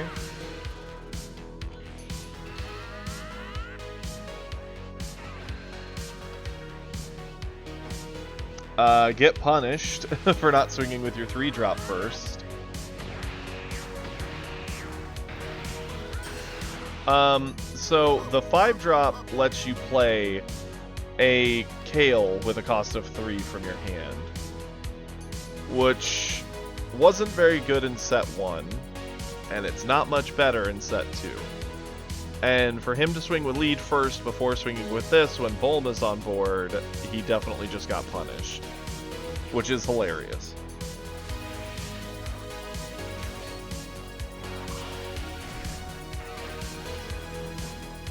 Nope, not even U7. I have no clue for it.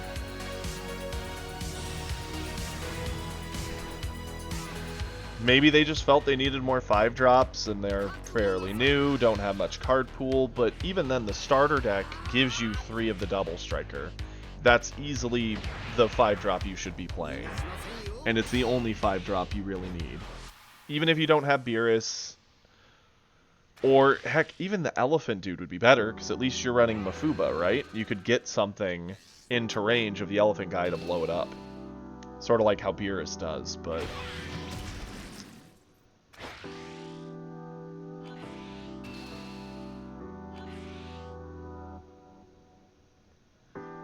This is another odd one.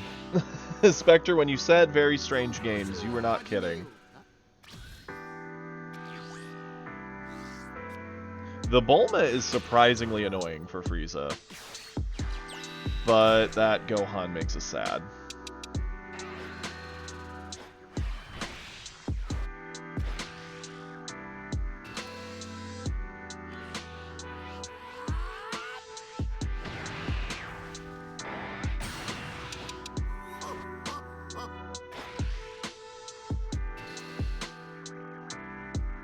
You know, there's some mysteries that will just never be answered for it, and I truly have no clue.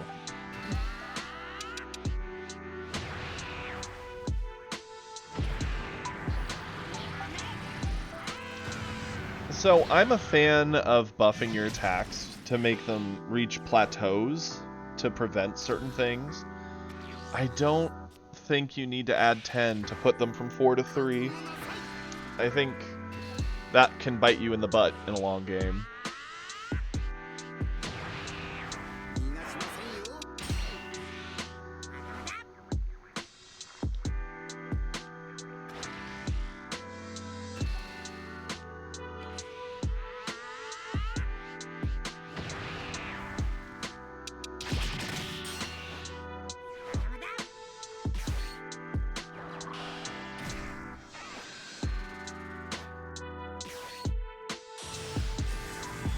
Fair. Get the free Ginyu down. I don't hate that.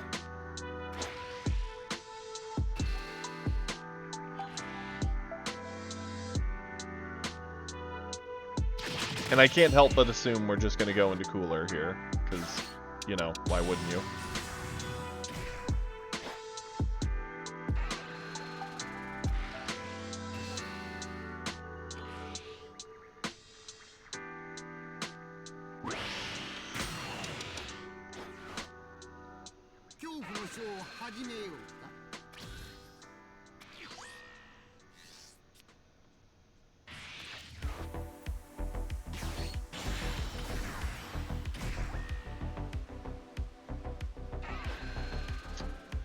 Well, that was a mistake. Yep, that was a big mistake.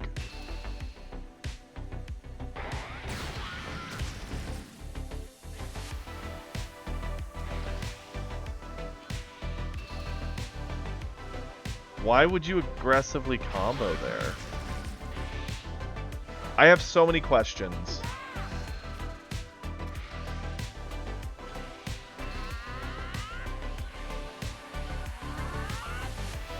I have so many questions about everything that's happening right now.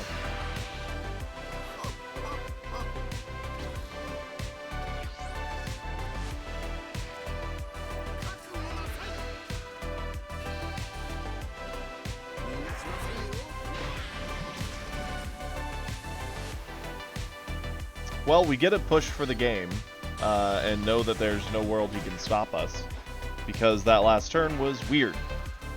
and I really don't know how to process all of it.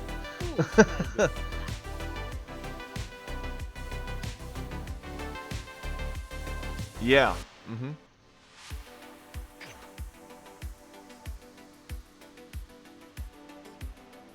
Like, the cooler existing, should you ever decide to throw it in front of something, you get to rest the other stuff down and basically end their turn. Aggressively comboing to no cards in hand, knowing that your opponent has a board of 2 cards already that you're not killing, and you're just throwing everything face desperately. There's a lot to unpack with that. Okay, Kiri.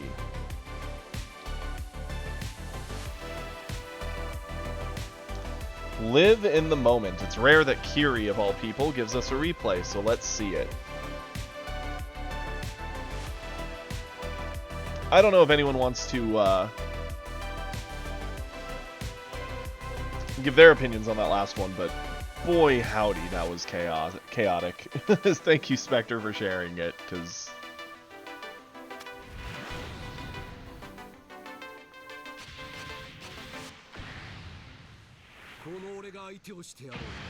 Vegeta into Zamasu. Okay. Or Zamasu. Words. We will put it ×2 because we know these games can be long.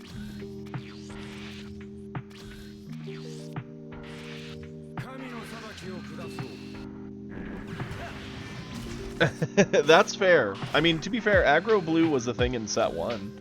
And you can kind of get away with Aggro Blue Goku Black or Aggro Blue Vegeta.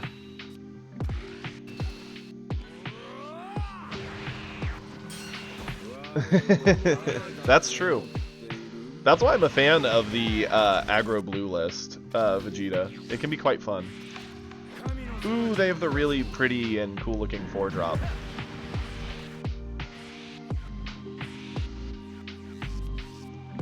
Wait, they're running those?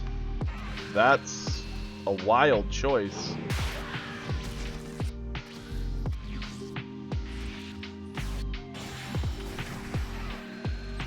This game has already proven to be an odd one.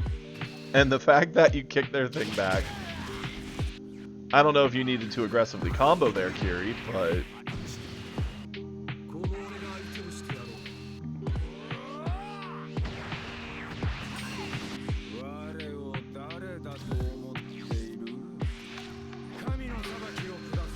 like, their list looks almost more like a Goku Black deck than a Zamasu deck.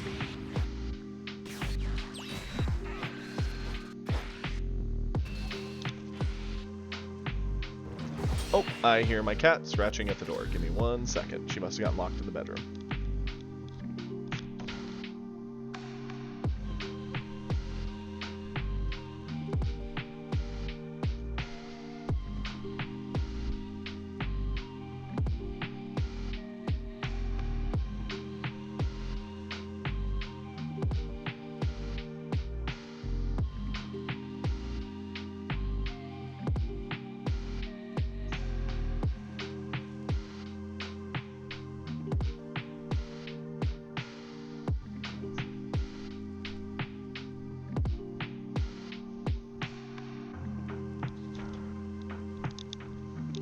Okay, I'm back.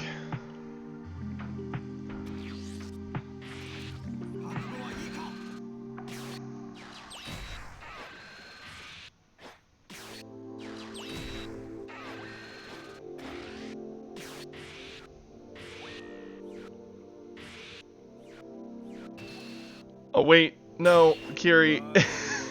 Did you put the... I was still a little distracted because my cat is now very needy for attention because she was trapped in the bedroom without me knowing. But you did the classic put the stats on the Bulma when you wanted to pick her up. That hurts. Yep, we've been there. You've seen me do it. There's clips of it out there.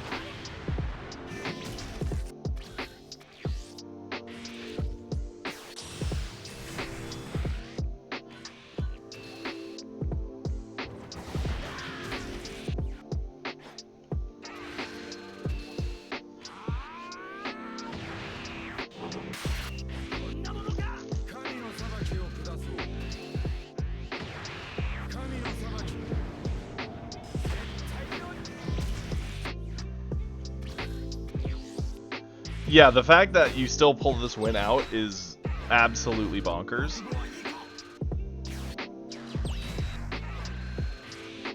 But to be fair, you've got a lot of like little value going.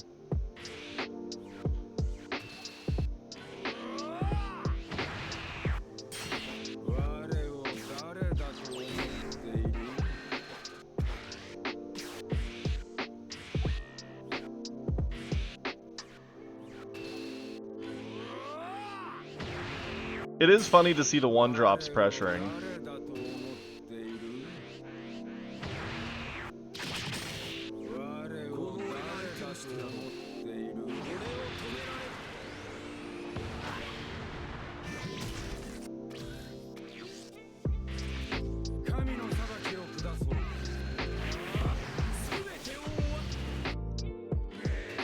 We can probably slow this down to 1x speed at this point.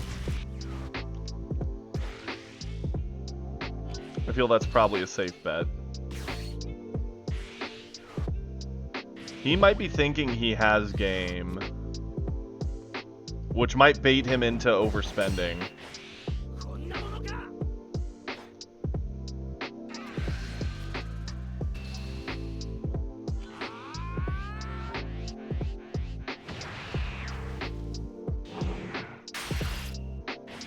Is it just me, or does it not seem like it's in slow-mo almost?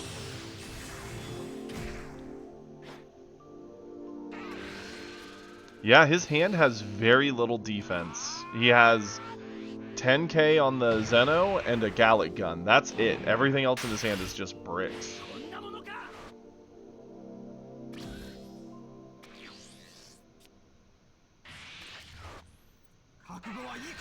Different ladder for Top Goose.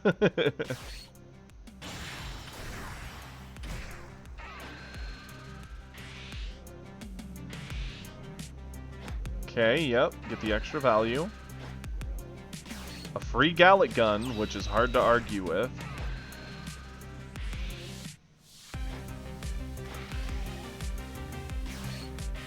Go with the hope, sure.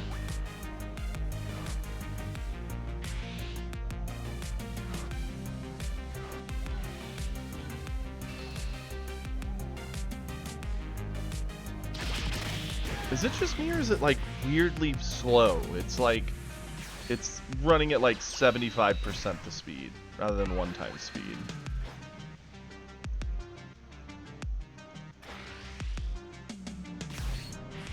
There, that's better. It seems more normal. Going to 40. Going to 60 again. Yeah, I guess so, Hippo. And the full dump up to 75.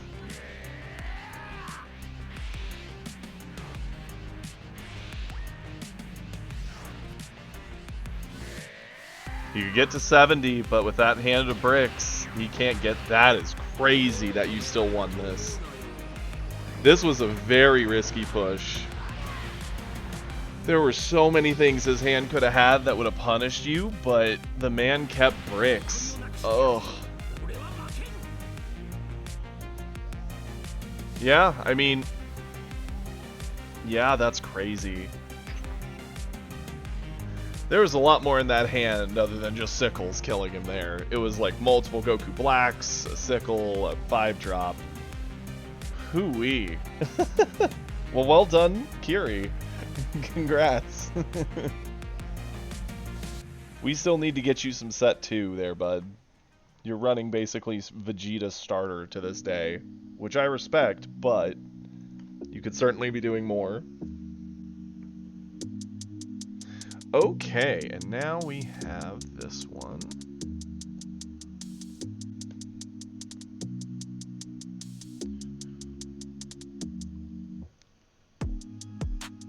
That's fair, Kiri. You're not wrong. Oh, Drifon, your replay isn't public. All you need to do, let me show you. So if you go to your replays again, the last one you just sent us, you click details, like this one, and you click release. you'll see this blue mark that shows now you can share it with others, and then you will be able to watch it. So if you want to just go and do that for me, let me know, and we'll watch your replay still.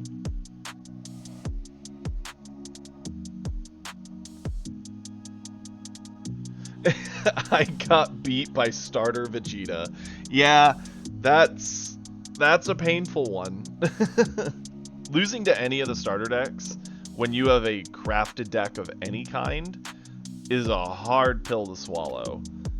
But especially since starter Vegeta, of all things, is missing a lot of like tools. Oof.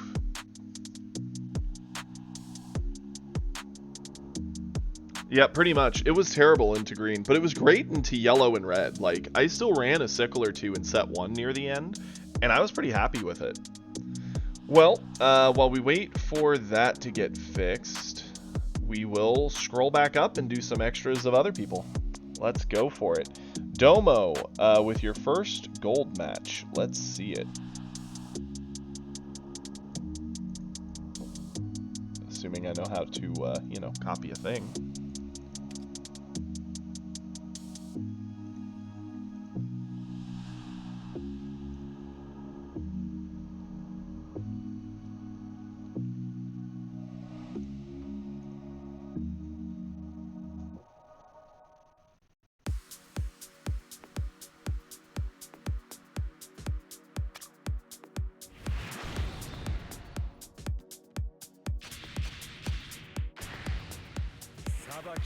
Get this thumbs up. Zamasu into top coup. Okay, well this is legit like 2 of the top meta decks. Let's see how it's going down here in silver and gold for these. Classic Roshi, yep. We have the Zamasu to punish, which is nice.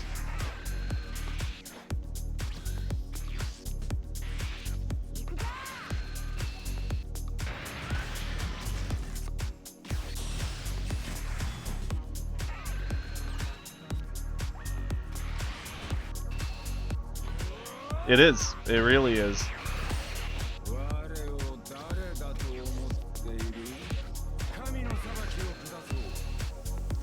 And hey, look, we found it. That is the line. 100%.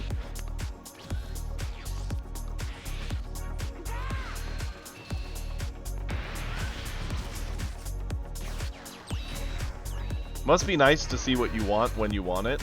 I wouldn't know what that world's like.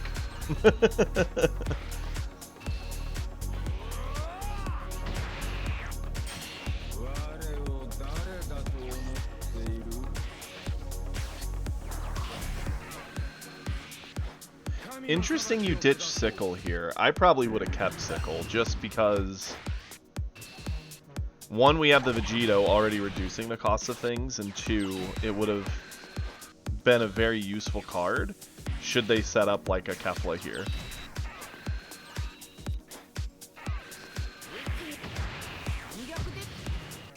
Still no Keflas.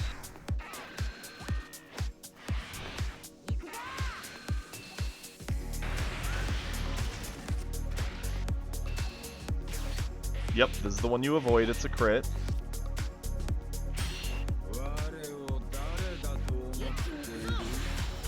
Cheat out the Gohan, of course.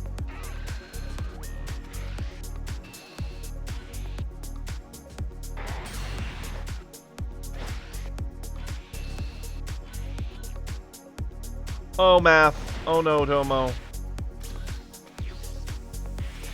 Oh no. That hurts. He saved the Whis of all things. Interesting. Sure.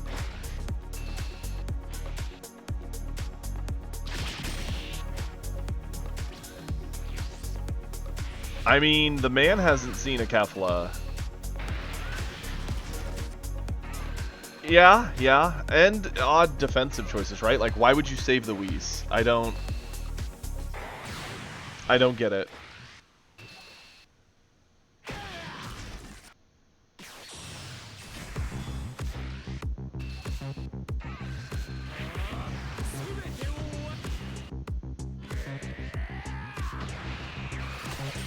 See, I probably would have just super comboed and then burned off one of my Gotens. That way I could keep my card draw into this turn. That's just me.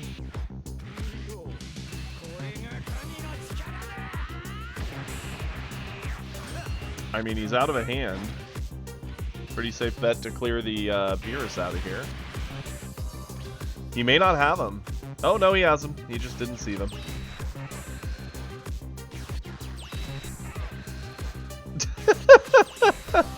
Piccolo to Piccolo to Piccolo to Kefla. That's funny. Those top decks, though, right?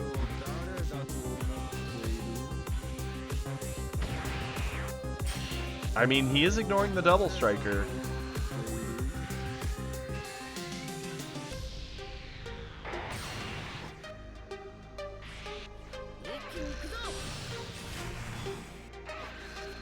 Uh-oh.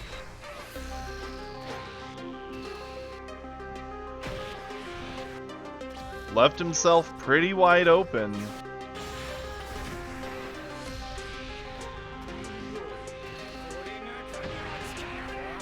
Oh no. The very cool punch. And he doesn't have the combo for the double. Wow. That Piccolo chain was hilarious. Holy. You know that top coup is tilted.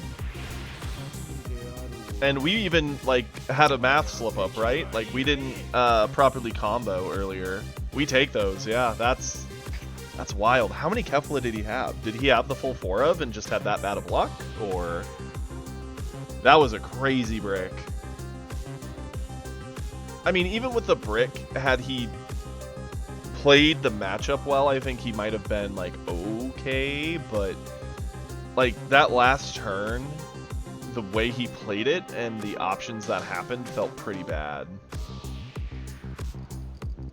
Yeah, no, his list is looking like a pretty classic top coup list. That's wild. That's insane. Well done, Domo. Now we have some Inferno ones. We're going to do this one, which Inferno says is one of the best games I've ever played. So I'm excited to see it.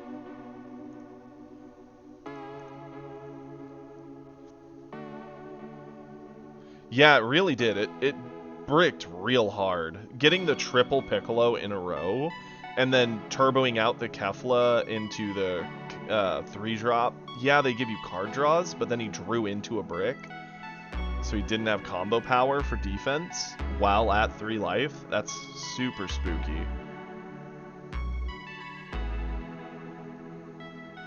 And part of it was because he was, like, aggressively comboing earlier, you know?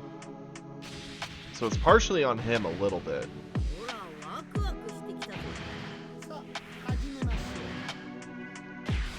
Okay.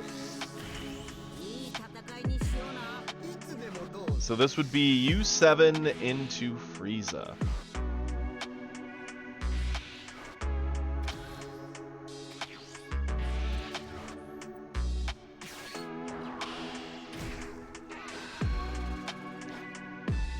The Zarbon whiff. Man, I hate that Zarbon. Interesting that he's running the 3-drop Metal Cooler. I'm not a big fan of that card. Frieza really is rare. Frieza has some cool, like, gimmicky things it can do with set 2. The problem is it's such a hard thing to do into red and blue. Red gets to kill your stuff on play and attack triggers too much, and blue just clears your board, so you don't actually get to keep anything.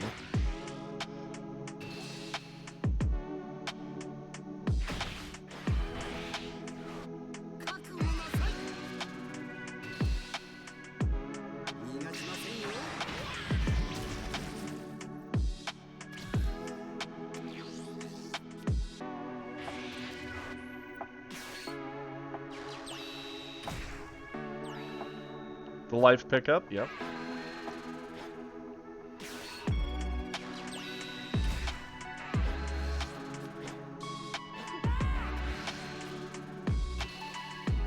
See, I would have done this a little differently. I probably would have gone into the Frieza 2-drop and done the Kamehameha to get it for free, And killed the 1-drop with the debuff. That's what I would have done. Not saying it was the right play, just saying that's what I'd have been tempted to do.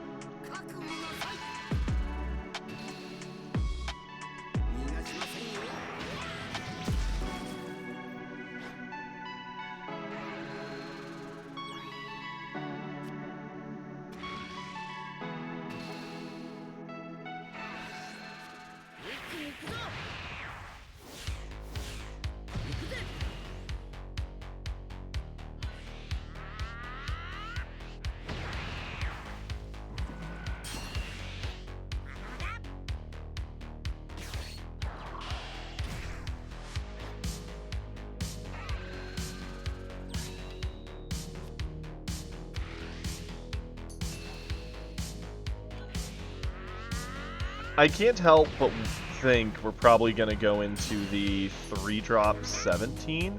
We definitely need to get some of these extra cards or one of our zeros out of our hand, since we are in trouble if we keep them.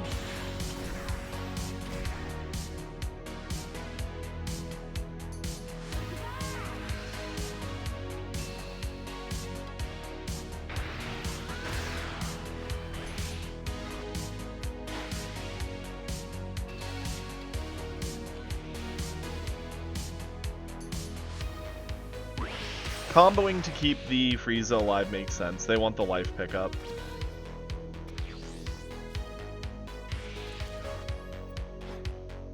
I probably would have been tempted to swing in with the Piccolo and sacrifice the Roshi to make the attack a threat, since they're going to rest them down anyway.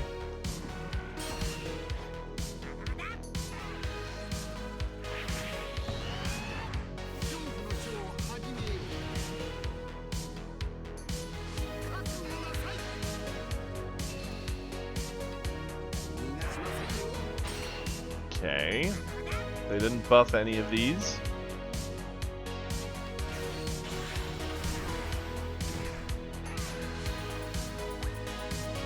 Yeah, that's what I'm saying.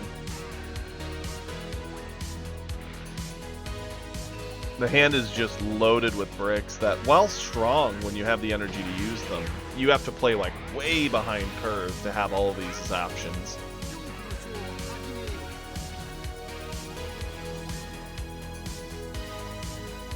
Ugh, into another zero. Like, our hand is just loaded with non-playable things. I mean, we can get the 2-drop off the board. And Frieza's gonna have a miserable time blocking all these.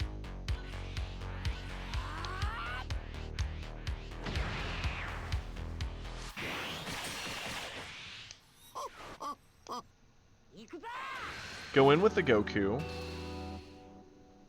Drew into another zero. Holy.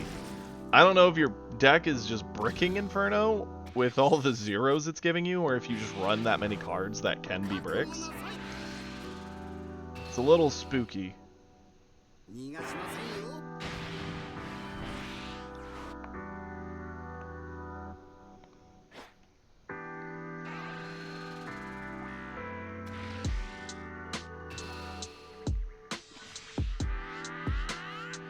Because legit, right now we have 2 cards out of 8 that are usable for defense.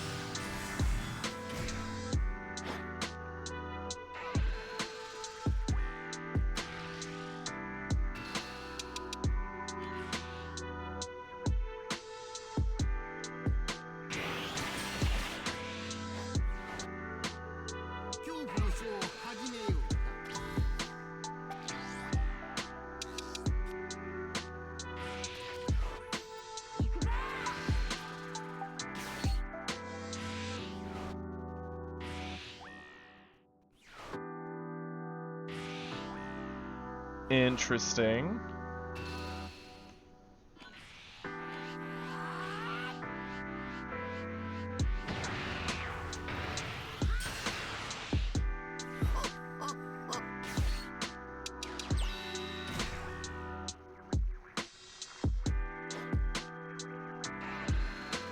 I mean, it worked. You get the 4-drop off the board at least, while pressuring an attack into Frieza.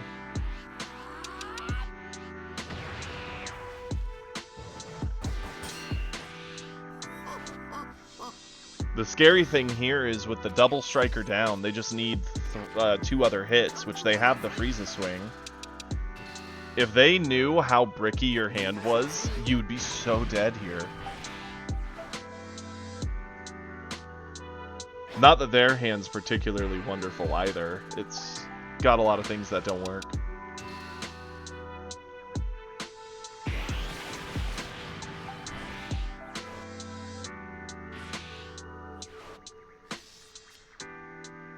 Odd to Crusher Ball.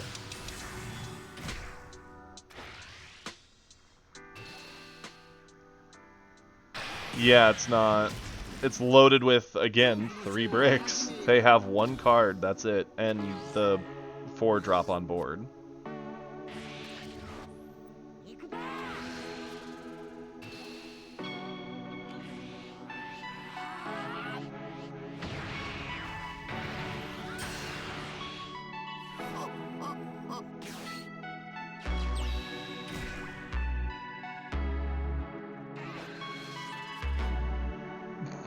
What is this hand? Oh my goodness.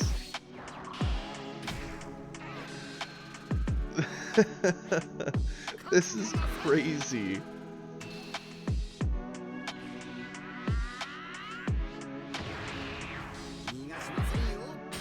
You know the Frieza is bewildered. They're like, how do they have 8 cards in hand and did nothing on 5?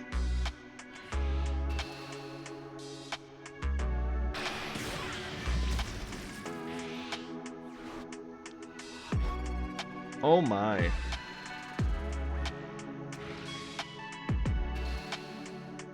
I mean, that's as easy as 1 Kamehameha.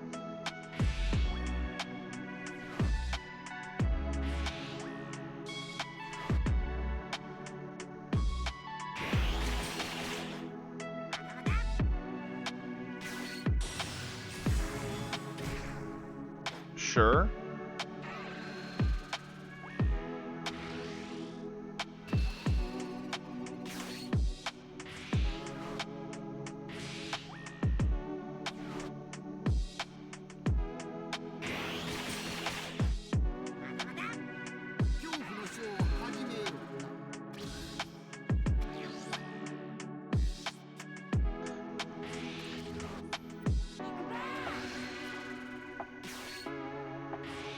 Yeah, it's a very, very slow list.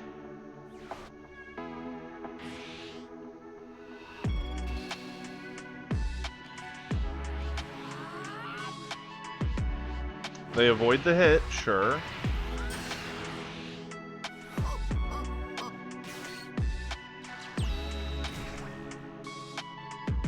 We can afford to play a bunch of cantrips, sure. Because we still have a Kamehameha and another Awakening for defense. Like, the thing is, I can see a world where this can pop off like crazy, you know? If your opponent's at the right life threshold, you can just use Orochi, do a life pickup, get the Kamehameha for free, throw on the Glimpse, and before you know it, you make a number so big, your opponent can't get over it even with a big hand. But in a world where you're not doing that, like the situation where Frieza's on 3, we have this hand and we're not able to get a whole lot done with it, and we have to just keep passing, saving the extra cards as defense. It's a spooky world.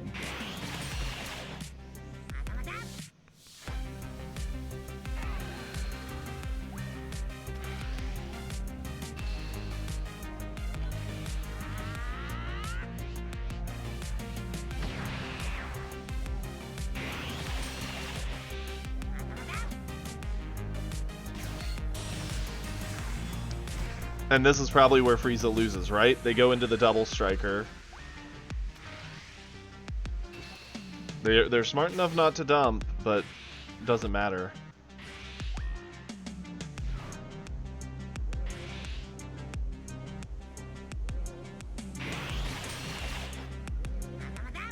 Yeah, we have quite a few. Did you have one you wanted to add? If so, just post it in the Discord. We haven't done one. We're just working our way back down through them again. Unless people want to see some live play, I'm down to play some games again.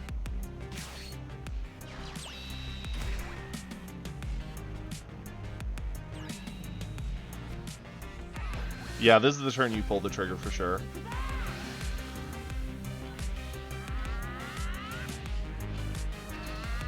For sure, yeah. If you post it in the Discord, we'll do it right away. Just because we're pretty caught up on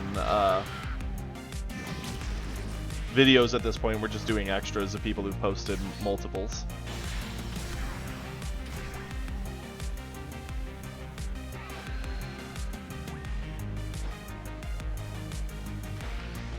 You got it, Cal. Go ahead and drop that link. I'll grab it from the list here in just a second. Drop that code in the Discord. I mean, we got there. Good news, right? Like, hey, we did it. It was spooky. There was a lot of turns where that game could have just soured very quickly. I definitely, Inferno, would look to cut some of those extra cards, because goodness me, that was spooky. You were playing almost like a yellow Vegeta, only you don't get the energy back. Okay, and we get a Vegeta versus Cell. I'm excited to see this.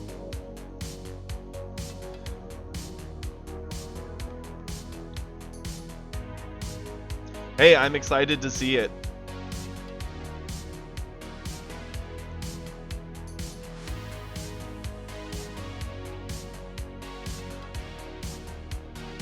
For sure, Hippo, right? Like, we had to deal with double striker swings for multiple turns in a row. The good news is the Glimpse is a 2 energy, like, double strike swing doesn't matter, and with how many of those we had, it's crazy, but it worked. If at any time Frieza could turbo out a lot of little bodies, we would have just died. Because we wouldn't have had the ability to get over them all. But since Frieza kept going tall and not wide, we got through it. Okay. Ooh, pretty Vegito. I love it.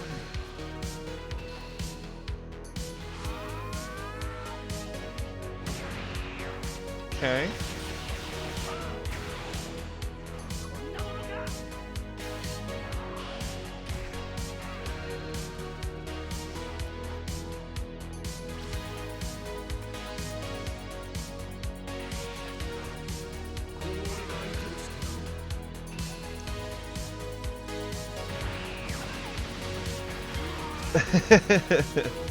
I feel you there, Hippo. I'd even take the regular Vegito. I just need more Vegito. I can't seem to pull it to save my life.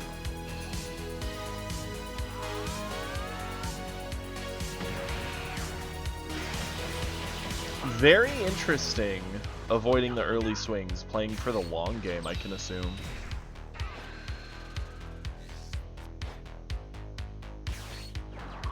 Okay, I figured it kind of had to be with you avoiding the early swings like this, playing more of like a control late game Vegeta list.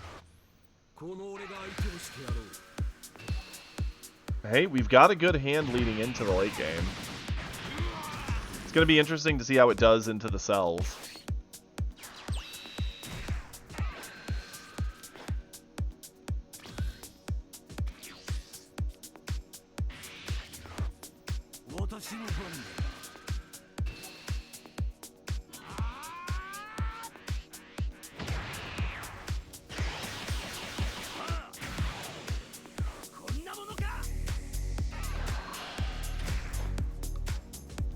Setting up his arena for sure.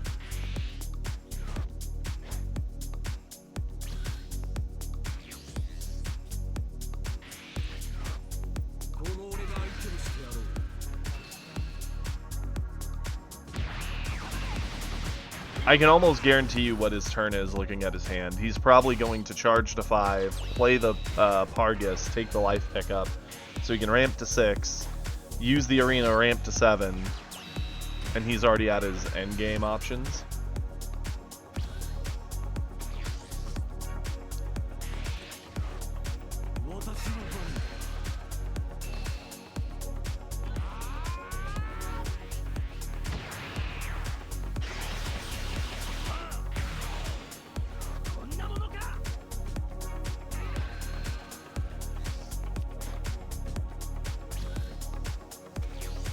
Instead, he charged off Pargus and did nothing with his turn. Am I the one who thinks that's a mistake on his part? Like, he legit could have just played that, done the life pickup, stuffed. Yeah, it must have been. I mean, it's okay. It's not, like, the game isn't over, right? This is going to be a very long game with a lot of back and forth once we get to the big monster part of it.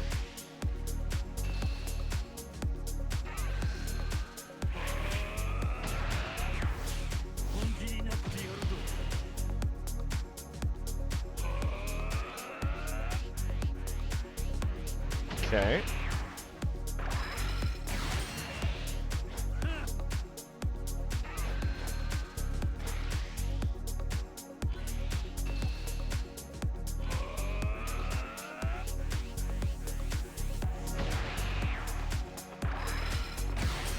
His hand is also kind of odd, right?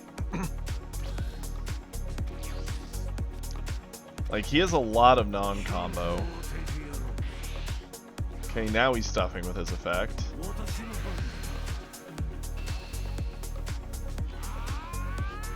It's hilarious that you're still just sitting on 8. Like, I guess he's of the mindset that, like, this game's gonna be eternal, so I don't really need to rush to my 8 drop.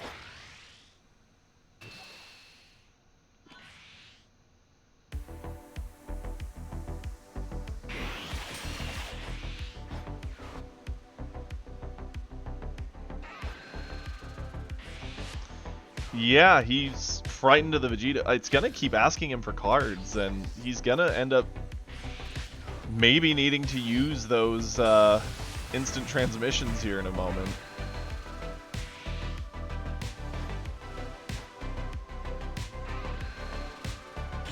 If we dig those out of his hand, he debuilds and he locks himself away from his own 8-drop. Yeah. He's just accepting it. Thinking probably, oh, it's fine, I'll just do my 8-drop and blow him away.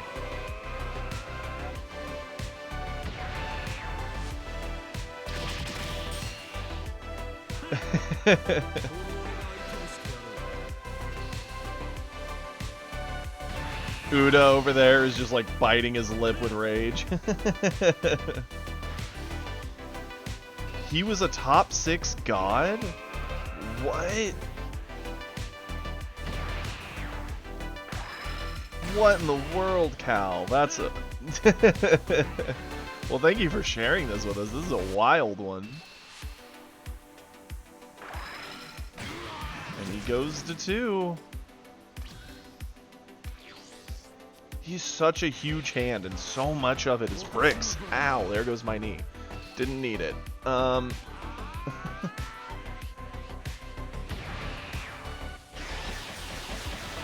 He might not. Who knows, maybe he's doing the stuff like I do, where people can spend points to make me play something different.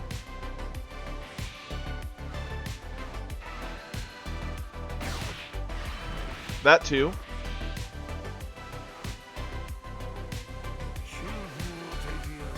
Okay, good. He's not doing the dumb mistake I did the other day that threw. He's using Cell first and then Arena.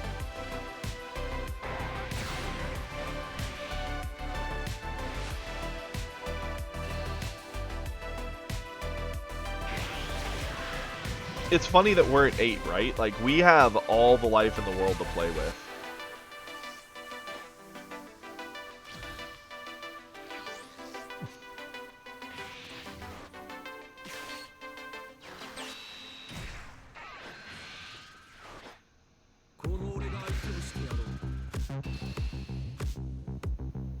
Yeah, I did, Uda. The other day when we were playing Cell, it was my first game on Cell, and I had the game, literally had the game for free, and I messed that up. I did Arena before I did Cell's ability, like an idiot. I know, right? I was so mad at myself. Ugh, dude. It absolutely drove me crazy. It still haunts me. It's been a few days, but it bothers me that I threw that way. We're all human. Like, the simple things, sometimes you just overlook it, but... Hooey. It is funny that the Zeno gets rid of the Cell game, so now he can't just sell us again. At least not till next turn.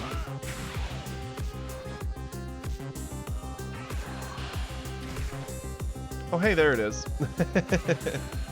Number 2.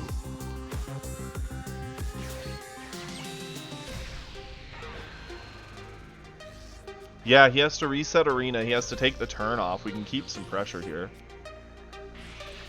Probably, Kiri. Kiri's real, Bardock, I promise.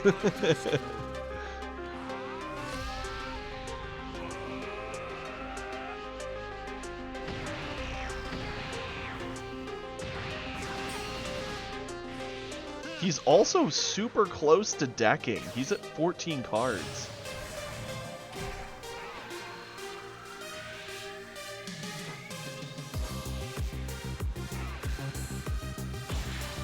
Like, we are very comfortably in the driver's seat of this game. It's actually kind of wild how smoothly this has gone.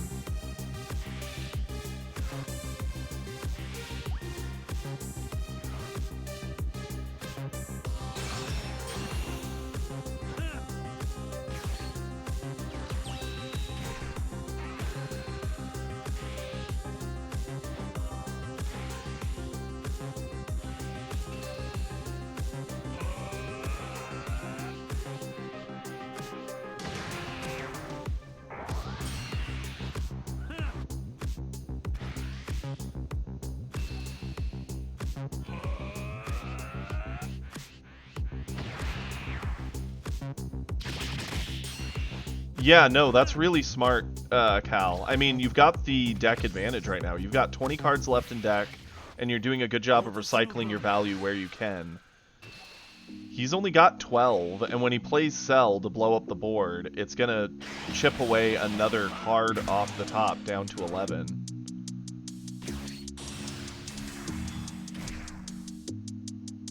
It's funny, I keep seeing the visual glitch when his Cell comes down, like the juniors are doing something up on the hand. It's so weird.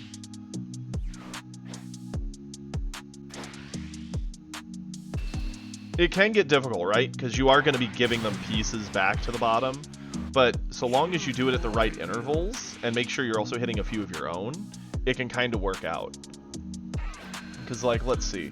We have another Kid Trunks in the discard. Like, we could even legitimately on our turn go Goku Black, Kid Trunks, plus something from there.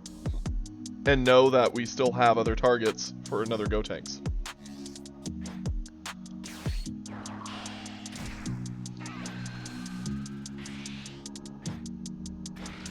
Yeah, he's really running low on the time.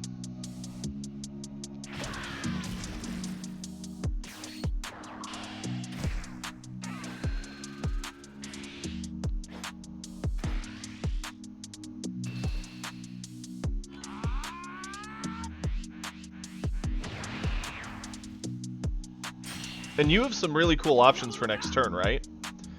We could either Zeno this whole thing away to the bottom, giving him 4 cards back, so he's back to 14. And he has nothing, so he can't go into Cell again. He has to go Droids. Yep. Get that Trunks Youth out, sure. Peel off for some value. Yeah, and you can block Droid, like, you're in good position.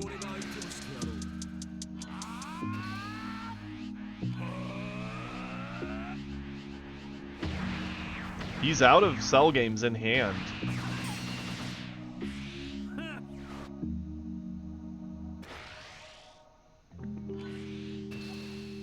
Going to 30, I like this. Forced a Meteor out of him.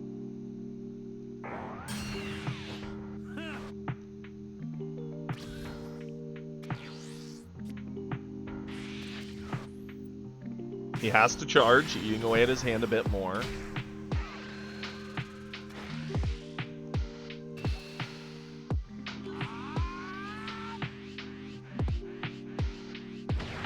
Yeah, we'll just avoid that. We're cool. We're chilling.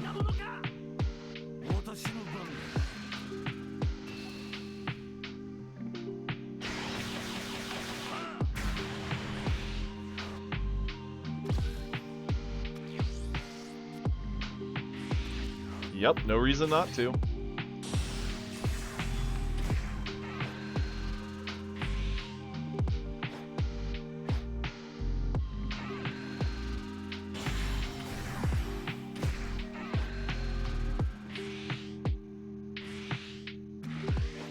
I'm not gonna lie, if I was Cell, I would probably eat this. We're in an awkward position where you're still at 5. We need to actually get something going.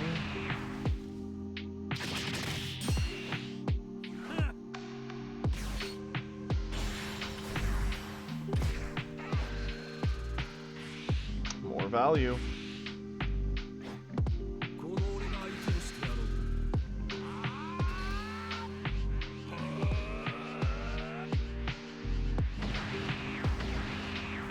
Double Gotenks is awesome.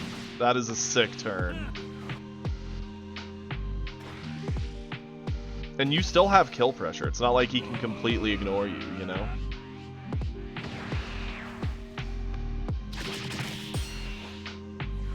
We don't even have Vegeta's lead ability up yet. You're beating him as base Vegeta into Cell.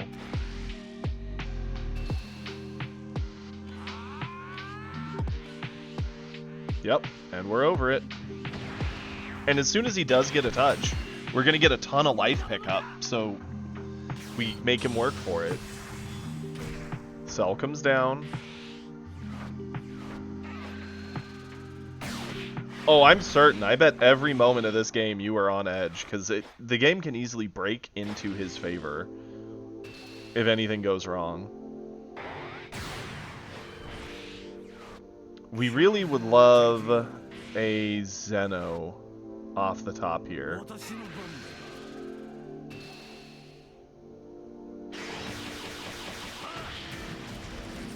But we are awakening.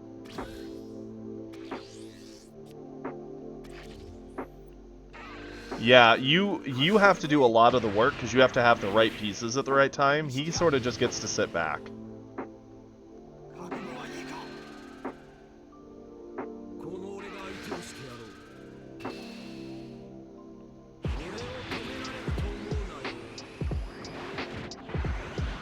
This turn is where things start to sour for us, right? We don't have an option to get rid of all that for sure. So we gotta start digging. Even though it does move us closer to technically a game over with him.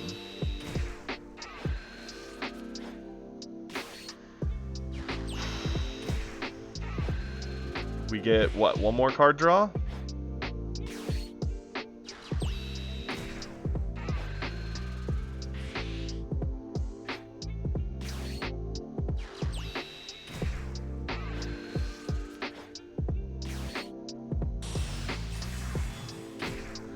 Yeah, that is quite the peel-off wall. We're now officially close to decking.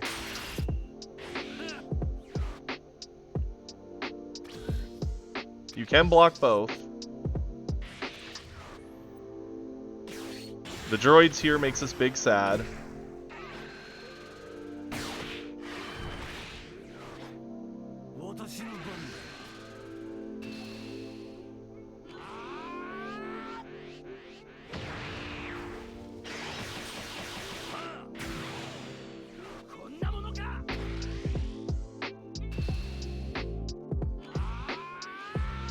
You got it. Absolutely, Cal.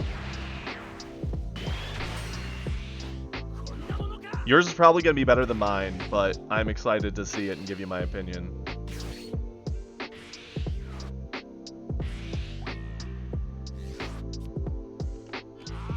The only thing I'll see is what you draw for turn.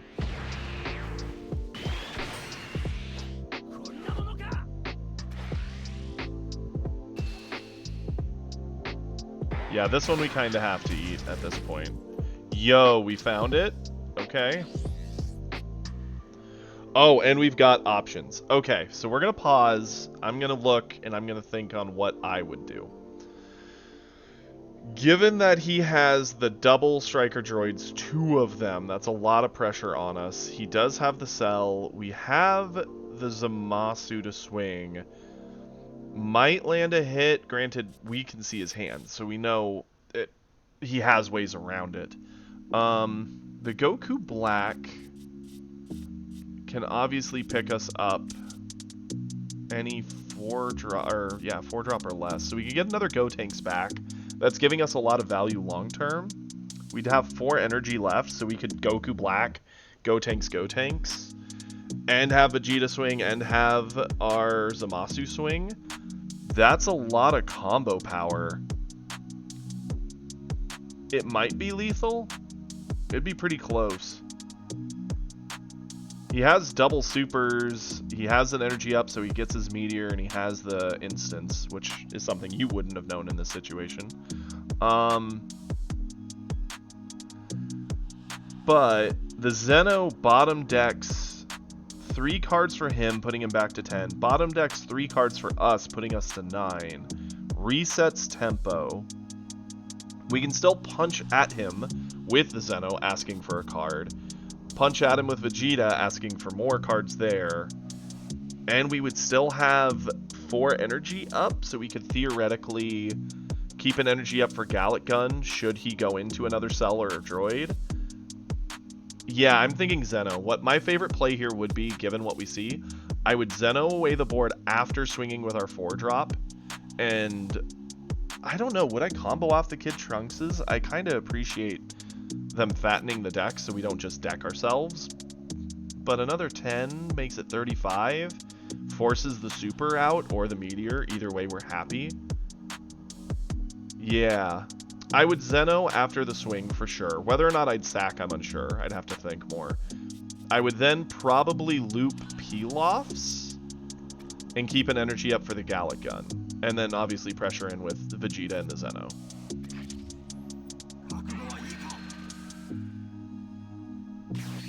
Yeah, I almost would want to bottom deck the Kid Trunkses. I probably would have swung with the Zamasu first, though.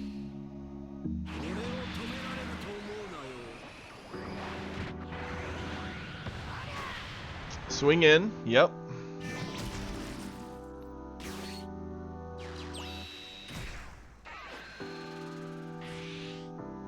And we found another Gallic Gun, so probably just loop 2 Pilafs. Hold the 2 Gallic Guns. It is spooky because they do draw us cards, but they're a good defensive piece.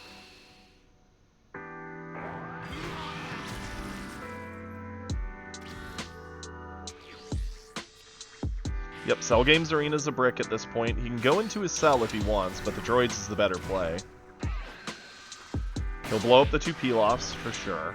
He'll attack in with Cell.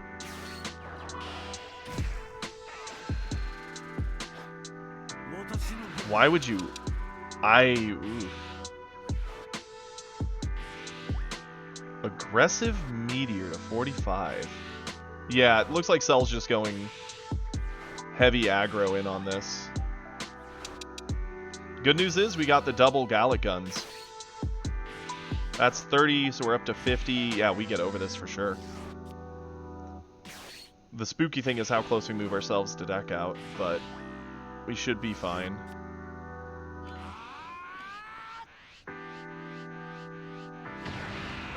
Yep, 65, we're good. Now he has to clear board, meaning we don't have to lose pressure to the droids. Okay. Yo, 5 left in deck.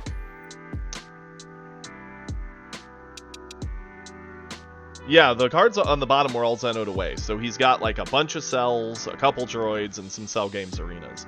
Like, a lot of it is single cards he's going to drop and extra cards that are garbage. He's pretty much out of steam. The droid coming down to end the game is the scariest thing we're dealing with now. Looking at this, we assuredly go into a Goku Black and use Goku Black to cheat out the Gotenks for extra value. We still have after doing that 5 energy, which is insane to be at 11. You could actually pick up the other Gotenks to get double Gotenks again, comboing all of that multiple times over.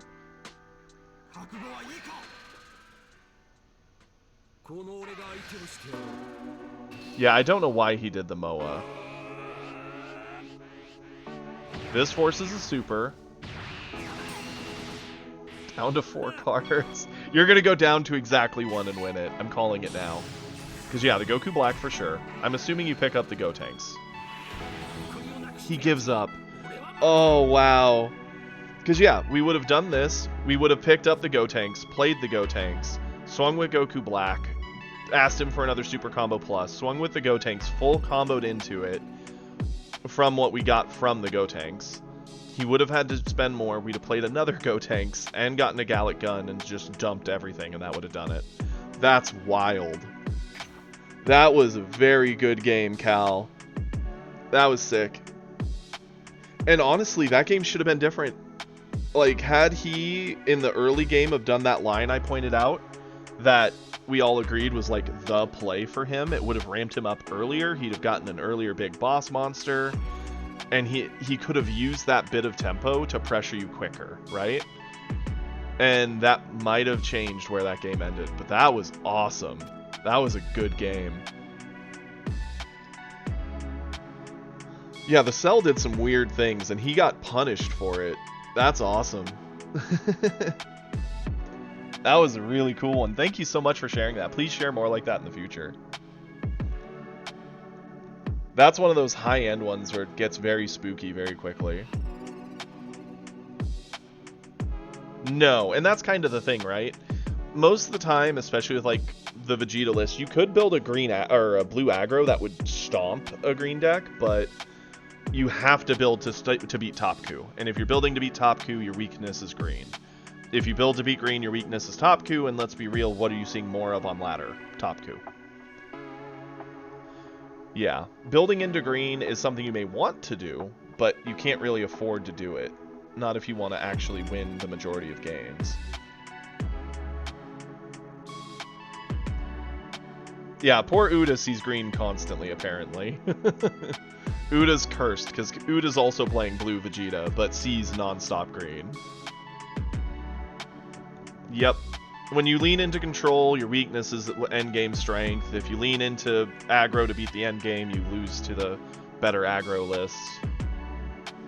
And trying to play both at once gets you punished, because you either are you're either missing too much control for the aggro, or you're not fast enough to beat the green, and then they just beat you because they're focused on what they're doing. Yeah.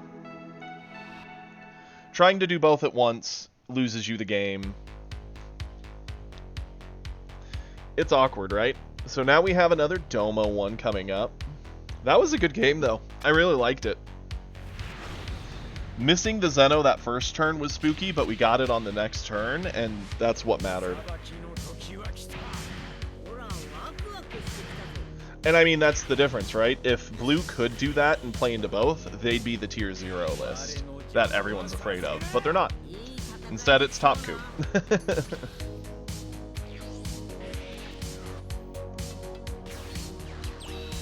I love that we both did that at the same time, Hippo.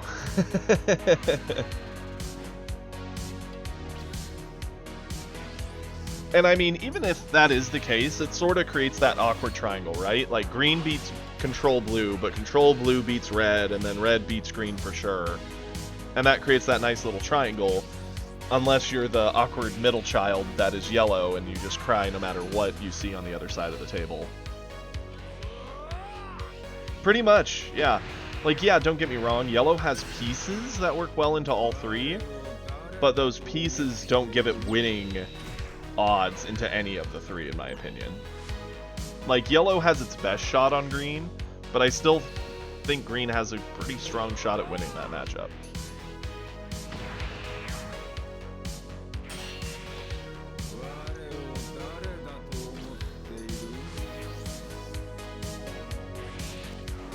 That's true. If you can get them down, it does do well. But the problem is, who's going to play yellow hoping to find green constantly? Like, you're just going to keep getting paired into top coup and have at best a 50-50. But I'd say that's probably more like 60-40 top coup at a minimum.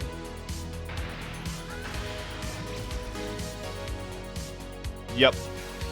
Red is just better than yellow at the moment. They should be the 50-50 matchup, but they're not.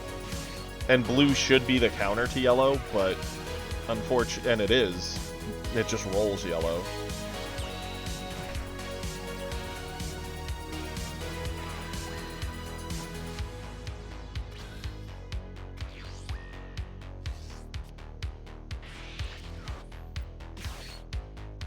So here we have Zamasu into top coup. So this is a classic, let's just get through the early and play for late.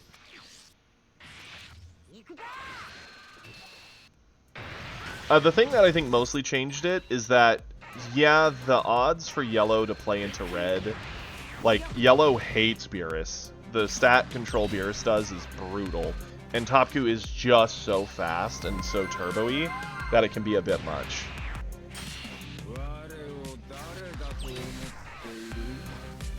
Yeah, even when you win, you're not happy about it. It's a pretty miserable matchup. I think if you're fighting, like, starter coups and U7s, you're fine.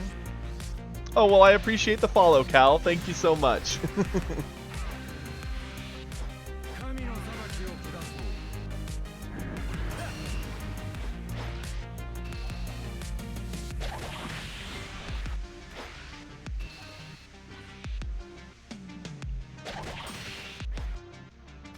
So this is an interesting one, right? The crits are annoying because they deny us the cards, and that's already something Zamasu has trouble with, if he's not playing it right.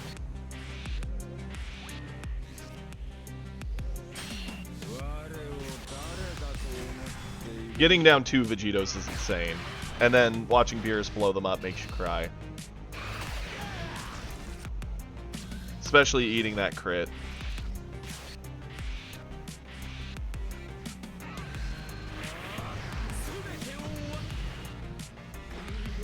Well, that's a miss on Domo. Definitely should have swung first, so you get the card draw off the swing, and then flipped to get the stats benefit of it.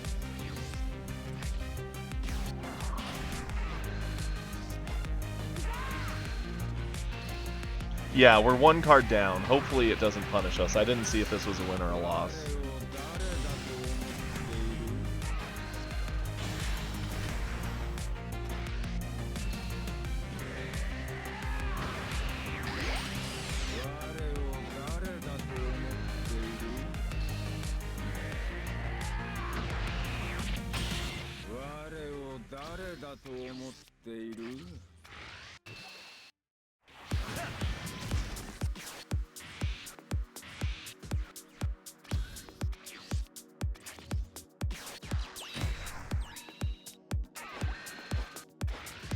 I don't like that he picked up the life here. I get he's going to, like, try and end the game, but now that that hit missed, you can aggressively combo into this and glimpse it, sure.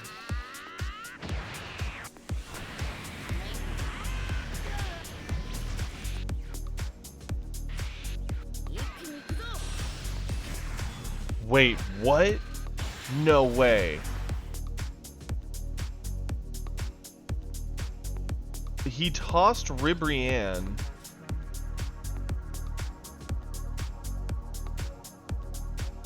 Yeah, I think Vegeta's a bit better in ladder. The thing is with Zamasu, you are tanky and you're hard to kill. You can make a game very, very long, but it's hard for him to find kill pressure while maintaining his defense. He has to kind of pick between one at a point. And if you pick the wrong choice, you lose. Yeah, he just tossed Ribrianne to go into Kefla to get Gohan. I don't know if he's thinking he just does it over 2 separate hits, but that's way more easy to avoid. If anything, he should have just dumped Ribrianne and full comboed. He actually, like, legitimately had it. 10, 20, 30, 5, 45, 50. He would have had a 70 double swing. Yeah, he he had game if he did it on the double swing body. But here we get to avoid this.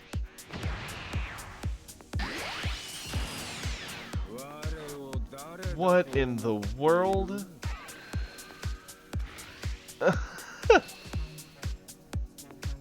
Sure, we'll eat it, because we're down to 1.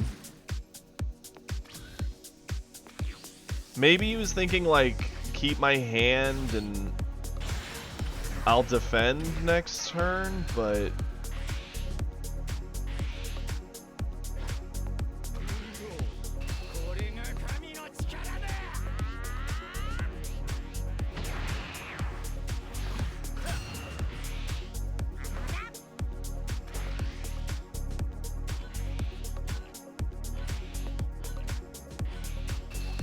going up to 65. And that's all he can get to, and that's a free win. Yeah, he threw. Had he just used his ability, turboed out Ribrianne, he won. And that's with us missing a card draw. Yeah, that's crazy. Domo, the fact you walked away the winner of that one is absolutely wild, my guy.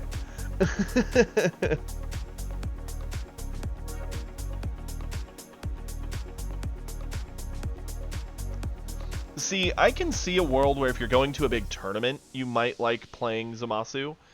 I think climbing ladder with Zamasu is a bit miserable. It's a very, very long game. And it has a lot of points where things could go pretty badly. But, like all the blue leaders, they're all viable right now. Any blue leader you like, you can play. Maybe he misclicked, maybe. Maybe he thought, like, oh, I want to play Ribrianne, and then he ditched her for the thing. Like people do with blue when they're trying to put the stats and pick up with, sword. Yeah. Maybe that might just be what they did. Well, here we go. We have an Inferno one where Inferno says sad game.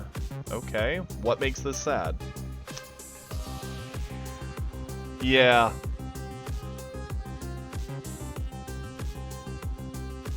The Hoover Maneuver. I kind of like the name.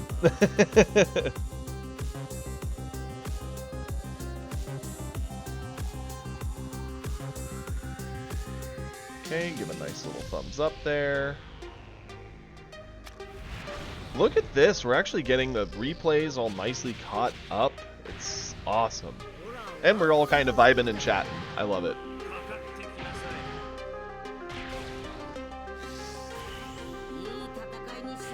That's fair, Hippo. I mean, if you enjoy a leader, whether it be for their actual, like, in this case, because they're the villain of the story and they're interesting, or whether it be you just like their play loop, no reason not to play it. Okay, Beerus going first.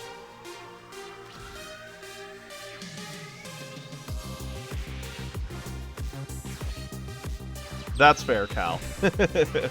I'm a fan of DBZ. I have been since I was a kid. I've not watched all of Super. I've only seen bits and pieces. I need to watch it all. But I've seen the movies when they were in theaters. Those were all a good time.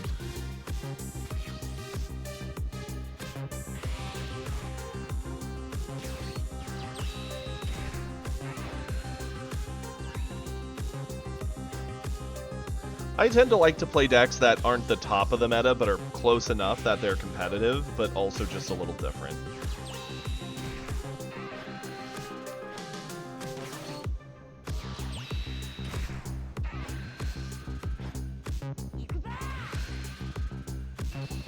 That's fair, Hippo. I stand by. I think if they wanted to do a fun little update, adding the English voice actors would be cool.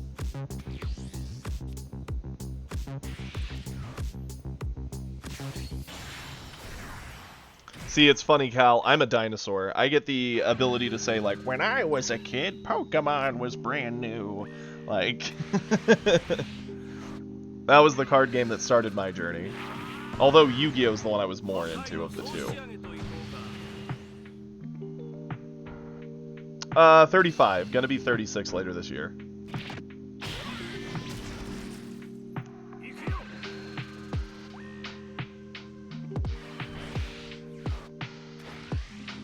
What up, Apollo? Yeah, I know, right? It's funny, because, like, when I was a kid, the first real card game I got exposed to was Pokemon. I think it was like 4th grade when everyone around was like, Pokemon's the thing.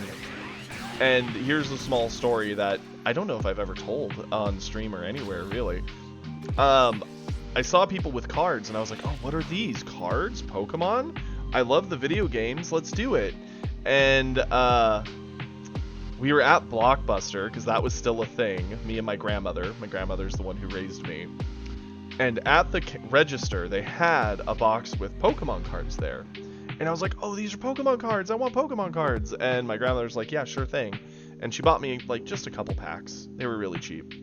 Opened them up, and they were not actual Pokemon cards for the TCG. They were the little, like, episode cards where they each were based off an episode and showed a different Pokemon and a little synopsis of what happens in the episode. And they were really silly little things.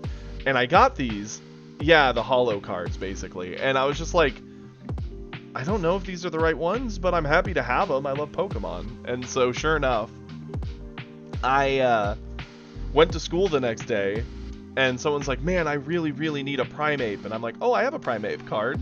And they're like, do you want my Machamp? I'm like, yeah, sure. And I gave them that one, and they looked at me like I was an alien. They thought I was insane. And they were like, this is the wrong card. And I'm like, okay. And I just took it back.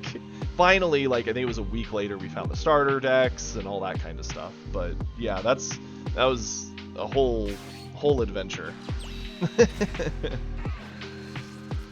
Of course, Scyther was my favorite Pokemon, so I had to play a green deck. So I played a green Scyther deck, even though Scyther was really not that good. I mean, it kind of was. It had a lot of HP, but it took a ton of energy to do its attacks.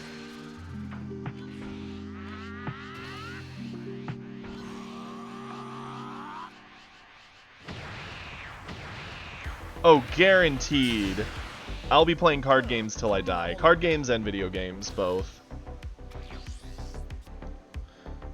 Oh, Scizzor's sick. Like, Scizzor's really cool. I like the new Scyther evolution they did in Arceus, Cleavor, but Scyther was the OG favorite of mine, for sure.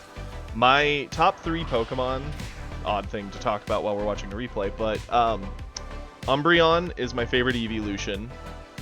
Greninja is my current favorite Pokemon. I just love the ninja aspect of a frog thing. I think that's awesome. And Scyther is my favorite OG, and still probably my second favorite. The only thing that overtook it is Greninja. And that puts Umbreon in third. With like Noivern, Orbeetle. I like a lot of weird ones.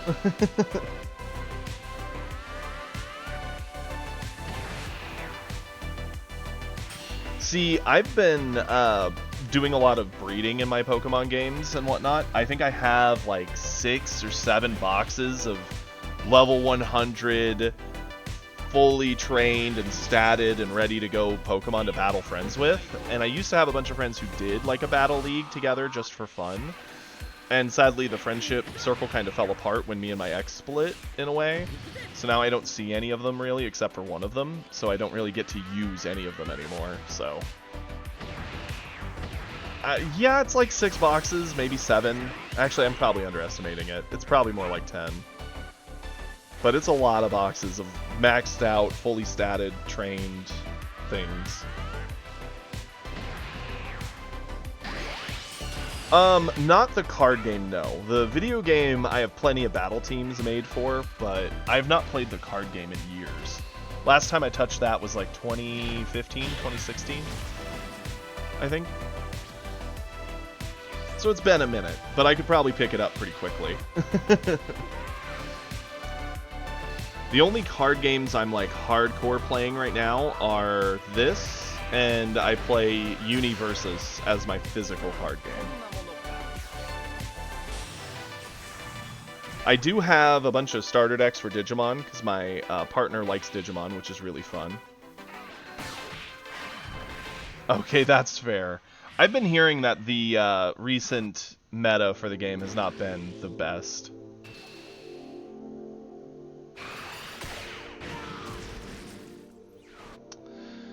See, that's a sad thing.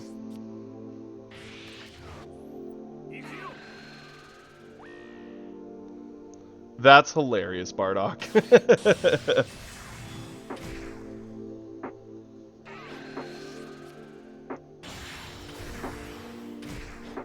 Same, actually. I think the Digimon card game's a good time. I could see, if they had a nice digital client like Dragon Ball Z, I could see me playing it.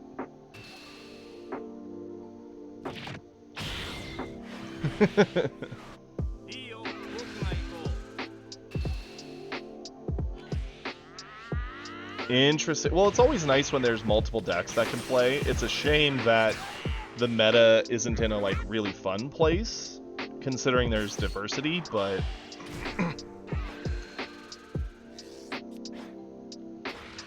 That's fair, Hippo. It's a shield system, sort of like Super. The big difference, I can explain.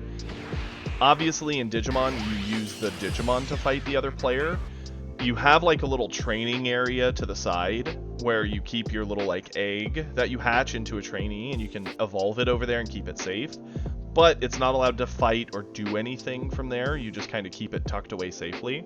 You can also hard play cards to the board. But instead of both players charging energy, there's just a bar that every time you play a card, if it costs 4 energy, you move it 4 to the right, which might put it on the opponent's side of the thing, and once it's on the opponent's side, it becomes their turn. So it's a very deep game of back and forth. The system, or part of it, I don't like, is every time you attack into your opponent's life, if you land a hit, it triggers the life pickup to their hand, or discard depending on the card. And a lot of the cards have effects like, when taken from life, kill the thing that attacked. And so you could have built up this really big nasty thing, but once it punches, if the life you hit was the wrong one, your thing's just gone, and you can lose a lot of tempo that way. It's pretty brutal. This is it? I think this is an Inferno replay, yes. I think this is the same list that Inferno was, that we saw earlier, where Inferno sadly got kind of bricked up by extras. Yeah, it's pretty heartbreaking. It's a really fun game, and the cards have a lot of cool effects, and they do a lot of things with each other. Even like DNA Digivolving, where you take 2 different stacks of them on and stick them on top of each other, and you get like all these stacking abilities and effects. Like, it's really cool, but it is super disheartening when you punch in with something that's meant to end the game, and then you just watch everything go away. The spooky thing here is that we are just really gassed for hand and have very little combo other than just 2 defensive combo super cards.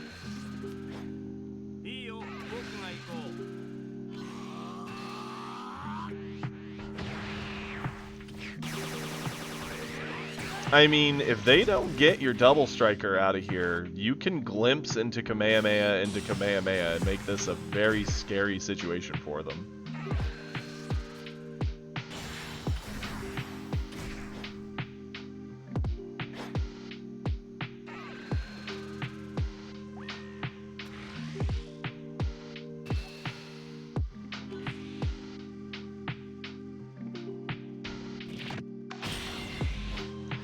The thing I'm most worried about, like, yeah, we saved it from Gohan, but can we save it from all the other attacks they're going to do? Because they're going to swing Kefla in, they'll swing the other Kefla in, and if they wanted to, they could even swing the cantrip with some combo in to get it off the board. And that gets it.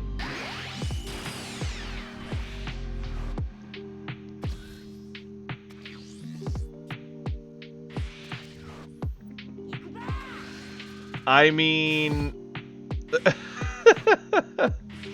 this is one way to potentially end it, I suppose.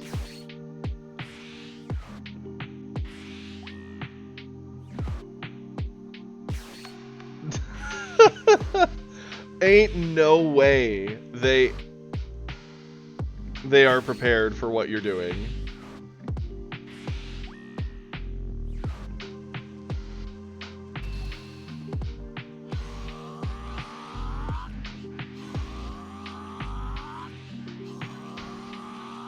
Quick math says you had just enough. That is crazy. I mean, it's fitting given that you did double glimpse, double Kamehameha. Like, holy. Extra card W, yeah. And that's the thing, right? All those extra cards, really strong if you can just throw them all on one body. That's nutty. If he'd had just a little more combo, the last extra card you drew would have bricked you, but luckily, we did not get punished. Ooh, Bardock has a cooler game we get to see now. I'm excited to see this.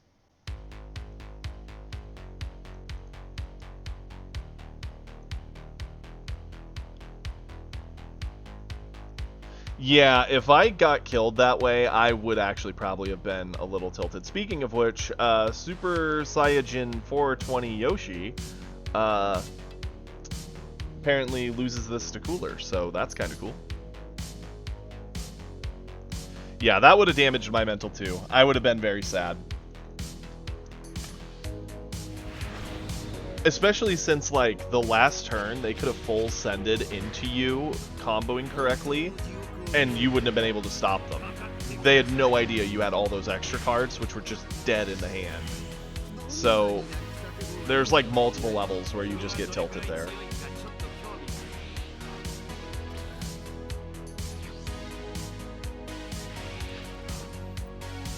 Beerus is probably big sad to be the non-coin side of the crit leads. Normally that is actually a very bad thing.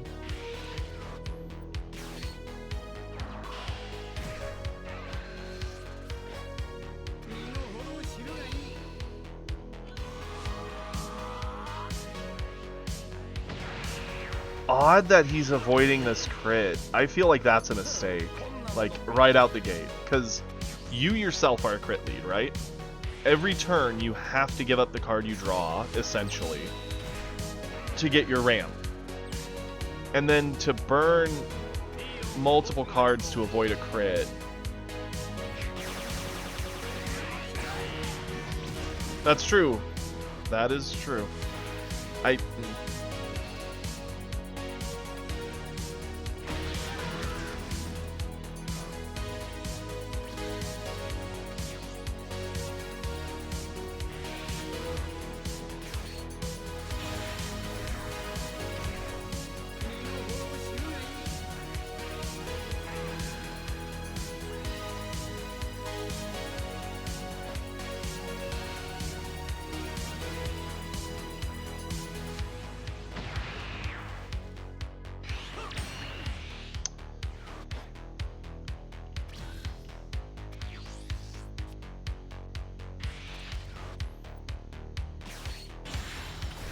Well, the Beerus is very, very gassed.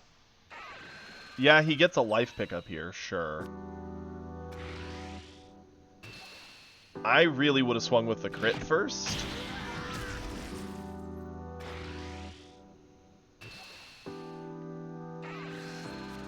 Because now we can just go to base 20 and just combo away a 5 and be fine.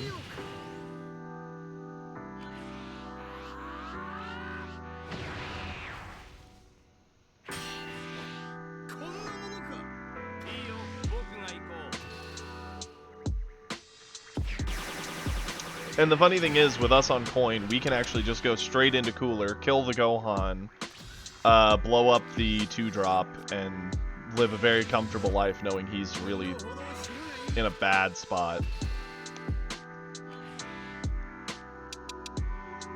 Yep. Crit v Crit is a tough one to be the one without coin, but it's extra tough when you start defending a lot of unnecessary things, right? Like right there, that card spent is going to punish him even more because he loses the body anyway to the trigger of the Cooler.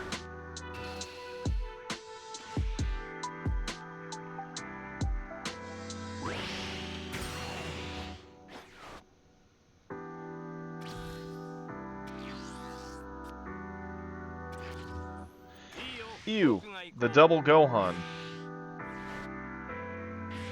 He's glimpsing? And he skipped charge.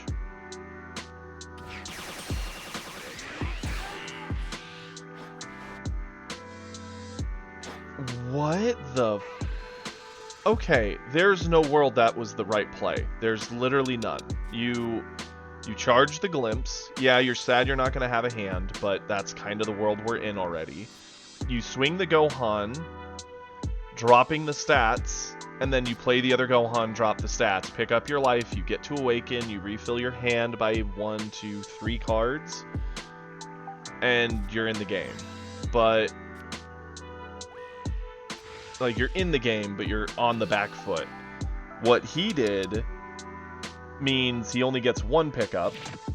He's now a turn behind, even though he was the active player. He's not awakened, and Cooler lived. And now Cooler can again try to get the Gohan, meaning you're going to lose those cards you have. That is so many mistakes.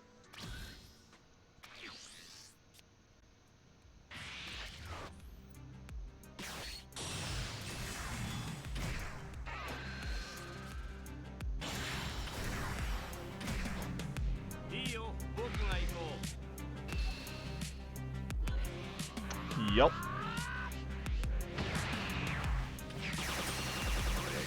Hoo-wee, that hurt my soul. I mean, I'll admit, I've made some pretty bad mistakes. He didn't even... Huh?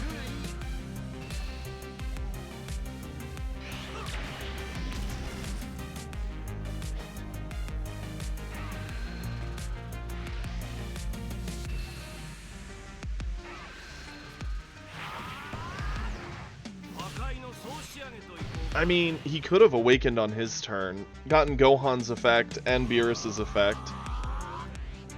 Instead, now he loses his whole hand defending against a Beerus, and we can just kind of go into Golden and freeze down the Gohan, or we can go into Cooler and punch him again.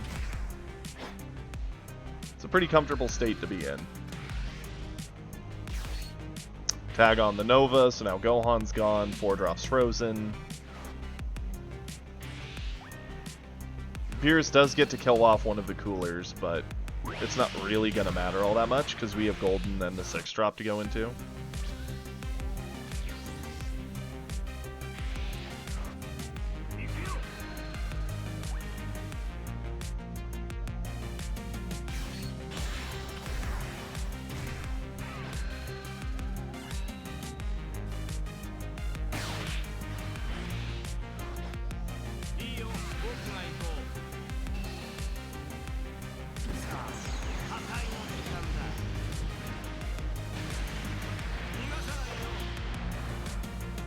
I know Bardock's a fan of Cooler. We have like 2, maybe 3 players in our various little community that are big fans of Cooler, trying to make him work.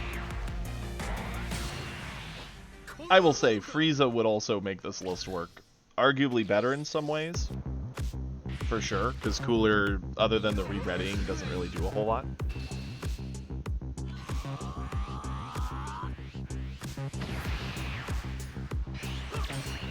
And we could game him here if we swing with Cooler in, land the hit, go into Golden, game's over.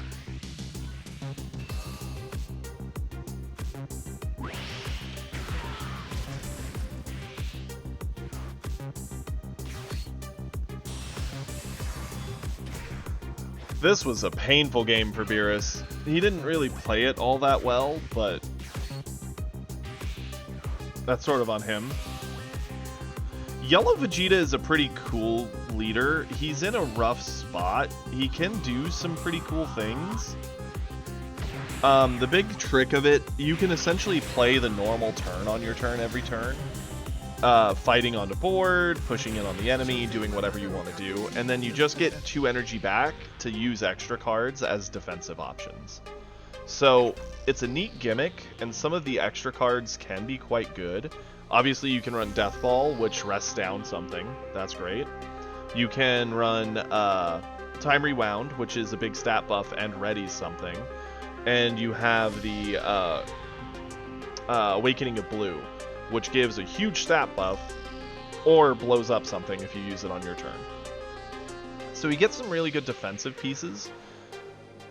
He's essentially stuck tackling the game from that defensive posture, which if you get the right cards, you can kind of lock down the board and then make your opponent not have options to kill your board or you. But at the same time, it's hard to press the advantage with him for that reason. It's an interesting list. If you've never tried it, it's definitely worth checking out. Now we have a nerdy replay. Nerdy says they're not good with blue, but they got their weekly done, so I'm excited to see this. It's definitely a deck that leans heavily into the defensive posturing of yellow's extra cards, which they gave him quite a few of to make use of the effect, but if you're talking from a meta standpoint, I would say you're probably in a losing matchup in most games that you can turn into a win. It's not like it's impossible, but I do feel it's more of an uphill battle.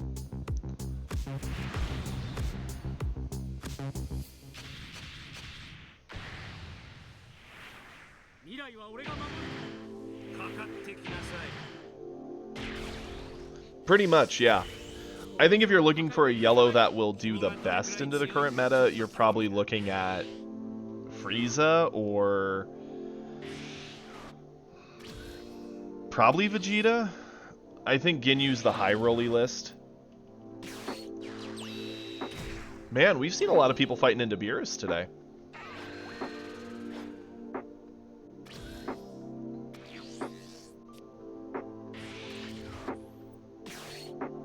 It is a Trunks.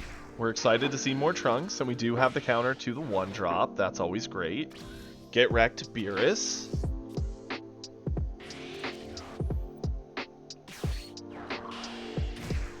The Beerus is still on Fuwa, so I tried to make Fuwa work when Set 2 first launched, and honestly it just feels very slow.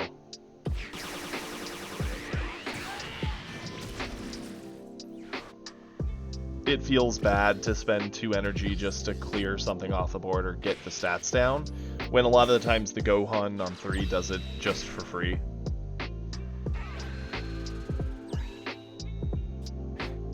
Yeah, that's kind of the best way to describe it, Cal. Some of the extras do give him options to get there, but they're not quite good enough to deal with the aggro of Top Ku. That makes it very tough for him. And even if he does do well into Top Ku, let's say you see everything correctly, if they high roll, you're still probably losing. And even if you get through Top Ku, then you get paired into Zamasu control, and that feels bad. Or Cell late game, that feels super bad too.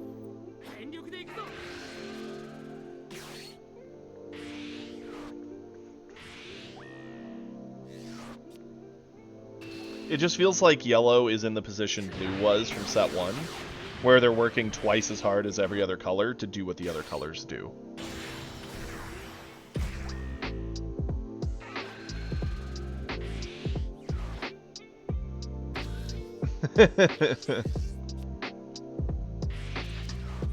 Oh yeah, for sure. He's one of those leaders that now that they've made him, if they don't pay attention to him, they can easily accidentally break him by making something that's insane later. Yeah, the leader effect is insane. Given time, I think he's going to turn out to be a leader that they're probably going to have to do something about eventually, if they're not careful.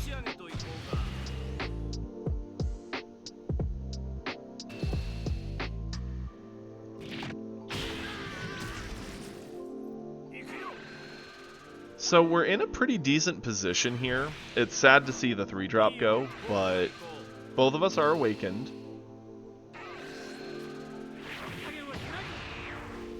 He doesn't really have much of a board, so it's easy for us to handle it.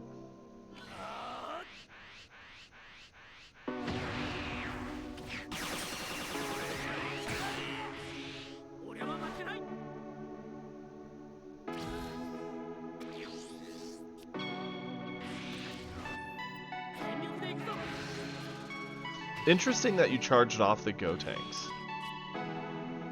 Because we've got all the pieces set for Gotenks to be a valuable play.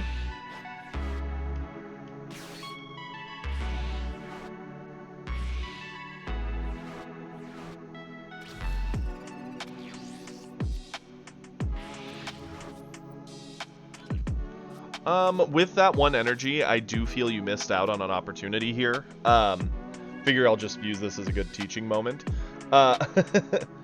Nerdy, what I would have done here, I would have played the peel off and picked up a Kid Trunks just for value. No reason not to. We don't really need the energy for defense at all. Nerdy, even in the post, admitted they're not very used to blue yet, so... I would have done that turn a little differently too, but I don't hate what they did. I just would have made it. I'd have taken advantage of the last energy for sure.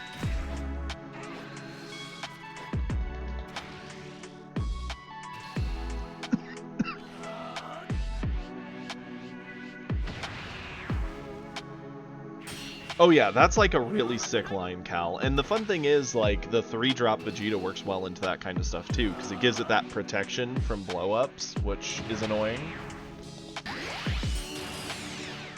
But it is what it is.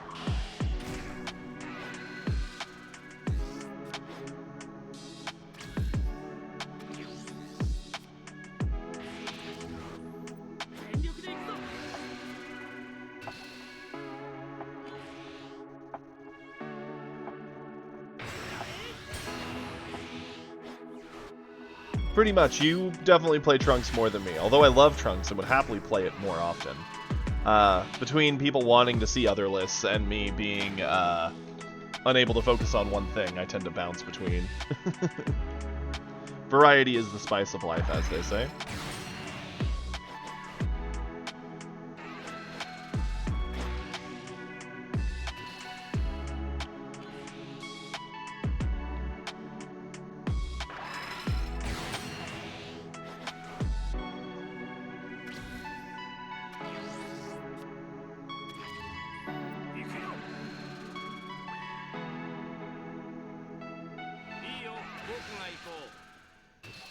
Ooh, that was smart.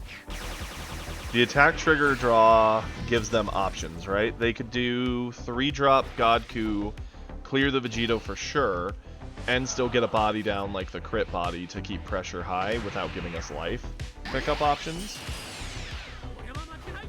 Yeah, Trunks has the ability to bounce things, which is nice. I'm not a fan of that line, though.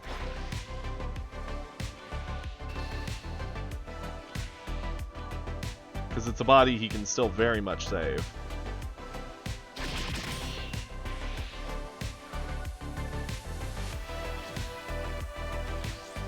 So, I would have definitely done that different.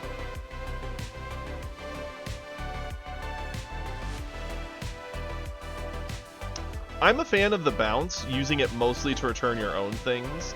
Occasionally, returning it to the opponent can be annoying, because you're essentially telling them, hey, yeah, here's your card back, try again. But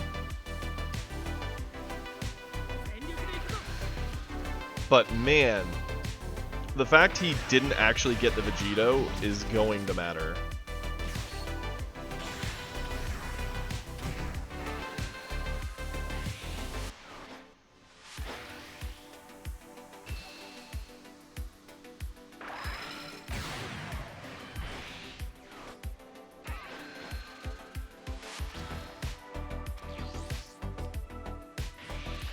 So, I would have definitely continued swinging at him, since even if he eats this, he can't eat this. And if he doesn't eat this, then we just don't swing with this. So I would have done another swing with the 5, just because it's an easy card for him to blow up.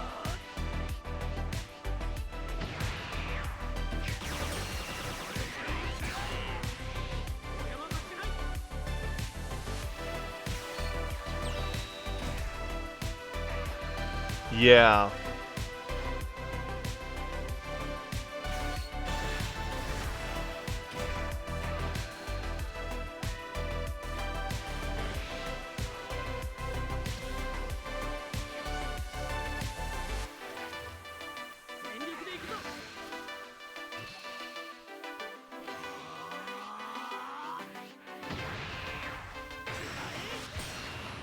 I definitely would have charged. I get that we're low on cards, but I feel like blue gets better the more energy you have to play with, so sticking ourselves at 5 can be kind of sad.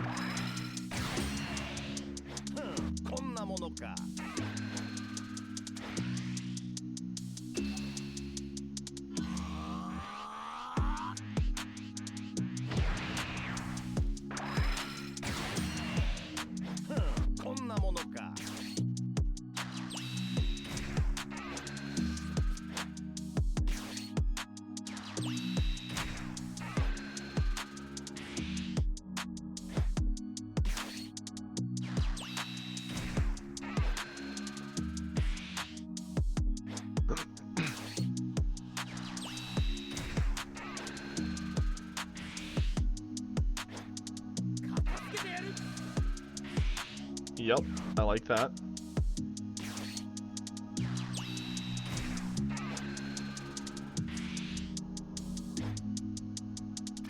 We have a lot of defense.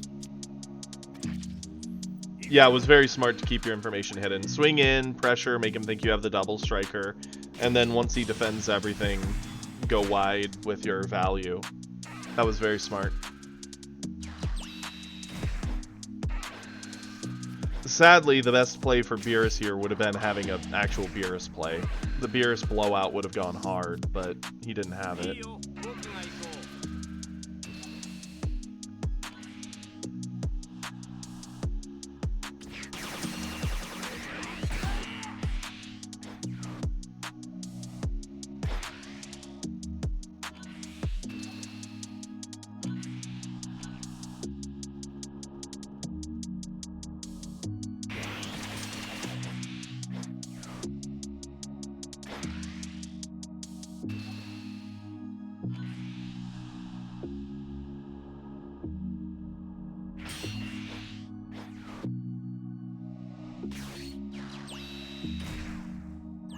Oh. I don't know why you would do that life pickup.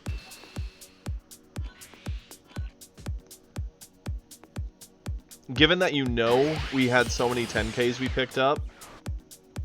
Yeah. He could have tried pressuring face for all of that and cleared a little body off the board. And I think the life pickup is a mistake because it kind of sells the game in our favor, right? At 3 life, we have to land 3 shots to end the game. Now we only have to land 2, except for if we have a double striker.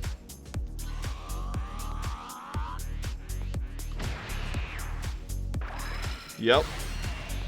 Had he played properly, this Vegeta wouldn't have existed on this board anywhere near this long. And it is actually punishing him for it.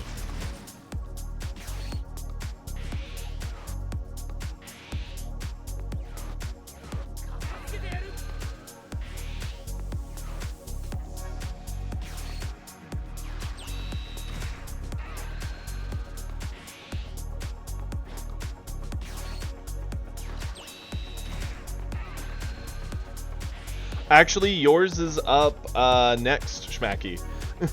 Yours is coming up in just a few seconds.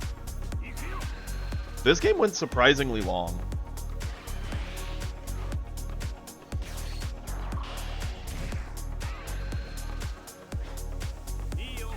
And Beerus is still in that awkward point where he has to land the first hit before he can start dumping into the double, right? So really good timing, buddy.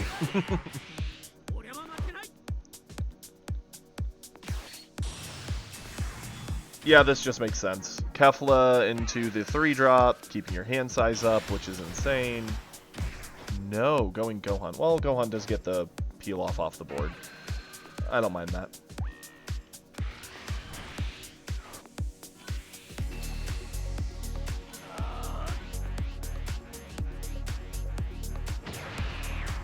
How do we get out of this alive?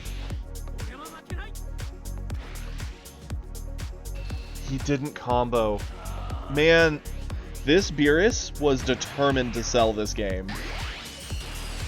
All he had to do, with 1 card in hand, if he'd just gone 5, made it 30, he would have at least made sure it had to be a super combo, or that hit would have landed. And then he could have dumped full into the double striker to end it. Now he needs to kill the Vegito. That's...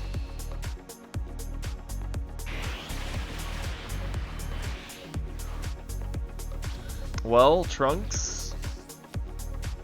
Okay, we'll work with it. That's actually a kind of funny draw. Like, legitimately funny. Gotenks coming in clutch. Yep, that'll do it. Beer is sold on so many levels. Yeah. Full dump. End it.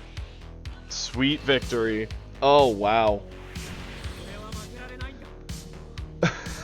And you know they're sour.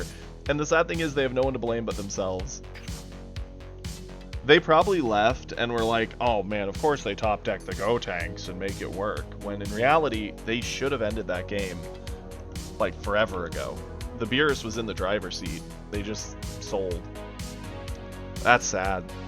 And we've all been there, right? We make mistakes, but that was a series of unfortunate events. A real Lemony Snicket, if you will.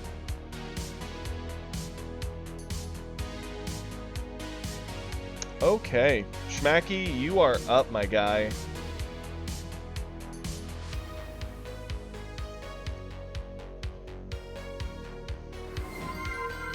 What up, Apollo Games? Thank you for the follow.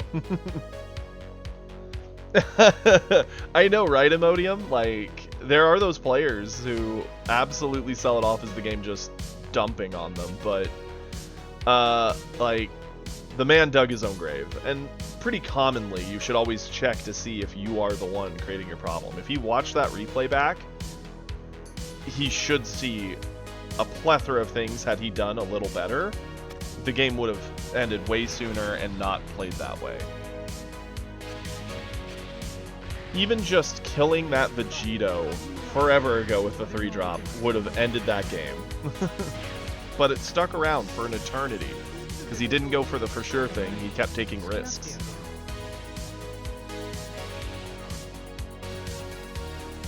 Maisu. I mean, to be fair, I've made plenty of horrible mistakes. We've got clips of them. It's just about noticing it and improving, right? And you could be the best player in the world, you're going to make a mistake. It just means you beat yourself up more for it. This is a neat one. I like this. Frieza into droids.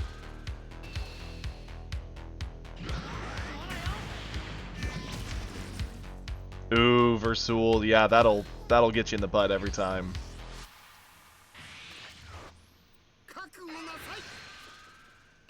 I mean, to be fair, one of the first clips we ever did for the channel was me with a Gohan on life support and me selling.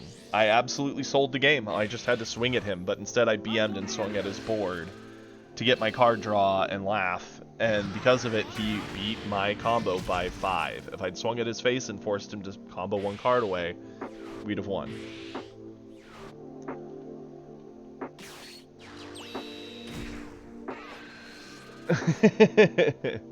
I do owe you a replay, Inferno. That's a fact.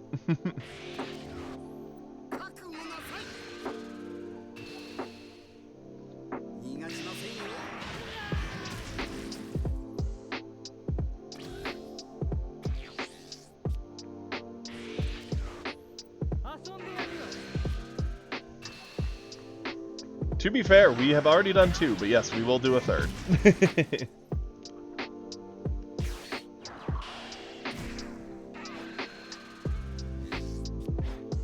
Yeah, it really is. They're playing it real slow.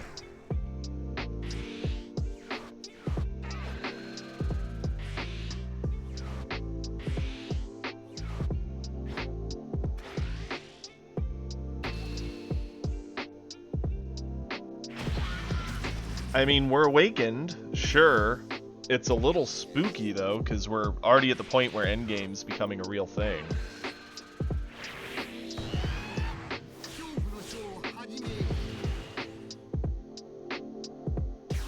That's really funny.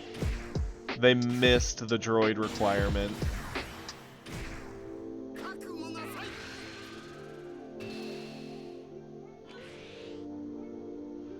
Well, there it goes. Now it's going in the discard.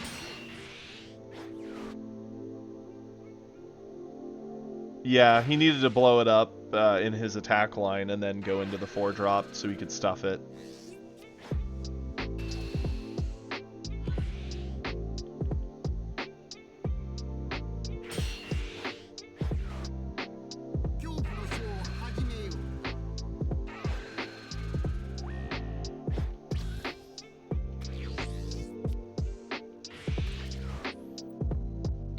Yep. Instead, now he's going to 7. He's going to have to charge next turn to get the Broly. He does get the Bulma, unfortunately.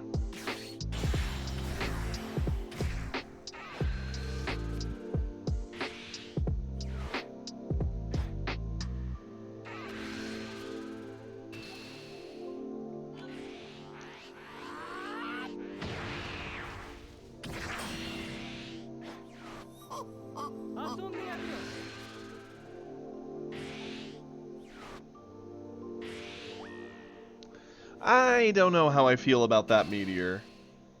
I mean, yeah, it's a big swing, I guess. It's asking for some cards, but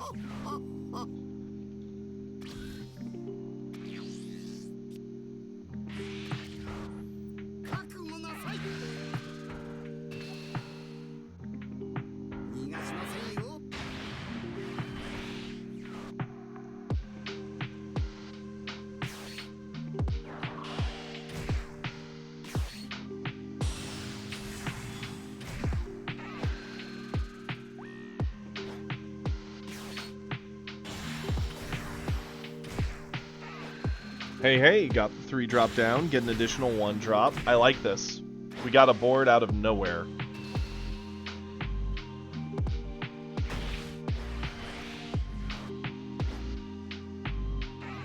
That is a very good way to play that, honestly, Versul. I'm a fan of striking him down 2-3 as well. I do think going wide here is the play, given the fact that they have 2 options, right? They can either go Broly. Broly only answers 1 body and then has to punch into 2. So he's setting up Broly but then not getting a ton of value out of it, and then we can freeze him. Or he goes into the Gohan, discarding the card to full board clear. But the Vegeta protects the board, right?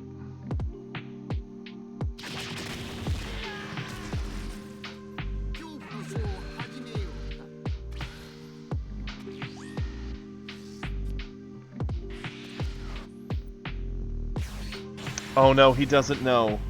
He doesn't, does he? Cool effect, bro. Oh no. Yep.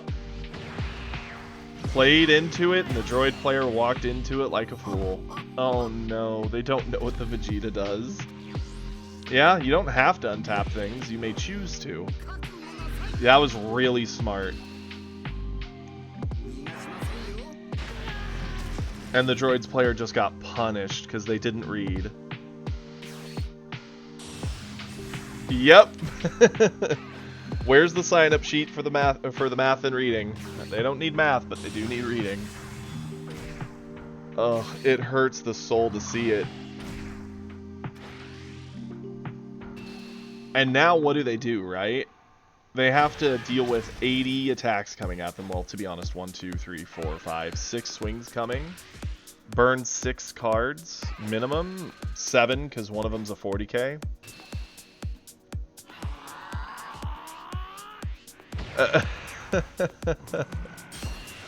Oh man, it's just like people attacking into Botamo, right? You see it, and your soul goes out to them, because they just didn't know. They just assumed, you know?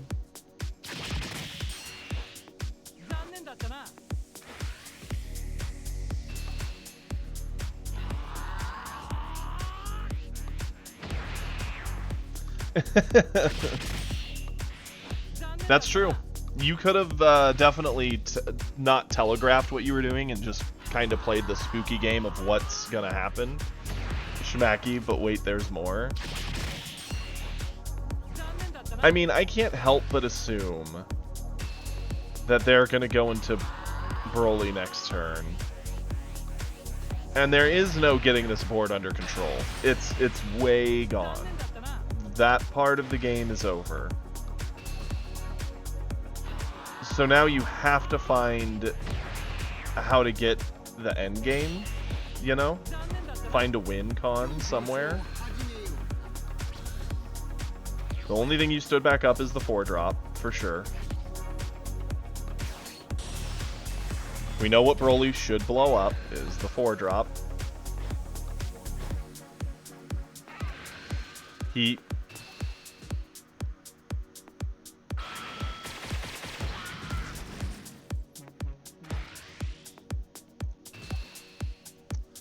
So either he chose to blow up nothing with Broly, or he again targeted something that's rested. And didn't blow up the only readied body. And I'm actually triggered. Like, the man didn't even look into why that happened the first time. He's just like, oh, I guess it just doesn't blow things up. Even though the card says it blows things up. Like, what? And if you're going for game, right, which you kind of have to, like, you will not survive another turn. I don't know why you would do these attacks in this order. You should have led with droids, in my opinion.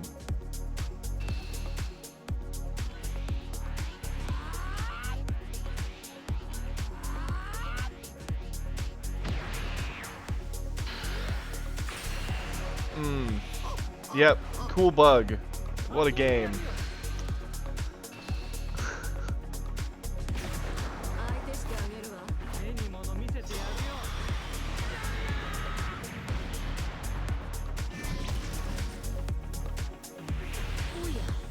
Wow.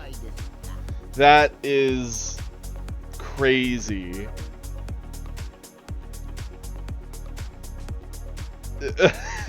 Exactly, Goblin. Remedial classes are required. I can appreciate you being a droid player, but man, you're giving us a bad name. At least try and kill the Vegeta, right? Swing at it. See if what they spend to save it. And then pivot into something else that can actually, you know, do something. Oh, goodness me. That was... Good job, Schmacky. That was wild. Okay, Inferno. We have, I think, 2 replays left. 3. In all the history, we have 3. I'll grab... Did you want me to do the one that says longer with Zamasu, or one of the other 2 that are near the top? Your choice, bud.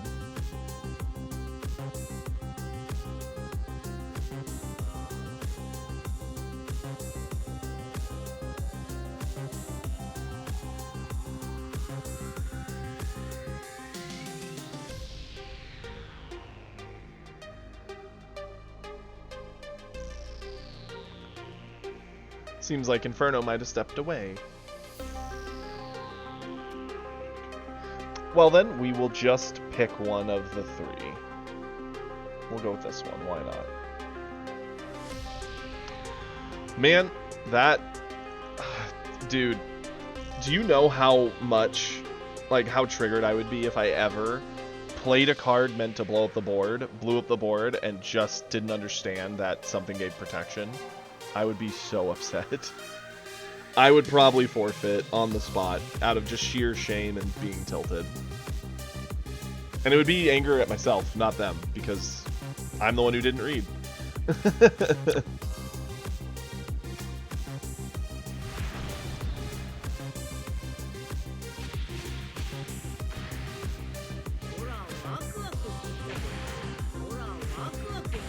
Okay, more U7 into top coup. Let's see it.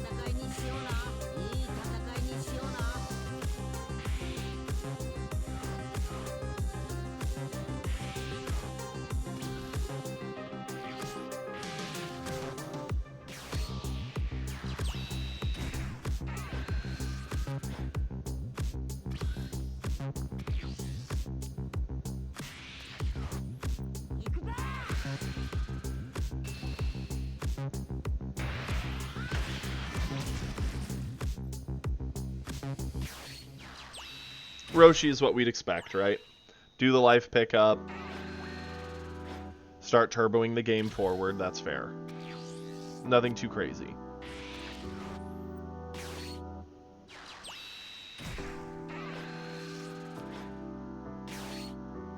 Interesting that you're choosing to go for the card draw and cycle rather than the life pickup.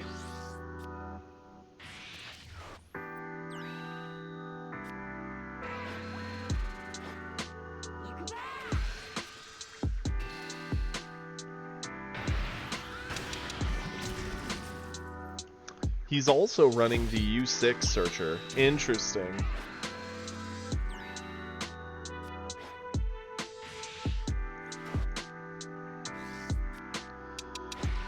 I don't see that too much in top coups. Obviously, it's a pretty easy card to use, given that you have Roshi who can make it cost 0 in the early.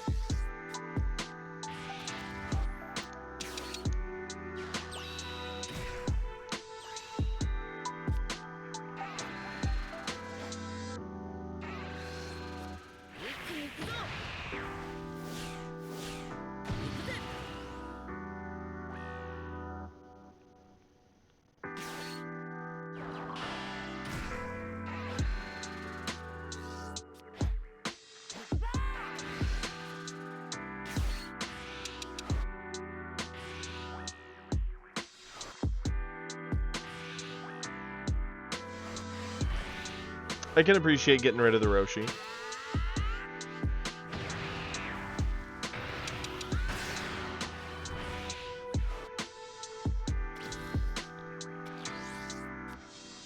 What is the opponent's play? They do want to awaken. They could Kefla, turbo out of Gohan, get a life pickup, blow up a little cantrip. Not a bad play. Instead, they go hit. Hit lets them clear another 1-drop, probably the Roshi, since it's the biggest combo piece. We eat off another to avoid. It doesn't. It's not. I think this is Inferno's like mid-range Rit list. I like the Weenie beatdown list more. It's very silly.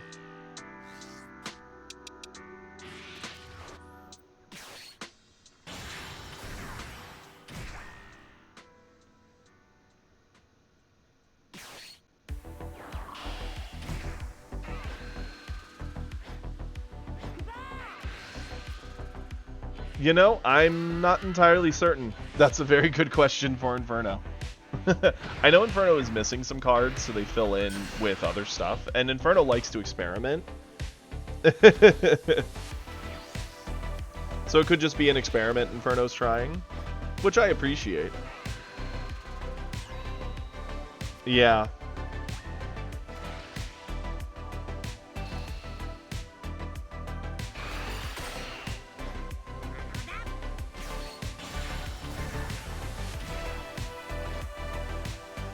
Ooh, this is a sad moment, right?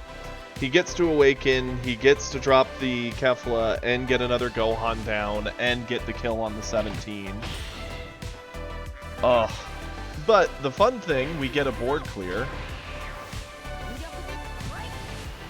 I haven't seen it in the replays we've been seeing so far, Maisu, but I mean, that would be a justification. It is a Krillin, so it is targetable by it. Don't know if that's my favorite thing in the world, but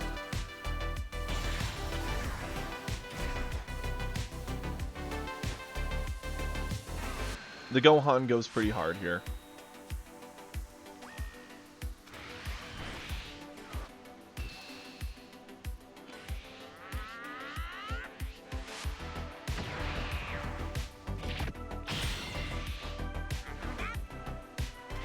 It's almost impressive that he keeps turning these games around that are at points like this one, right? This game should be so handily in Top Q's hands at this point, but he picked up a life. Why? I have no clue. He's opening the door to a double striker or to any other number of terrible things that could happen to him because he's on 2 life. Now we get the Beerus.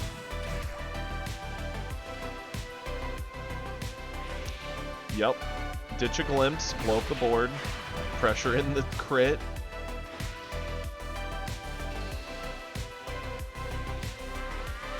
Okay. So top Q can try and end the game the next turn. He would need to land a hit.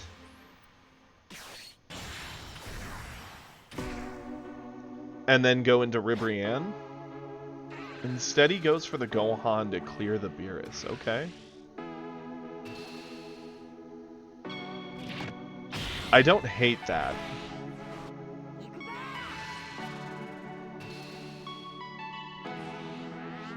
I personally would have done the Goku swing first. And at least kept my options a little more open. Odd that he got rid of the 17. Plans to play the 3-drop just to get the card draw. I personally would have valued the 5k buff a bit more, I think.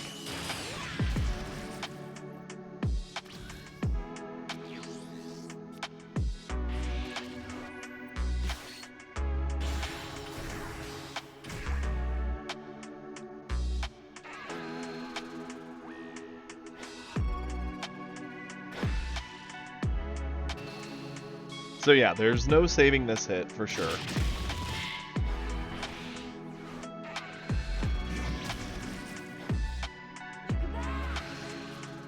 Is it glimpse into full dump here? Is that what does it? And the man has the coin and he never used it? And the only reason we get to do this is because he dared pick up a life? That's what it looks like to me. Inferno, the fact you get away with this against these top Qs disgusts me. It's like funny, right? Because it's players who've heard and know how good top Q is, but their lack of knowledge of actual good game states and situations, and they get rolled by stuff that really should not be happening. Wow.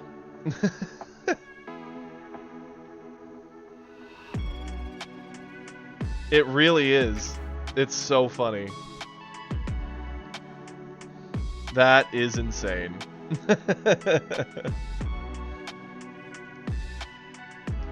You keep getting away with these crimes, Inferno.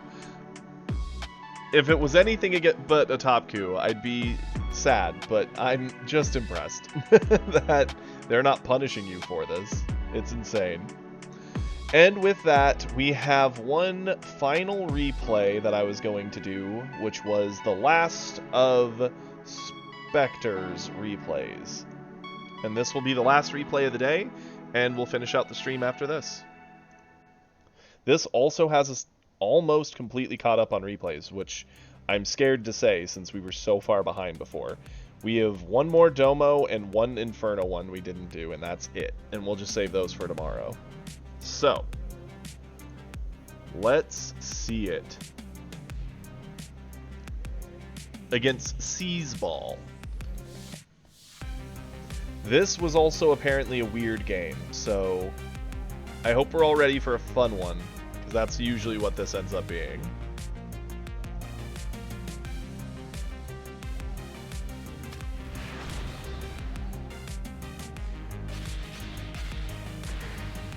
Frieza into Zamasu. Okay. Zamasu. Ugh. I'm gonna keep messing up his name. I don't know, it's in my DNA at this point. We'll put it on ×2, not because we don't want to enjoy it, but because games with him can go very, very long.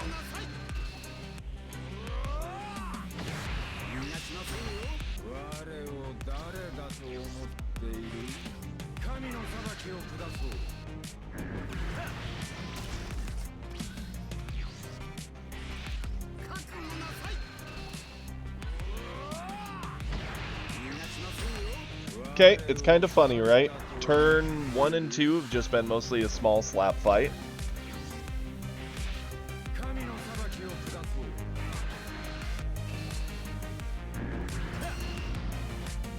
Pretty much, Versul.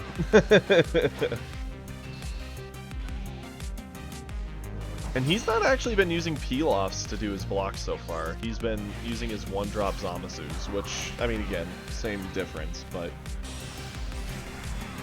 Now Frieza gets to turbo out a bit of a board, and gets the life pickup, so now we're officially in the aggro territory. The worst thing being that none of them actually hit the 25 body later, but hey, we're in the early game. And I say that with air quotes, because... Of course, Apollo. You're always free to join again. I stream Monday through Saturday every week. My one day I take is Sunday.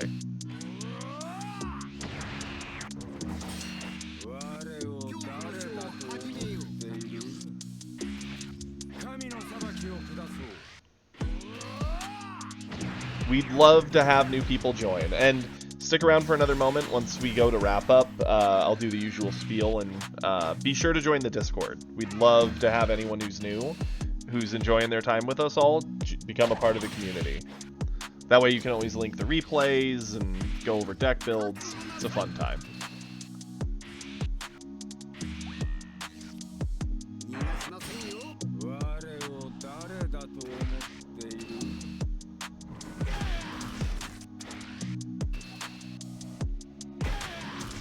Yeah.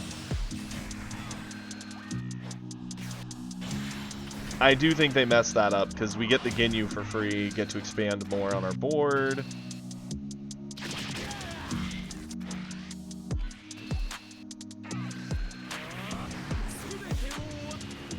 We got them down to Awakening, and they're not quite to the end game yet.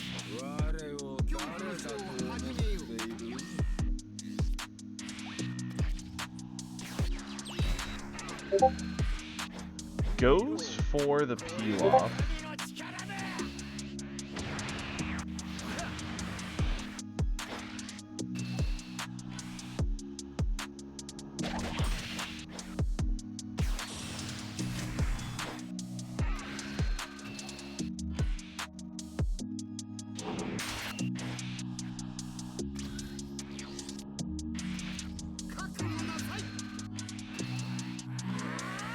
So, here's the issue, right?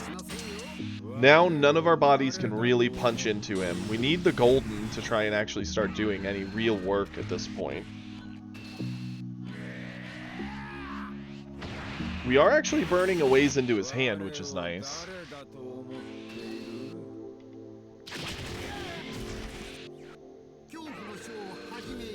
Landing a single hit isn't bad necessarily in this case.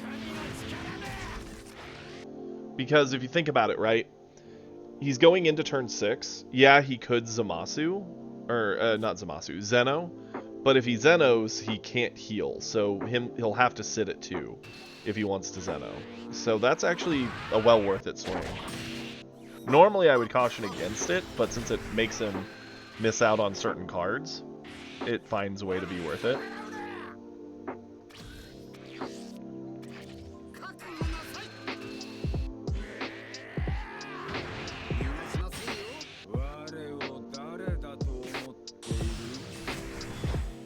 Yep, the cooler in. I like this.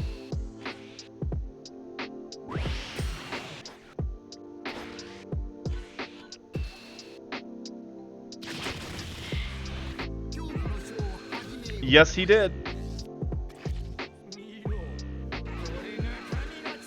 Yep. Well, we comboed into it, so he did have to blow something to block it, but I don't know if that was worthy of a super to keep the 4-drop, personally.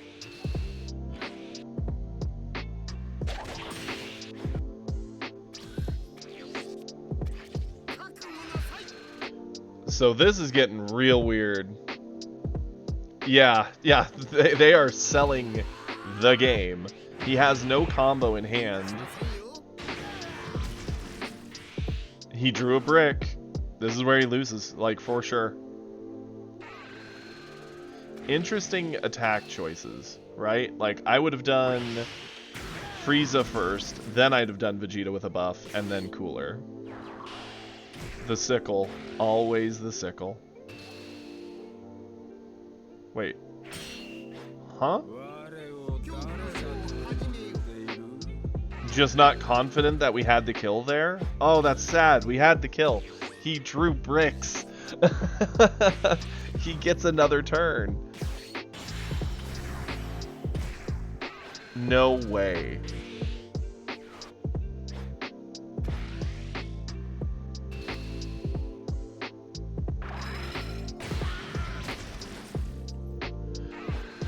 Oh, goodness me.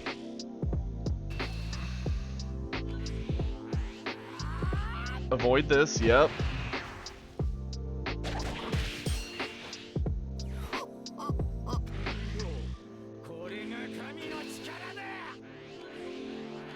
Eat our board to avoid this, because we can. Now that doesn't kill. Now the 5-drop can't kill us. Don't swing. No, stop it. It's over. The game is over. That is wild.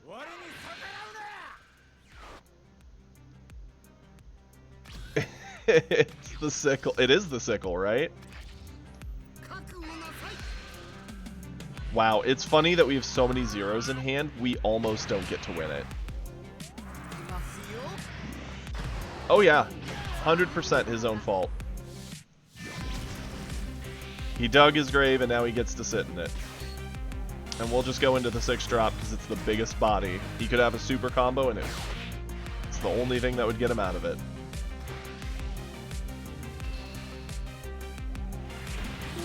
GG. The double cooler in hand, along with the 6-drop, almost sold the game back to him. That's the sad thing. We almost fumbled the bag right back to him. But, wow. What is with you finding these crazy games? Spectre, I don't know where you find these people, but... Yep. He didn't need to do that. The man threw. Which...